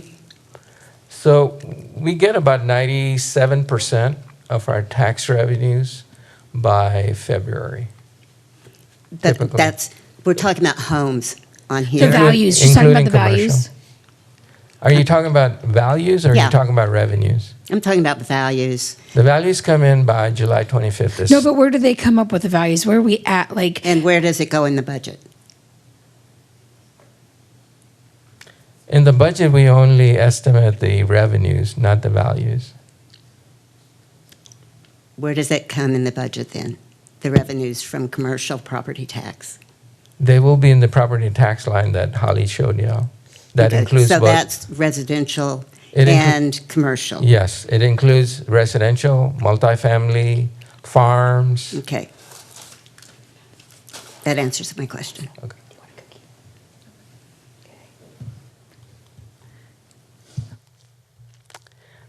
So as you may recall from previous discussions, the property tax rate has two components. We commonly refer to M&O rate and the INS rate. The M&O rate, or the maintenance and operations rate, this is what pays for our police officers, parks employees, public works employees. Our current tax rate, adopted tax rate for that component is 32.12. The INS rate is 27.45. Put together, combined, the total tax rate is $59.57 per $100 of taxable assessed valuation. So as soon as we receive the tax rate calculations next week, we should be able to fill in the last three columns and discuss in detail with y'all on August 13th.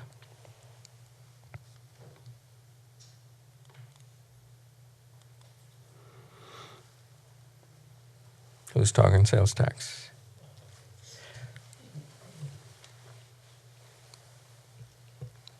Okay. This chart is showing us the sales tax collection from 2008 to 2027. Sales taxes continue to play a major role as it's the second largest revenue source for the general fund.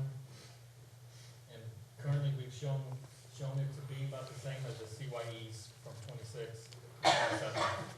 We're not really showing any huge increases for that. Andy, is your mic on? No, it's not. I'll just rewind real quick.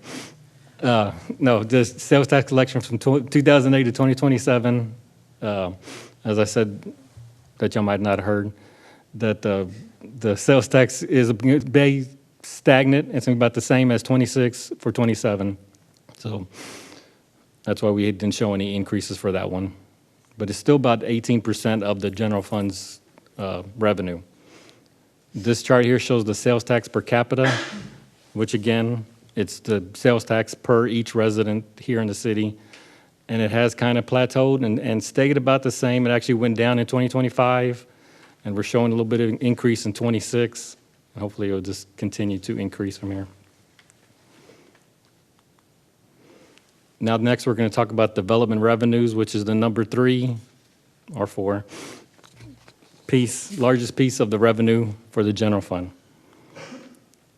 So for 26-27, $4.9 million is budgeted for us revenues from development. 4.1 is from construction inspection, and 0.8 million is from land use planning and review fees. As you can see here, we have our 2 actuals, our budget, our CYE, and then our budget for 26-27. And you can see that our budget from 25-26 was $6.9 million, and we're projecting 4.9, so it is about a decrease of $2 million. And that matches up to where we're showing for the CYE for 25-26.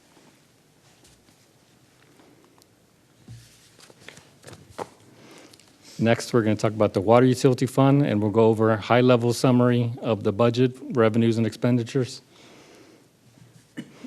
So for 26-27, we have $35.1 million in total revenues and transfers in, $32.4 million total expenditures and transfers out. This does include a $2.1 million equity transfer to the general fund and a $2.2 million indirect support cost reimbursement to the general fund. And that's, as Laura Lee Harris was speaking of earlier, that covers some of the employees that are paid from the general fund, that their portion, this is their portion that comes out of the water fund. So this is going to show us a $24 million estimated ending fund balance, and this is going to exceed our required minimum of 15.8 by about $9 million. As Pervez mentioned earlier, there's no fee increases for the water service rates in fiscal year 26-27, and no new positions.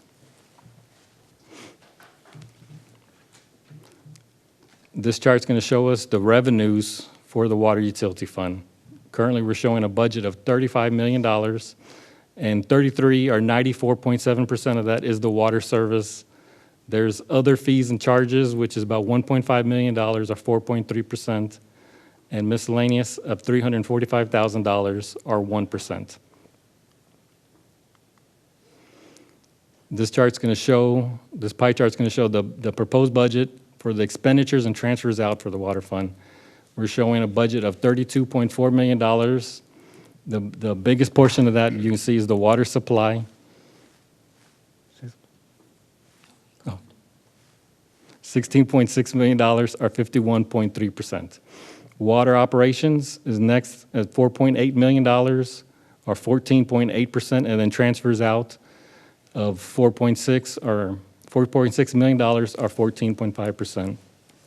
We do show the debt service that the water fund has to pay. Its portion of it is $3.2 million, or 10%. And IT does have a small portion in here for their software that comes directly for water fund. As I spoke earlier, here's the summary for the water utility fund.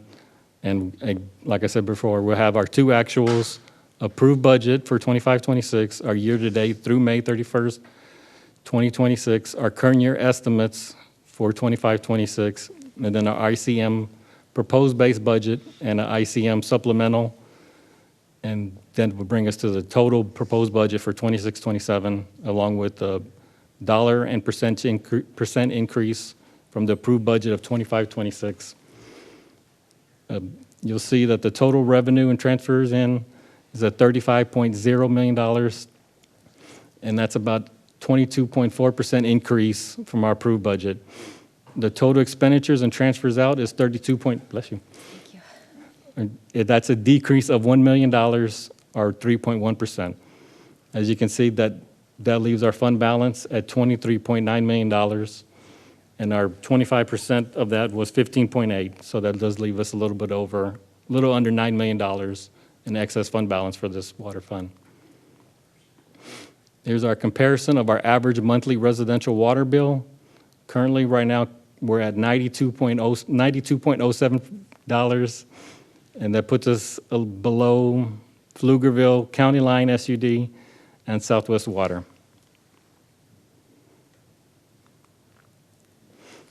Now, we're going to go into the wastewater utility fund, and it'll be the same summary, same path I was showing y'all earlier. So for the proposed budget for fiscal year 26-27, we have $17.5 million of total revenues and transfers in, $12.3 million of total expenditures and transfers out. This includes $1.2 million of equity transfer to the general fund and a $1.4 million indirect support cost reimbursement to the general fund. This leaves us with a $30.9 million in estimated ending fund balance, which exceeds our required minimum by $27.8 million. Again, like in the water fund, there's no fee increase proposed for the wastewater service rates, and also no new positions are proposed. Andy, I have a question. Yes, ma'am. Go back. Would you explain what an equity transfer is? 1.2 million equity transfer in addition to 1.4 indirect support cost. Please. So the equity transfer in a publicly owned utility, such as ours, we don't pay property taxes. So had it been a investor-owned utility, it would have paid to the general fund, the taxpayers, a property tax on their building, their equipment, their inventory. Because this is owned by the general fund, the taxpayers own this utility system. So as the owners of the system, they are getting, in lieu of property taxes, and what is referred to as an equity transfer, as the owner having equity in the system, they're getting, in lieu of property taxes, a percentage of gross revenues. You'll see that on water side, and you'll see that on the wastewater side. Thanks, that makes it clear. I think most of our residents don't have a clue what that means, so that really helps.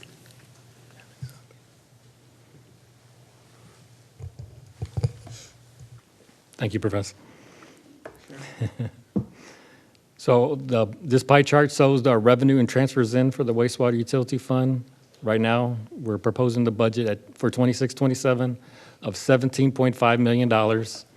And the biggest portion of that's going to be the wastewater service fees, which is $16.4 million, or 94%. And then our miscellaneous is $711,000, or 4%, and other is $348,000, or 2% of the revenue.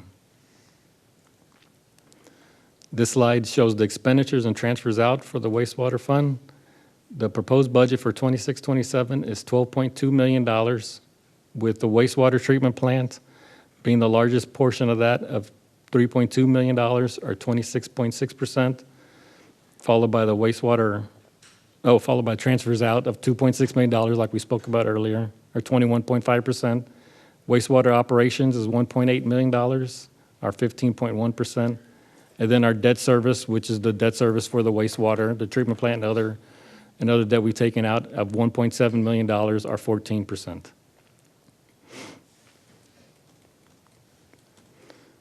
And this summary is going to go over the wastewater utility fund. As I said before, it has our two actuals, our approved budget for fiscal year 25-26, our year-to-date with encumbrances through May 31st, 2026, our current year estimates for 25-26, our ICM proposed base budget, ICM supplemental budget, ICM proposed total budget, and then the dollar and percent increase from the approved budget of 25-26. You'll see the total revenues for the proposed budget of $17.5 million, which is a $1.8 million, $1.7 million increase of 10.5%. Those numbers are so tiny. And the total expenditures and transfers out are $12.2 million, and this is a decrease of $1.7 million, or 12.28%. Our estimated fund balance is $30.8 million, which is over the 25% required threshold that we need for the wastewater fund. And this is a comparison of our monthly residential bill for the city of Kyle. We're at $48.10, which puts us more in the middle than we were with the water fund. And we're a little bit, we're below Georgetown and above Cedar Park. And now I'll bring us to the storm drainage utility fund, which would be the same setup as we was before. So the proposed budget for fiscal year 26-27, there's $2.3 million of total revenues and transfers in, $1.8 million of total expenditures and transfers out. Of this, $0.24 million is for the indirect support cost reimbursement to the general fund. $1.5 million in estimated ending fund balance, which this puts us, does also put us over our 25% required threshold. And then there's no fee increase for the proposed storm drainage fees for 26-27. The revenues, this pie chart shows our revenues and transfers in for the storm drainage for fiscal year 26-27. As you can see, our biggest portion of the pie is the storm drainage fees for commercial accounts, which is $1.2 million, or 54%. For the residential is almost a little under $1 million, or 44%, and then our miscellaneous revenue is $43,000, or 2%. This pie chart shows our expenditures and transfers out for the storm drainage fund for fiscal year 26-27 of $1.7 million. As you can see, the largest portion of this is our operations and maintenance for the storm drainage fund of $1.5 million, or 83%. The transfers out to the general fund are $239,000, or 13%. Then we do have a small portion for the city attorney and the IT. Again, this is going to be our summary again, as the same as I showed you with the water, wastewater, and general funds. We'll have our two actuals, the approved budget for 25-26, our year-to-date with encumbrances through May 31st, 2026, our current year estimates for 25-26, our ICM proposed base budget, supplemental budget, and total proposed budget for 26-27. The proposed increase by dollar and percentage from our approved budget of 25-26. The total revenues and transfers in is at $2.2 million, which is a $119,000% increase, or 5.5%. Our total expenditures and transfers out are $1.8 million, and this is a $1.2 million decrease, or a 40% decrease. And most of that was from our non-CIP that Holly spoke about earlier. I'll take it. Thank you. Speaking of CIP, so just for the context, as we come to the end, nearing the end, we're going to talk CIP. We're going to talk a little bit of debt service. We're going to talk fees, new fees for 27, and then we'll turn it over to ICM to wrap up for the evening, okay? All right, we'll now transition from our discussion of the city's operating budget to the proposed 5-year capital improvements program, and we call it CIP. You may recall the meeting, I think it was June 13th, where we went through all of the different CIP projects and gave council an opportunity to vote on how we wanted to proceed. This is really the summary of that information and those decisions. While the operating budget focuses on the day-to-day delivery of municipal services, the capital improvements program focuses on long-term infrastructure investments that support the city's continued growth and future service demands. These projects include investments in transportation infrastructure, water and wastewater systems, storm drainage improvements, public facilities, parks, and other major capital assets that typically provide benefits to the community for decades. As one of the fastest growing communities in Texas, Kyle continues to experience increasing demands on its infrastructure, no surprise. Population growth, commercial development, and expansion of our utility systems all require thoughtful long-term planning and significant capital investment. However, as council has heard throughout this budget process, our approach this year is intentionally different from previous years. Rather than simply adding projects to the capital program based upon identified needs, every proposed project has been reviewed through the lens of affordability, financial sustainability, available funding capacity, and overall organizational priorities, which we did with council. We brought that before council in June. The recommended capital improvements program presented today, this evening, reflects months of collaboration between departments, engineering staff, finance, executive leadership, and council's previously established priorities. It represents an infrastructure investment strategies that attempts to balance 3 equally important objectives: maintaining critical public infrastructure, supporting continued community growth, and protecting the city's long-term financial stability. The next several slides summarize the overall investment strategy, funding sources, and financial implications associated with the proposed 5-year capital improvements program for fiscal year 2026-27. This slide provides the overall summary of the recommended 5-year capital improvements program that we've mentioned earlier this evening. Again, we're going to give you a summary. The proposed CIP covers fiscal years 2027 through 2031 and includes a total of 82 capital improvement projects across the organization. Collectively, these projects represent approximately $838.8 million in planned capital investment over the next 5 fiscal years. For fiscal year 2026-27, the proposed capital budget totals approximately $288.5 million. The annual spending plan is distributed as follows: fiscal year 2027, $288.5 million; fiscal year 2028, approximately $290.1 million; fiscal year 2028, $152.1 million approximately; fiscal year 2030, approximately $60.5 million, and fiscal year 2031, approximately $47.6 million.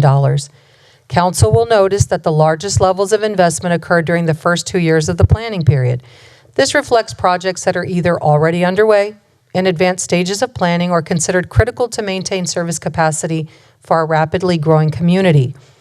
As projects move further into the planning horizon, the proposed spending levels decline, as you can see. This is intentional.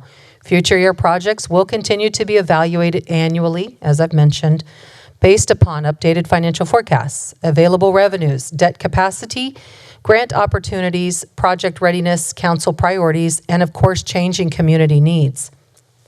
Go ahead, sir. I just want to make one correction for the record. The table at the bottom was not updated, so the first column should say fiscal year 27, and it goes through 2031. Correct, yes. Thank you. Thank you for that clarification. All right. Another important feature of this slide is the breakdown between tax-supported and non-tax-supported projects. Approximately $379.6 million, or 45.3% of the proposed program is supported through tax-related funding sources. The remaining $459.2 million, or 54.7%, consists of utility-related projects funded primarily through enterprise revenues, utility fees, impact fees, grants, and other non-property tax funding sources. You can see that listed on point number 4. This distinction is important because it demonstrates that more than half the city's planned capital investment is expected to be financed without direct reliance on general fund property tax revenues. Finally, I would note that the complete listing of all 82 proposed capital projects, including project descriptions, estimated costs, funding sources, and the implementation schedules, is included within the proposed budget document for council's detailed review. Overall, this proposed CIP provides a long-term roadmap for infrastructure investment while recognizing that affordability and financial sustainability must remain central considerations throughout implementation. I have a quick question, if you don't mind, just real quick. And this has to do with the conversations we've had for the past year and a half about expanding our wastewater treatment and having substations being built. Is a lot of these projects part of these proposed projects of 82, these ones that I have here? Because we've been talking about purchasing a property possibly or expanding our treatment plant, correct? Are any of those part of this 5-year plan? Obviously it is, correct? Nope. No? I'm thinking I missed the boat on that, where the train was about an hour ago. No, Mayor Pro Tem, you Sorry, didn't I've miss been it. up since 4 this morning. You didn't miss anything. Okay. So towards the back of the document that Okay. we handed out, there is a list of every single CIP project that is being planned for in the 5-year window. So to answer your specific question, did we include the $10 million cost estimate for the admin building? Is that what? Yeah, well, we've been talking about several different buildings and also expanding our wastewater, with Tim and The and treatment Mike Murphy. plant? Yeah, treatment Yes. plant. So The all treatment that's plant included. expansion is included in the 5-year spending plan. Okay, all right. It's about $175 million. Okay. Wouldn't that be in the wastewater budget instead of the CIP? So in the Swear I'm CIP lost. spending plan, we have categories for general fund type projects, for water utility type projects, wastewater utility type projects. They're paid for with wastewater rates. Okay.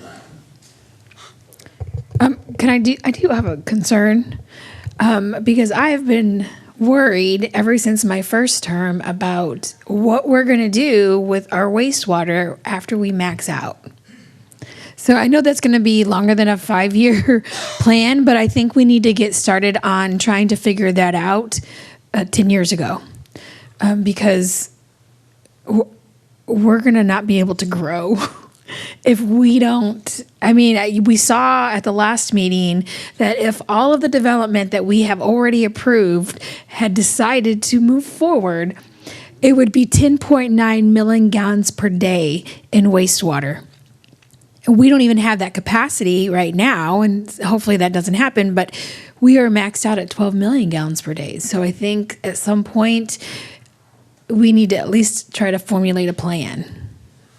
So in our water master plan that our director shared with y'all not too long ago, the long-range plan for water supply, firm water supply that they're looking at in the next 10-year, 20-year window, which is when we're going to hit close to on the wastewater side. One of the major firm supply sources of water in the future is cleaning the wastewater effluent to a level that it can go to our water treatment process and be put back into the water supply. So that will help greatly to reduce the burden or pressure on the wastewater side. But you're correct. After 12 MGD, we have to find another basin to discharge treated effluent. It cannot go into Plum Creek. Yeah. So maybe we can just start that conversation. I mean, not this year, obviously, but next year. Oh, that discussion is already starting. So The it's started, planning has okay. already started. Okay. So when you talk to Mike Murphy and Amber, they'll be able to share with you more details. But we're going to bring more reports to y'all to give y'all an update where we are on the water master planning. Okay. Thank you. Certainly. Thank you, sir.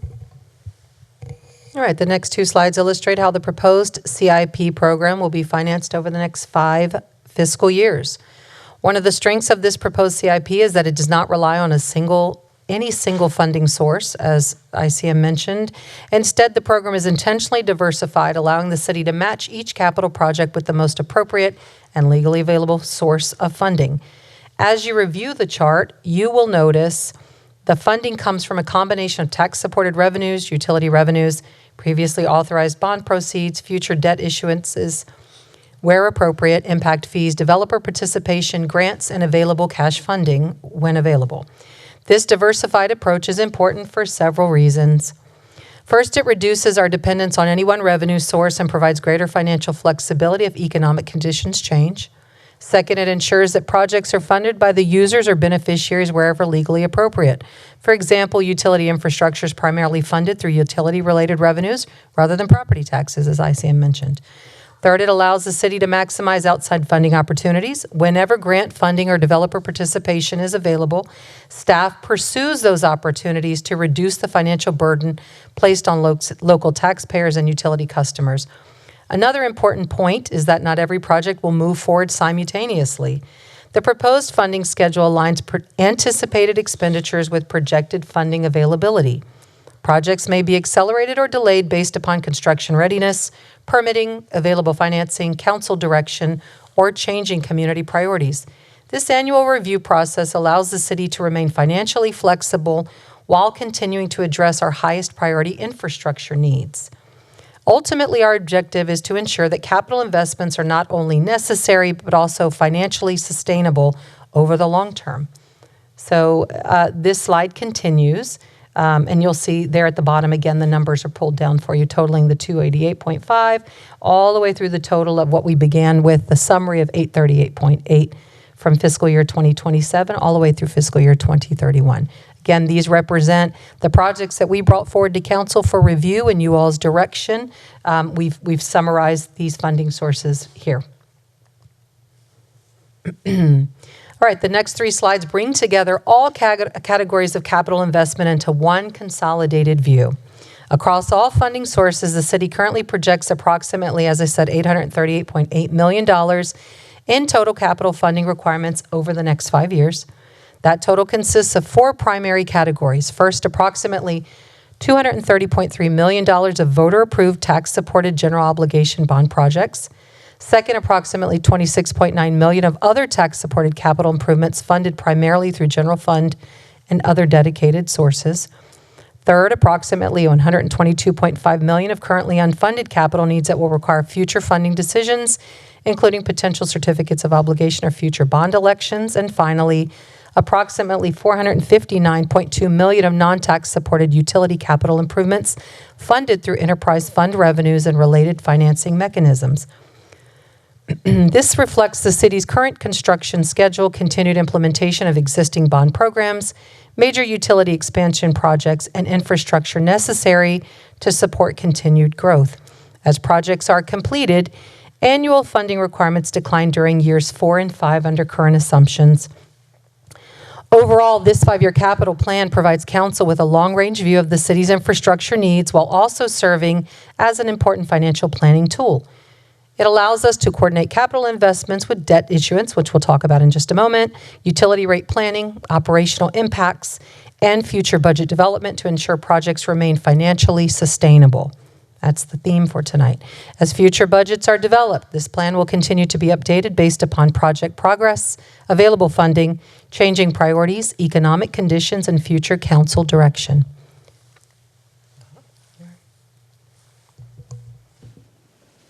Okay, hello again. This is my final time to speak with y'all, so I'll take advantage of it. So now I'm gonna go over the outstanding debt that we have that's paying for the CIP projects that we went over and the requirements that we have for fiscal year 26-27. So our total principal debt outstanding as of August 1st, we've already made our payments for fiscal year 25-26. So this is what's going to be outstanding for next year. It's going to be a total bond debt outstanding of $248 million. As you can see, we have the breakdown of the different series that we've issued over the past forever. And with our newest debt, the GOs that we issued in 2025 of $40.4 million and COs for 2025 of $75.5 million.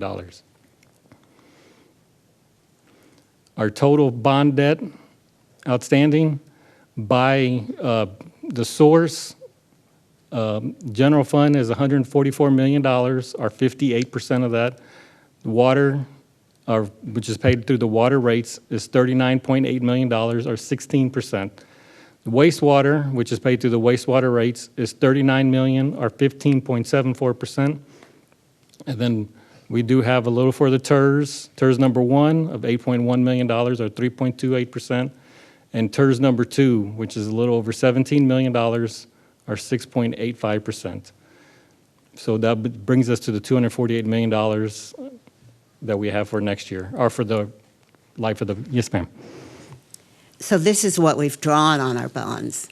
That is not what's available that we might draw on in This is what future we years. currently have outstanding. Thanks. They've been issued, right? They've been issued, yes. Yes, this is everything that's been issued, and that we are currently making payments on these debt issues right now. Right.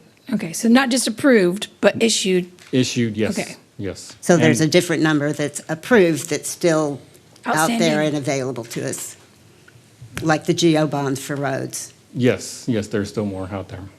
Yeah, Lots more debt. Yes, yeah, this is only what's on our books right now. And so now this, if we hold everything through maturity, we'll owe $418 million for the total debt. That includes the principal of $248 million and our interest of $155 million. Most of these, the 2025, I believe those are 30-year bonds, so we'll be finished with those around 2055. So we got a little ways to go with those, but we're working our way down. We're getting there. For fiscal year 26-27, this is the payments that we're going to be making next year in February and August. Our general fund, or the INS portion of that, is going to be $14 million, or 63.4%.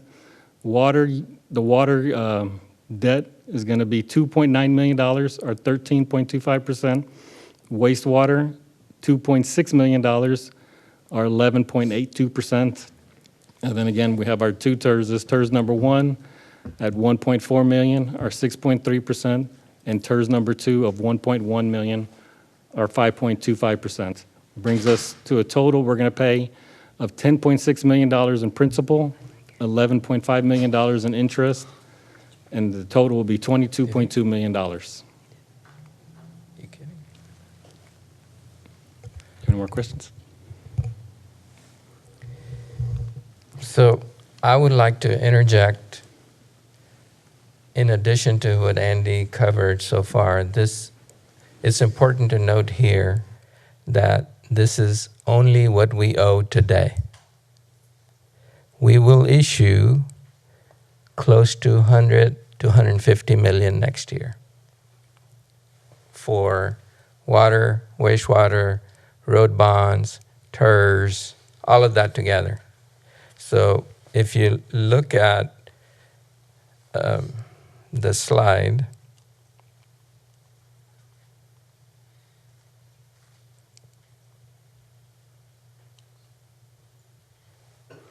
so next year in 26-27, if you look at line number 4, is estimated for the authorized GO bonds that the voters have authorized, we will be spending about $102 million.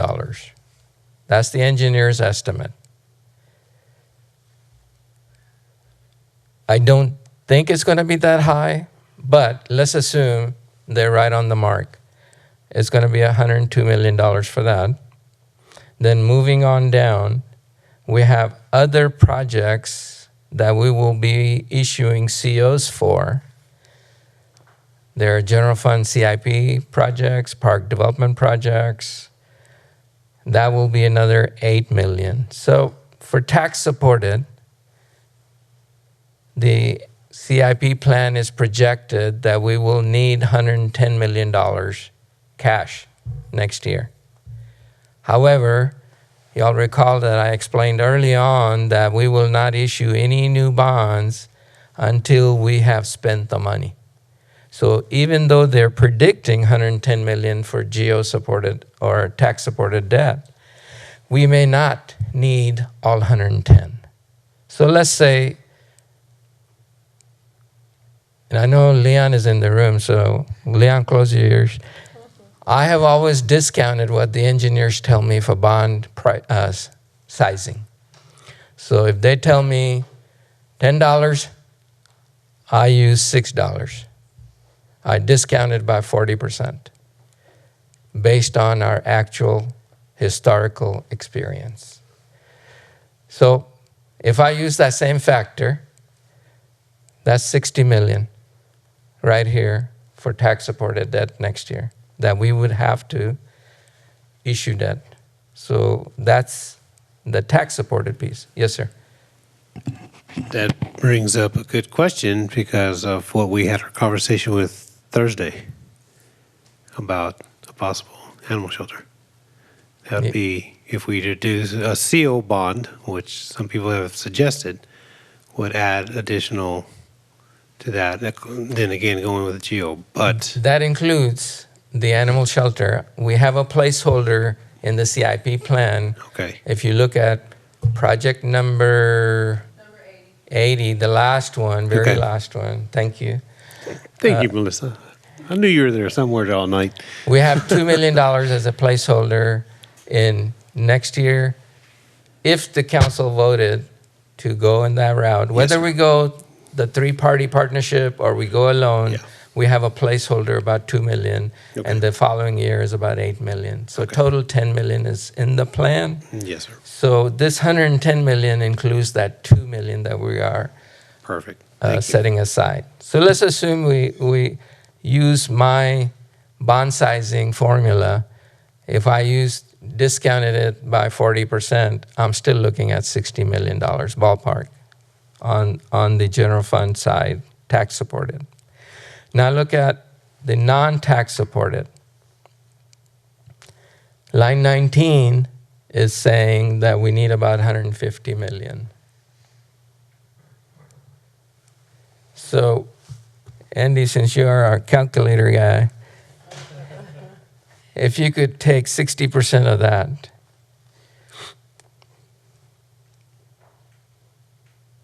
it's about 80.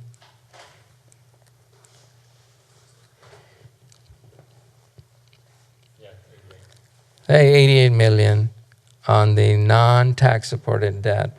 Rough ballpark estimate. So 80 on the 88, let's say 90 on the non-tax supported side and 60 on the tax supported. That's about 140.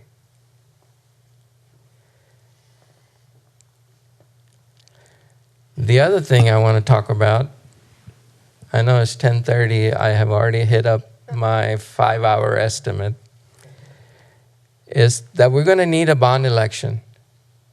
And we need to start planning for it. Because we've already briefed you, Mike Trimble, before his going away present to us, was his final estimate that he shared with council. And at that point, we were looking at $55 million deficit in the road bond program. So if we're going to do all the roads, that money has to come from somewhere. The Chevo Pastrano Senior Parkway, that has to be built, has 3 bridges on it, and that's going to be pretty close to $100 million. Sorry, didn't mean to choke you there. Then we have other projects that we'll have to plan for, right? So it takes 18 months to 24 months. If we do it right and not rush it, it takes 18 months to get through this process. So the earliest we can do would be November of 2028. We can also include in it the trails, vibe trails, that we don't have money for. That needs to be voted on by the voters. That needs to be decided by the voters. So come Monday, I'm going to ask our city attorney to prepare a resolution for council to formally adopt our bond election process. Y'all remember Mike Trimble went through his flow chart, what it takes, the various steps? I'm going to ask our city attorney to take that flow chart, translate that into a resolution, bring forward to the city council for adoption. That will set the roadmap for city council to work on a bond election for 2028. We're going to have to start with a bond committee, if that's the route y'all want to go. We have to identify the types of projects, the proposition, then the finance team has to figure out for each one of those projects or propositions, what is the tax rate impact that the voters have to decide based on. So it takes quite a bit. But we have to start that process now, just like we were talking about the wastewater treatment capacity, what happens after 12 MGD, which we are already talking about addressing in planning. That's in the works. This one is not in the works. We need to start now if we're going to make the November 28 bond election. So those two things I wanted to talk and share with y'all and let y'all know that we're going to have to issue bonds next year. It's going to be somewhere between $100 and $150 million. And we need to start the bond election process.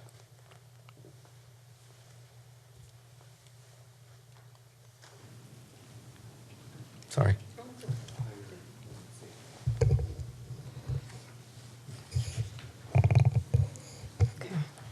All right, this is my last time with you guys. So let's talk rates, fees, and changes, and then I will let ICM bring it home for the evening.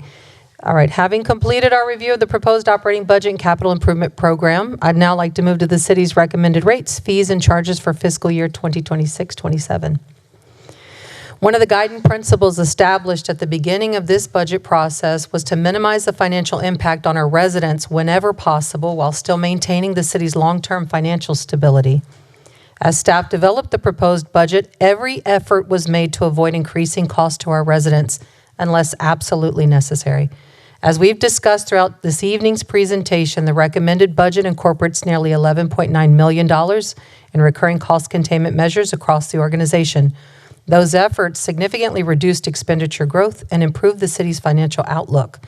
Because of those recurring savings, staff is able to recommend no increase in water utility rates for fiscal year 26-27.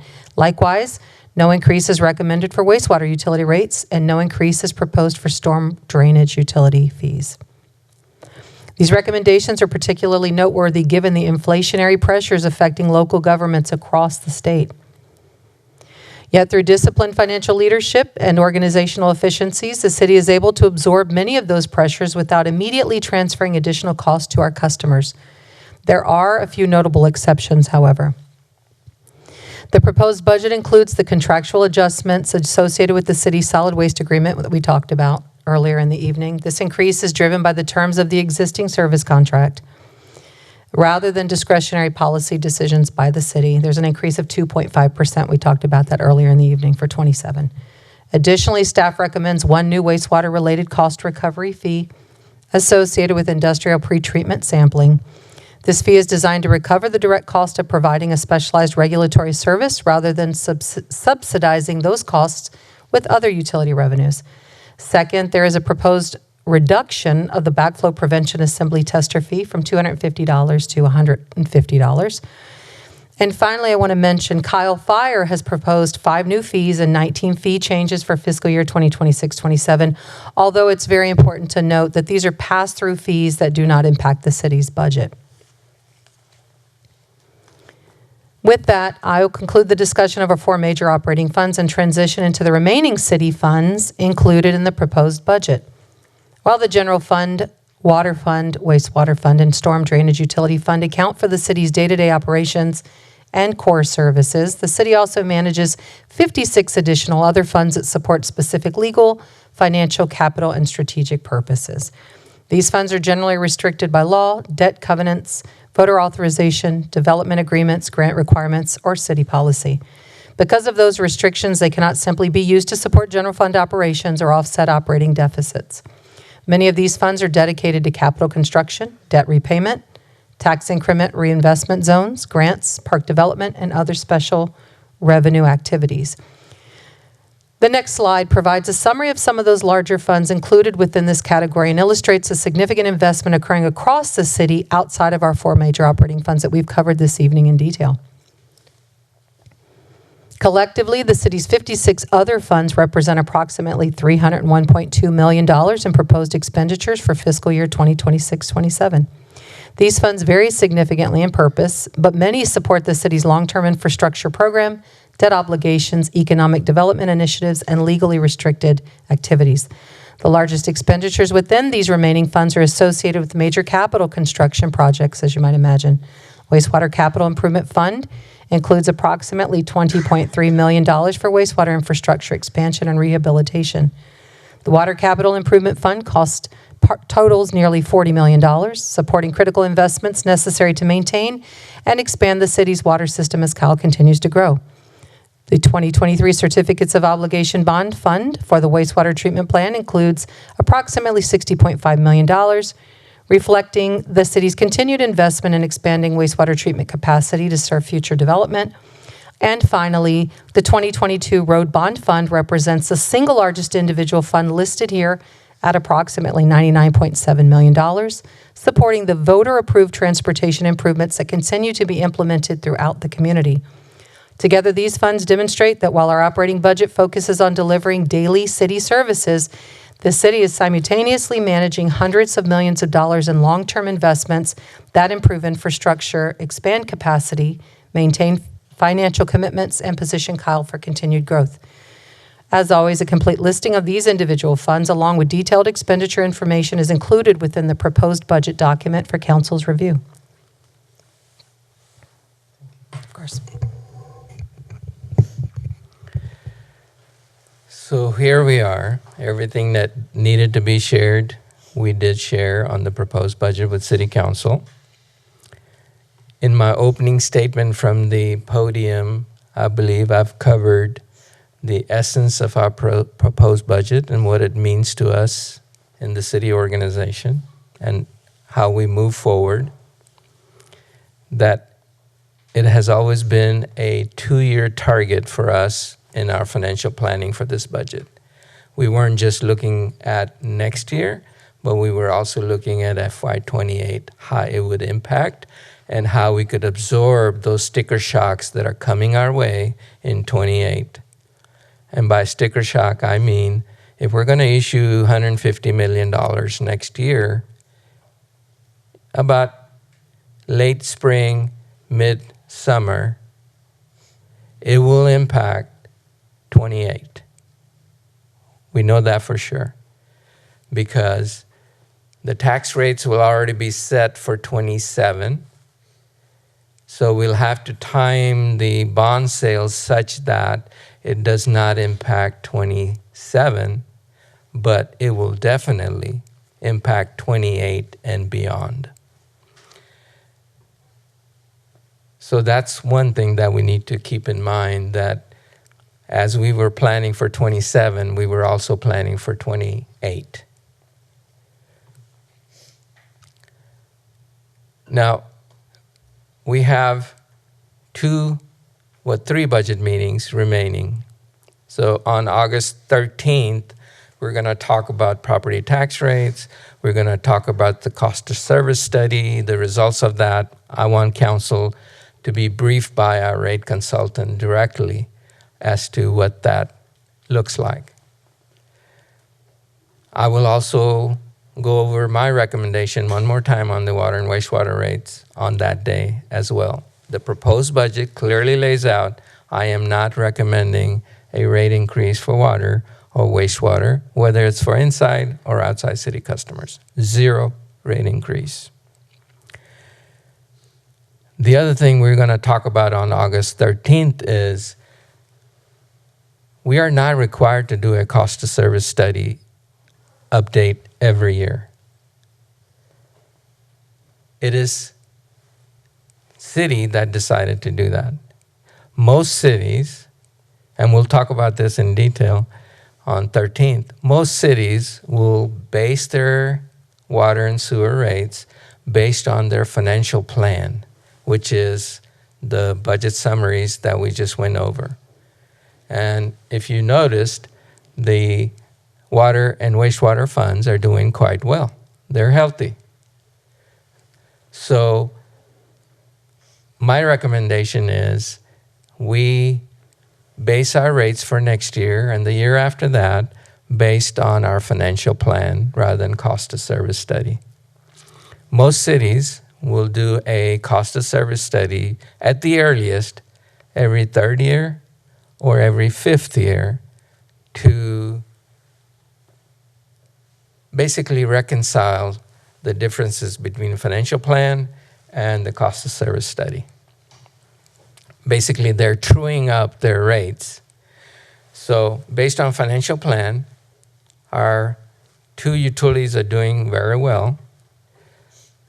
We do not need a rate increase to bring in more revenues.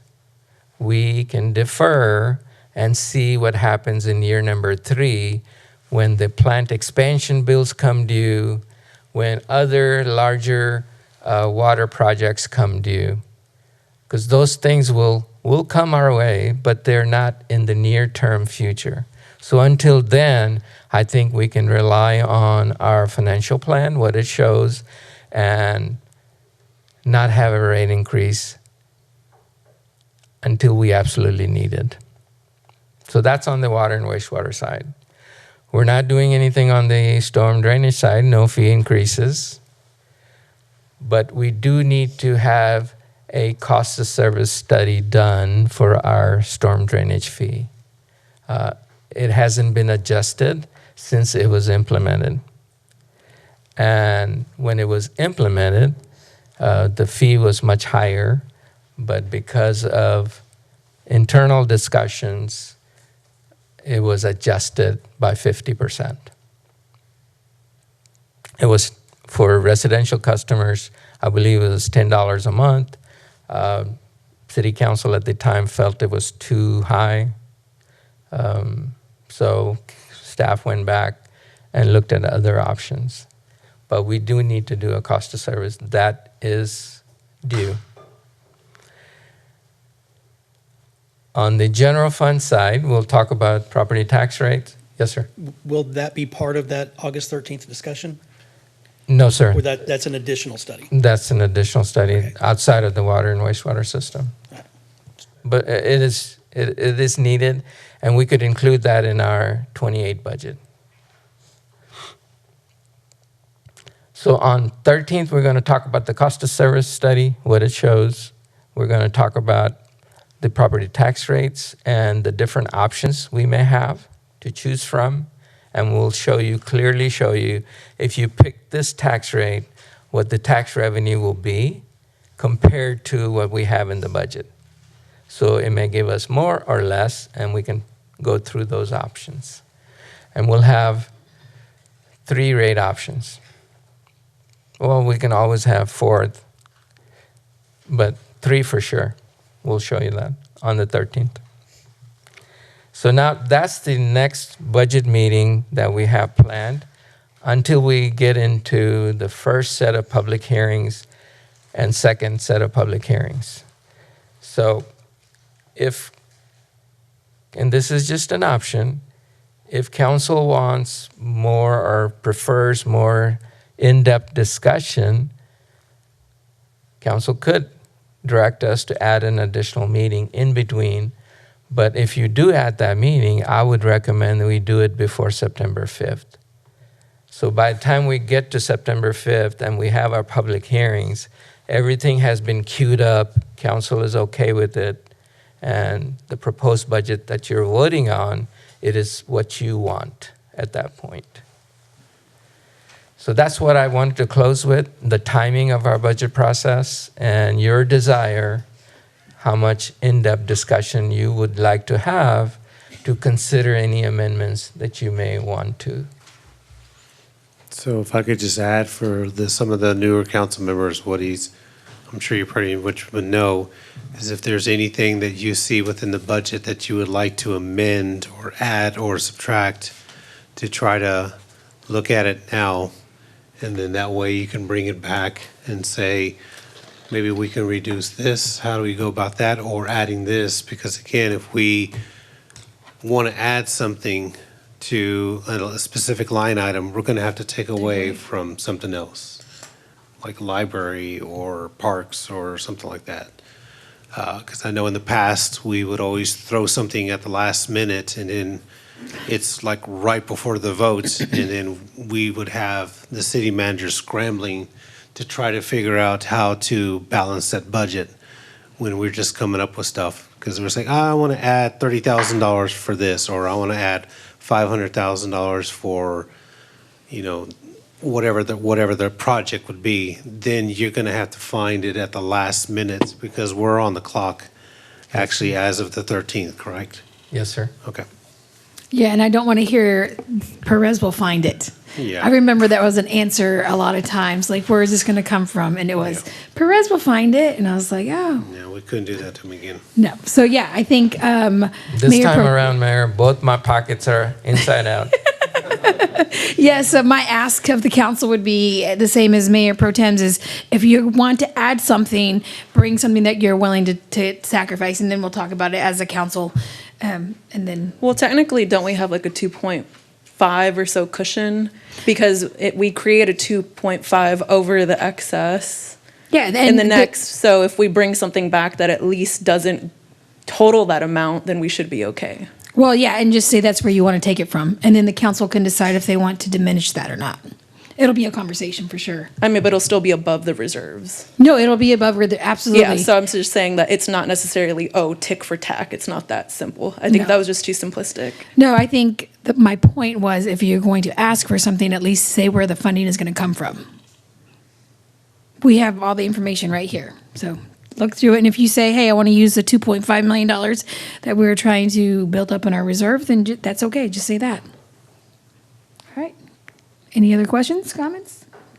Yeah, when we get to the question segment, I have questions. I waited the whole time to ask. You did. All right. Well, go ahead. We're not there yet. He's not done. Do you have flip to that? She needs to see that there's question time. Which slide? The last Councilman? one. Finish your presentation, and then I got. That was it. I just left all with the thought, if you wanted to add a meeting for in-depth discussion, to please consider doing it between August 13th and September 5th. Okay. Fair enough. Okay, so a couple of questions, just going through the presentation and then going through our lovely, almost 300-page book here.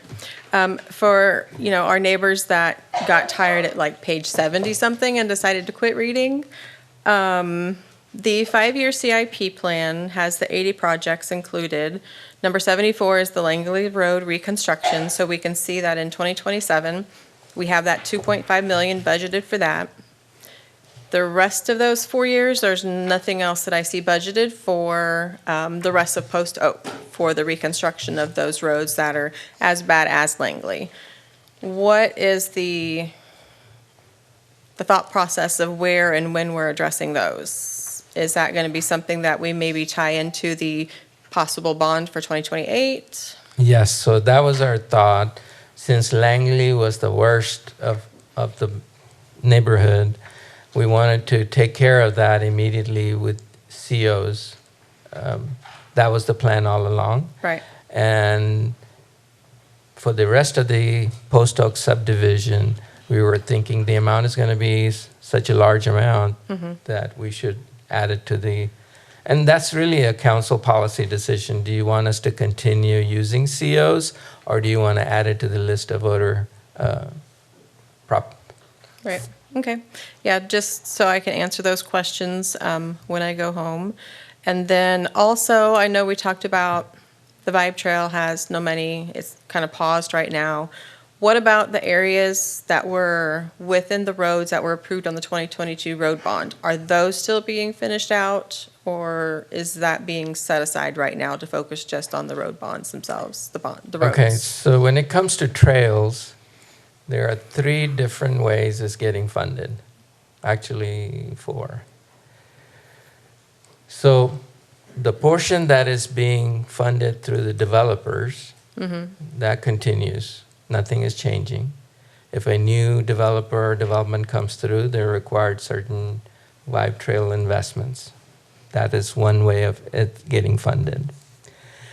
The Vibe Trail segments that are included in the road bond program, that continues. Nothing is changing there except for the downtown. Right. Then the third component, which is from the 2020 GO bond, there's a Plum Creek Trail segment that is in the CIP budget. Okay. Let me find that real quick. Maybe you can help me, Holly.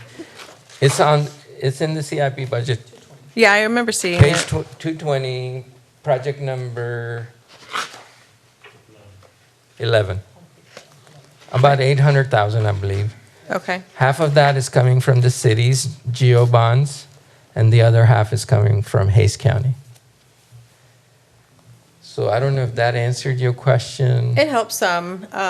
But my recommendation to council is for the rest of this segment that is the city or city wants to build, that we place it on the voter referendum in 2028. Okay. Okay.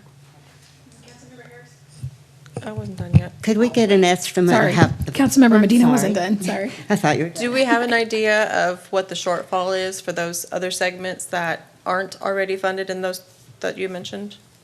No, I have to sit down with our engineering group and planning group together to figure that out, because there are a lot of numbers being tossed around. Depends on who you listen to. It ranges anywhere from $1.5 million per mile to $3 million a mile. But I need to sit down with our experts and figure that out. Okay, this is the entire trail system. Who's building what? Right. Which part is developers? Which part is road bonds? Which part is general fund? Okay. Yes, sir. Right. Okay. And then the last question I didn't write down, but had to do with the animal shelter. Right now, we're looking at the 2 million for 27 and the 8 million possible for 28. If, once we go through this process and the votes here in the future, if we decide that we don't want to be responsible for any of it, and we want to put it all in the county, does that, to this 2 million that year and the 8 million the other year, get to roll over to something else that might be important that we can build in the CIP to take place of that? So we're assuming, at least in the 5-year spending plan, that if we were to spend that money, it would be from COs, new COs we would issue. If the council decides that we're not doing animal shelter, that appropriation can be reprogrammed, repurposed by council if you so desire. However, we'll have to bring it back as a budget amendment to change this plan. And how long after a budget is approved, is there a certain time frame that you're allowed to do budget amendments? Since I remember earlier in the segment, you didn't change those numbers on that one slide because of the budget not being amended. So that was a policy of our former city manager. You can amend the budget the next day if you wanted to. 6 months later? 6 months later, Okay. 7 months later. Okay. That's all the questions I had. Okay, Councilmember Harris? Could we find out how much it would cost to give raises to our current employees? Of, say, 3%? Every 1% is $500,000. So $1.5 million. For 3%. Okay. Every 1% is half a million. Okay, and that would include benefits and everything, taxes and everything? Yes. Okay. And then the other thing that I would like to make a note of, you mentioned the vibe along Center Street. I don't think we've approved moving that to Blanco. So that may still be, I'm not moving anything. Nothing is being moved. I misunderstood what you said then. You said the vibe would not go down Center Street? It will go down, but it won't be 12 foot wide. We're not going to take properties from existing property owners in downtown. So 10 foot. I don't know what that footage is. I think it would be 10. Okay. But I do have a question because Center Street is owned by TxDOT. And so if we go even 10 feet out, first of all, it's going to take out all of our parking over here.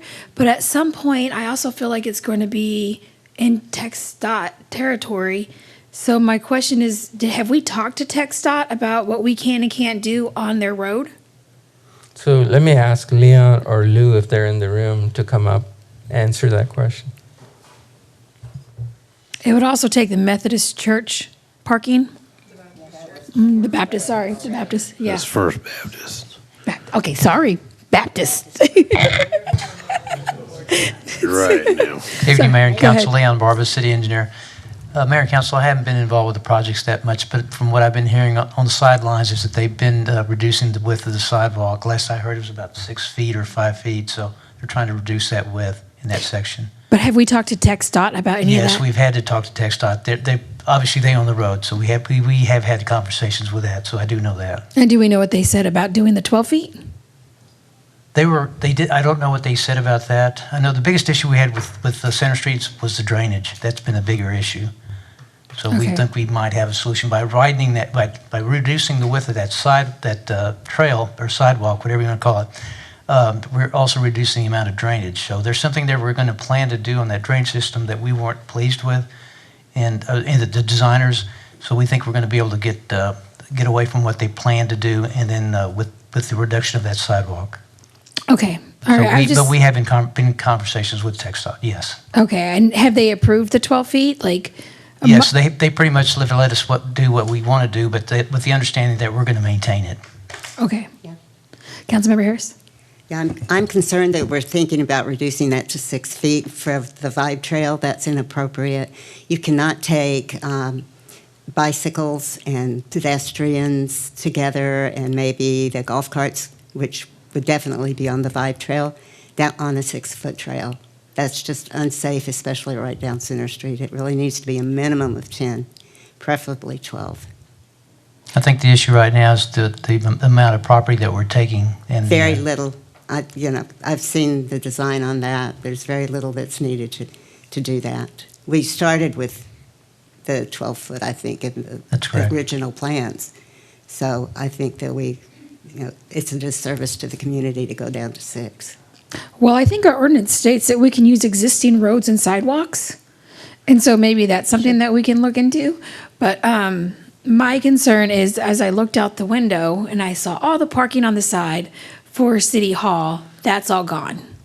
And the parking at the church, that's going to be all gone. And then we're going to have to assume some kind of right-of-way from Vaqueros. Does that mean their parking lot is going to be gone as well? There's some Perhaps. changes to the parking lot, that is And correct. we're going to have to buy that from them. I'm not sure what the status is on that. Do we know how much? I believe we already did. Did we It's already? been purchased. It's just been I think purchased. so. Yeah, I think the right-of-way is not a big problem. I think the church is expecting that parking will go. This parking along Center Street, as Center becomes larger and more busy, that's so unsafe. I watch people try to back out of there all the time. Well, It's hopefully the crazy. 150 bypass takes care of that. It will not. Mayor and Council. Not if they're going that way. that nobody's going to take it, that bypass if they're coming this way. So we're going to anyway. make that road smaller? So Mayor and Council, rather than trying to solve this tonight, Yes. let me make a suggestion that we bring the experts before you and talk to you about Center Street on system, Yeah. Center Street off system, and how that is being planned, and what is the impact on the sidewalks, medians, trees, parkings, whatever it is. What will it do with the 12-foot wide? What will it do with what's they're considering now? I would prefer that we don't speculate. Let's hear the experts and go from there. Okay. If y'all don't like what you That's hear, great. you can take a vote and change it. Perfect. Okay, I have a meeting with TxDOT anyways, so I'll be sure to follow up with them, see where we're at on all that. So So, Amber, could we schedule that? Thank you. all right, thank you. So we'll do that. Any other questions? My co-counsel down here in No Man's Land would like to make some comments. All right, Councilmember Goza? I just wanted to comment that during the presentation, I was looking up what other peer cities are doing for their reserve funds. The vast majority are 3.5 months, 25% to 50%, 25%, 25%, 25% to 30%. That was very common. The two that did not meet that were Austin has a 10% plus a 7% stabilization reserve, and then San Antonio keeps a 15% reserve. But everybody else was at least 25% or 3.5 months. So it sounds like we're kind of on target with that. Okay. But still look it up anyways, just in case. Thank you. Any other questions? Okay, Councilmember McKinney? As I'm combing through this, can you clarify the debt service fund? Is that a debit or a credit fund?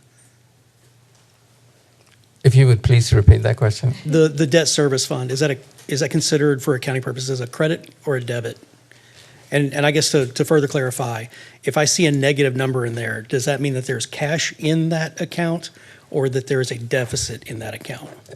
The negative mean is it's not good. Okay. So do you have a slide? Can you go back to? It wasn't in the slide, it was in the proposed budget. Because right now, it will show a deficit because we're just paying our payments, and there is some funds that need to be transferred into that, so that deficit will go away. And next year, we're going to have new tax revenues coming into it for the next year's debt service. So to answer your questions, it should have a good debit balance, not a credit balance. Okay, thank you. Yes, sir. Okay. Councilmember Zapata? If I remember correctly, there's a line about like 4.5 million reimbursement TxDOT. I didn't know if that was money that they're paying for like sidewalk stuff that we did. I think it's at like 2770. Is that for stuff that we've already paid for, or are they like giving it to us upfront? But it was a total of 4.5 million. Can you help us point to the page number? Okay, yeah, let me. Please. Yes.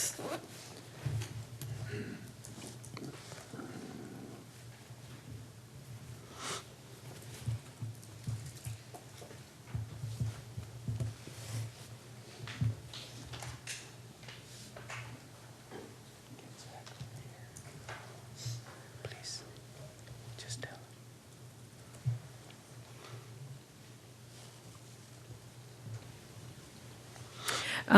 I'm looking at page 160 under revenue. It says TxDOT FM 2770 RM 150 reimbursed sidewalk. And then it says in the proposed budget column, 4.85. And I was just wondering if it's under revenue, if that has any limits until like what we can spend it on, like if it's being accounted for or used in a certain way.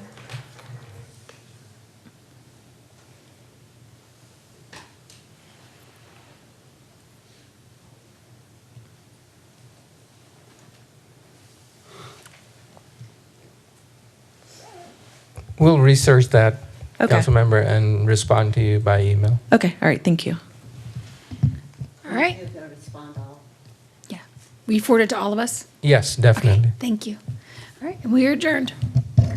We're adjourned. Go home.